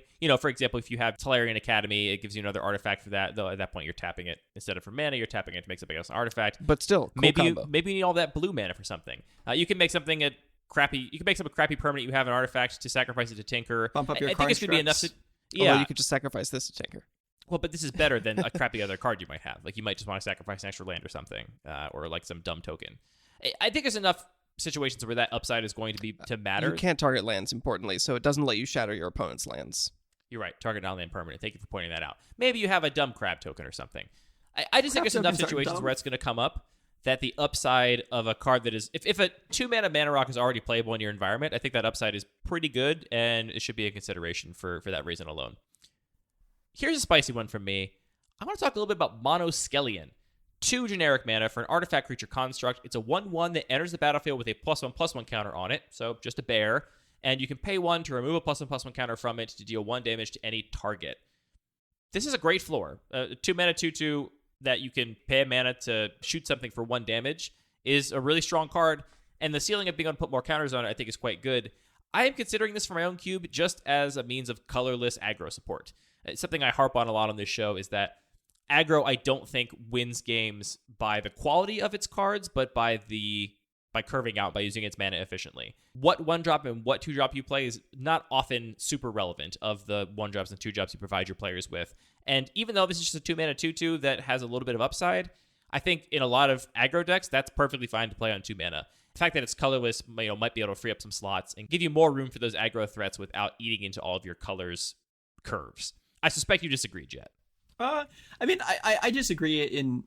Well, actually, you said you considered cubing this card. I don't think this card gets there on power level, but I agree with the idea that it doesn't particularly matter what aggro 1-drops an aggro deck curves out with. It just needs to curve out. I do think in instances where it's 1 power versus 2 power, you'd almost always rather have 2 power. But I will say the one thing that I like about this card is that 1 damage to any target is like sneakily good, I think. It's great. This is the kind of effect where you read it and you kind of think, well, that's kind of, I'm not sure how often that will come up, but I think that you'll find it comes up pretty often and it's often very relevant. Kill a mana dork, kill an aggro creature, take the last damage off a planeswalker. There's going to be a lot of times where that 1 damage is going to matter. It's a shame that it costs the mana to use. I presume they didn't want any infinite combo nonsense with this. Have we completed the Skellion set? How many Skellions are there at this point? There's just, the Biskellion, the one from like Mirrodin or whatever, isn't really in the same vein, is it? There's Triskellion and Monoskellion. Is Biskellion similar? Serrated Biskellion, which is set at around -1/-1 counters. Yeah, interesting. It's kind of a different thing. We actually just have we're creating the Skellion matrix, where we now have Skellions, and we also have serrated Skellions, and they can come in every size. So we got a lot more Skellions. Also, serrated Biskellion in Tempest, not Mirrodin. It just has Mirrodin looking art. We got one more artifact creature here. I really like this Steel Dromedary. I think in cubes that are very much focused on +1/+1 counters, this just offers you a lot of power and flexibility at a pretty low floor. So it's 3/1 for an artifact creature Camel. It's a 2/2, enters the battlefield with 2 +1/+1 counters, but tapped. It doesn't untap during your untap step. It has a 1/1 counter on it. And at the beginning of combat on your turn, you may move a counter from Steel Dromedary onto any target. So effectively, if you play this pre-combat, you move a counter, you have a 3-mana 3/3, plus you've added a counter to something else with haste, which is actually a pretty big game. And I don't think it's really fair to call it a 3-mana 3/3, though, because it's tapped and will not untap. That's true. So you don't really have a creature. You do have to deliver all the counters before you get to untap it. That's fair. Just a nice flavor. I didn't mean to derail you, but I don't think that's...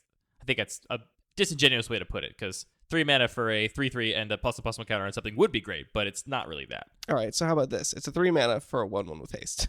There you go. Even better. Yeah, I think again, if you're interested in supporting +1/+1 counters, this is a way to actually just give you a lot of flexibility to put those counters wherever you want them and give you a body that's going to do something at some point. We are going to conclude our set review on a banger. Jett, give us our last card. Yep, this card. Funny story. When this card, we're talking about Urza's Saga. When this card was first spoiled, I said to myself and to my playgroup, I don't think this card is very good. I don't think it'll see play in Eternal formats. And my friend says, "Oh, my sweet summer child." Yeah, my friend said, "You're an idiot. It's gonna be banned in Eternal formats." And I was like, "No way!" And yeah, I kind of eating my foot on that one. And so Urza's Saga is an enchantment land, which is wild, and it's a saga. And so, just as a reminder, it has Urza's Saga in the type line. The type line is Enchantment Land Urza's Saga. I think that might have been the deal with this card and why it's so busted. Because how can you not read that, see that it is Urza's Saga? Because Urza's was already a land type, and Saga is already an enchantment type. It lines up so perfectly. You have to let this through the cracks, right? I guess you do. Apparently, this card was not play tested. In its current iteration. Exactly. That's what I'm saying. You don't even test it. Perfect. They're just like, flavor's great. Send it out the door. Yeah, exactly. So just as a reminder, folks, for sagas, you put a lore counter on it after your draw step. So at the beginning of your main phase, which I think is really nice because, like Andy mentioned earlier, decisions happening at the beginning of your upkeep are gross. Big bummers, dude. Yeah, I think we should just petition to switch the upkeep and draw step. I don't think that would break anything. Definitely not. Urza Saga, the first ability is Urza Saga gains tap, add a colorless. And so when you play this as a land, it's going to immediately get one lore counter because it enters with a lore counter. And so it's going to be able to tap for colorless immediately. And actually, notably, it's going to keep that first ability throughout all of the lores. So it can always tap for mana, which is important. And then the second ability is Urza Saga gains 2, pay 2, tap, create a 0/0 colorless construct artifact creature token with this creature token gets +1/+1 for each artifact you control, and so it's a construct. And then the third ability is search your library for an artifact card with mana cost 0 or 1, put it onto the battlefield, and then shuffle. And so I think for me, it was kind of hard to appreciate what the play patterns for this card are. But often what will happen, assuming you have the mana, like if you were to devote all your resources to this card, you're going to play it, and then on your second turn, you're going to tap 2 to get a construct, which essentially costs you 3 mana total. And then on the next turn, with the third ability on the stack, you can tap it to get another construct. And so you can get 2 constructs total, and then get a free 0 or 1 cost card, which, as it turns out in Modern, is pretty broken. I'm not so sure. I think it kind of messed up in every format, to be honest. Yeah, that's true. Sorry, every Eternal format. As far as Cube goes, the Cube community is a little lukewarm on it. 24% of unrestricted Cubers are testing it, and they give it an average ranking of 2.2. Andy, do you think this card is good enough in cubes that aren't particularly focused on artifact synergies? Absolutely. I think this card is broken and extremely powerful in basically any cube. And the only reason not to play it would be that it's clunky and kind of ugly, frankly, or that you're concerned it's too powerful. I think this card is messed up. You don't think that your deck always needs an artifact to hit that's 0 or 1 for it to be worth including? No, in our cube playtesting, I played this in my mono black aggro deck with no artifacts to get off of it. Partially because I was like, I'm just going to test this card. Like I'm putting it in my deck to see what happens, but I also thought it'd be pretty good. And in multiple games, it just made 5/5s because I had an equipment or a vehicle sitting around, and it just made 2 5/5s for my land drop. I think it's fills the same slot in Cube as things like Mutavault and Mishra's Factory and other colorless utility lands, in that it's kind of difficult to play, I think, in 2 or certainly 3 color decks, but in any monocolored deck, I don't need any artifacts in my deck for me to be excited to play this. I'm happy to play a Wastes that offs itself in 3 turns, or I draw in the late game and I make 2 2/2s off of it. I think it's very, very powerful.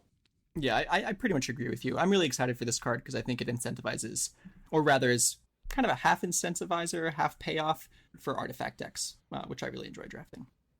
I wonder, is this too bizarre of a comparison to compare it to Edge of Autumn, where it's like early game you are going to need some mana, you're going to want that, but then late game it's actually just a card that's going to make 2 2/2s or higher, and the fact that it's in the early game only a land for a couple turns actually probably doesn't matter that much.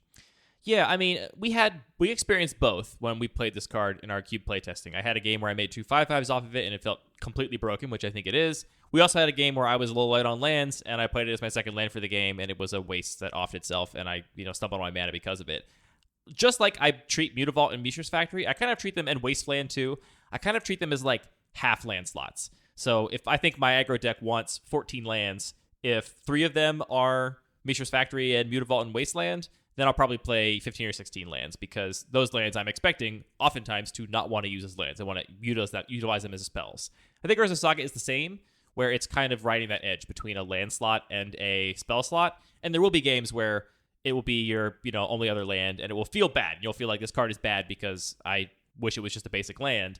But would you say that of any other non-land card in your deck? Would you look at your, hand where you're mana screwed and say, gosh, this Dark Confidant, this Snapcaster Mage is so bad, I wish it was an island or a swamp? You probably wouldn't hold that card to that standard, and I don't think you should hold Urza Saga to that standard either. Think of it, if you have to, think of it as a spell that has the mode of, if you're mana screwed, play me as a land, if you need to, and just tap me for mana for 3 turns. Yeah, I think that's a pretty reasonable framing. And the ceiling is, I think, really hard to understate. I mean, if you're getting a bunch of constructs, a lot of cubes have plenty of artifacts going around that you're going to end up having pretty big creatures. Uncounterable 2 big tokens, and then an uncounterable artifact in your deck is and then you go get a Skull Clamp that also, I mean, this isn't usually what you want to do with Skull Clamp, but it's also an anthem for your other creatures, your 2 constructs that you made. Yeah, that's true. It's just such an insane amount of value. Yeah, I'm really excited for this card with Retrofitter Foundry. Yeah, the first cards I thought of were Retrofitter Foundry and Skull Clamp to fetch with it. Also fine to get Sensei's Divining Top or something, but really those also, two are especially Soul good. Ring. Yeah, well, sure. I'm thinking about cards that I play in my cubes. Right. I don't put Soul Ring in my cube. Obviously, if you're in like a full vintage power cube, I imagine you're thrilled to slam this so you can get more Black Lotuses and more Soul Rings in your deck, basically. But even if you're not, I think, Anthony, if you put this in your regular cube, it would be messed up and broken. Oh, absolutely. I mean, you look at an Aether Spell Bomb, that's the game. Right. I don't think it could be overstated how powerful this card is. I think it will take players a little bit of time to learn how to play with it, and me included. But I think the potential power this offers on a land that is uncounterable, essentially non-interactable in most environments, it's really kind of messed up. So, very powerful card. I don't want to harp too much on this card, but do you think its play patterns, like its decision making, is interesting? Like, it's true that the constructs are essentially just free on this land, but maybe there's an interesting choice to be made about, do I have time to sort of make this construct, or do I need to commit my mana to other plays this turn? Or is that just sort of free upside? Yeah. No, I mean, I think it leads to interesting decisions sometimes. I think sometimes you'll have no other options. You're like, of course, I make constructs. It's like free value. But I think sometimes you'll be like, well, do I want to cast my 4-drop this turn, or do I want to cast my 2-drop and also make a construct, or, my 1-drop and make a construct? Those will come up, and those are, more options, I think, in general leads to more interesting play patterns for me. So I don't dislike it in that regard. I do think it's really clunky. The enchantment land Urza Saga, someone's going to disenchant it, and you're going to be like, what? You can do that? Yes, you can disenchant it. I mean, it's a really weird combination of effects. Someone's going to play Blood Moon, and it's just going to die immediately.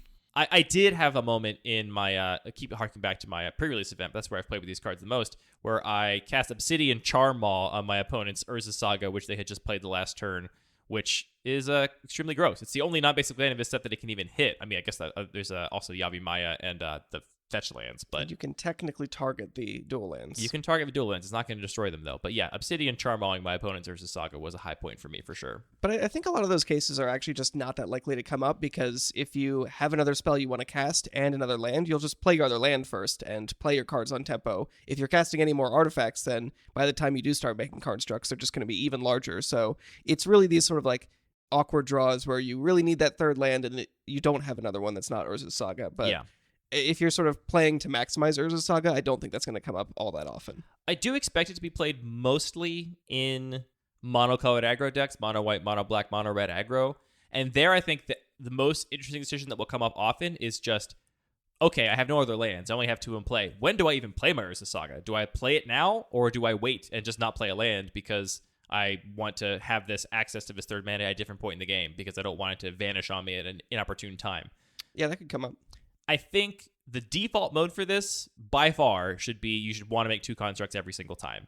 And that's just because if you are spending your mana making those constructs, you are not spending cards in your hand. And you will then, once those constructs are in play, still have all those cards in your hand left to do. I feel like I learned this from watching Ben Stark play with Slimefoot in Dominaria Limited, where he just was watching him play. He's obviously a much better player than me, and he kept making Saprolings in moments where I was like, well, obviously you cast your great 5-drop now. And he was like, no, I just make Saprolings, because his whole point was if I can make Saprolings and survive in this game and like just not fall way behind, then I'm actually getting way ahead because I'm not spending cards to stay at parity. I'm just making Sapling tokens to stay at parity. So if you could just make Construct tokens and not fall behind because of it, then over the course of the 3 turns this is in play, you will have committed to the board and spent your mana on something board impacting without spending any cards, which is a huge benefit.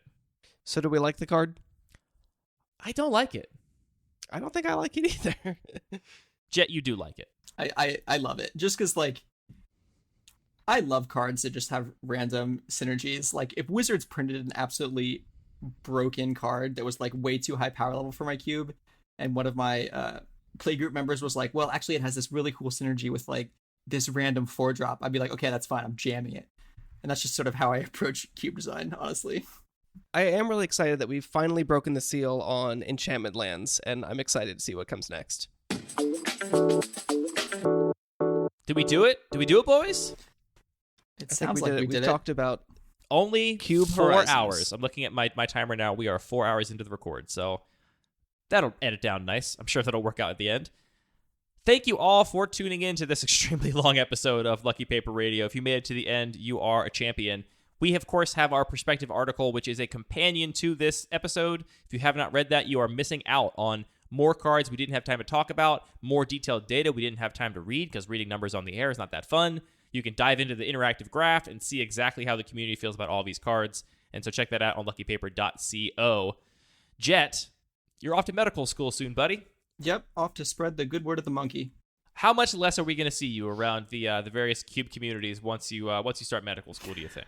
I will probably still spend more time playing Magic than I should, if I'm being perfectly honest. That's what I want to hear, buddy. That's exactly what I want to hear. Tell. We won't tell that mean lady that was interviewing you and judging your Magic playing habits. Yeah, I thought maybe I should explain to her, you know, like, it's actually really cool. Like, I'm a planeswalker and I get to cast all these really cool creature spells. There's a bunch of fantasy flavor, but then I decided, no, she's probably not interested in that. That's how I introduce Magic to people. When they're like, so what is this game? I just open with, so, you're a wizard. You're a wizard, Harry. You're a wizard, Harry. I'm going to make a small request here. I think we earned it on this episode. Go to iTunes, leave us a 5-star review, and write a little comment about how hard we work to make this beautiful podcast for you. That's all we ask of you. We haven't asked you to buy any mattresses or specific card sleeves or sell your singles back to a specific store. So just go leave us a 5-star review on iTunes. We read all those, and it really does mean a lot. So thank you to those that have left a review.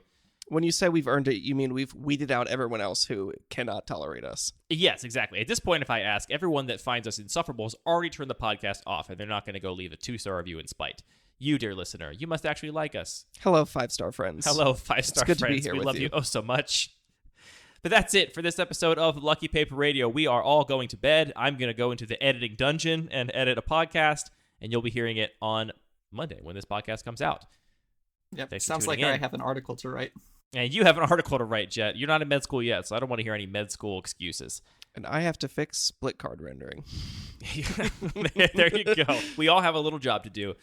All of our music is produced by DJ James Nasty. All the Magic cards are produced by Wizards of the Coast. The listening is done by you, and the talking is done by me, my friend Anthony, and my friend Jett. Thank both of you for talking about Magic with me for hours and hours on end. Always happy to do so. I will do this. Oh, wait. Should we do our favorite cards of the set to close it out? I guess that could be our sign-off with everyone's favorite card. Yeah, let's do it. Jett, I mean, you should go first because we all know what yours is. Ignoble Hierarch. Lol. Lol. He trolled us, everybody. We got trolled so hard. Of course, the monkey. Yeah, you like the monkey a lot. Anthony, favorite card? This is totally sprung. We've been talking about the set so long, I'm too close to it. So you're gonna pass for a sec? Nope. Chitter Splitter. I'm gonna go with Bone Shards. I think that is actually such a nice, clean design. I'm really excited about it. The card I am most excited about emotionally, I cannot lie, is Timeless Dragon. I just love it. Small shout outs to cards like Esper Sentinel, cards like Bone Shards. Why don't you just review the whole set? Blazing Root Walla, Dragon's Rage Channeler. Those cards are all fine, but the card that really just sparks my joy the most is Timeless Dragon. I hope it is good enough to stick around in my cube.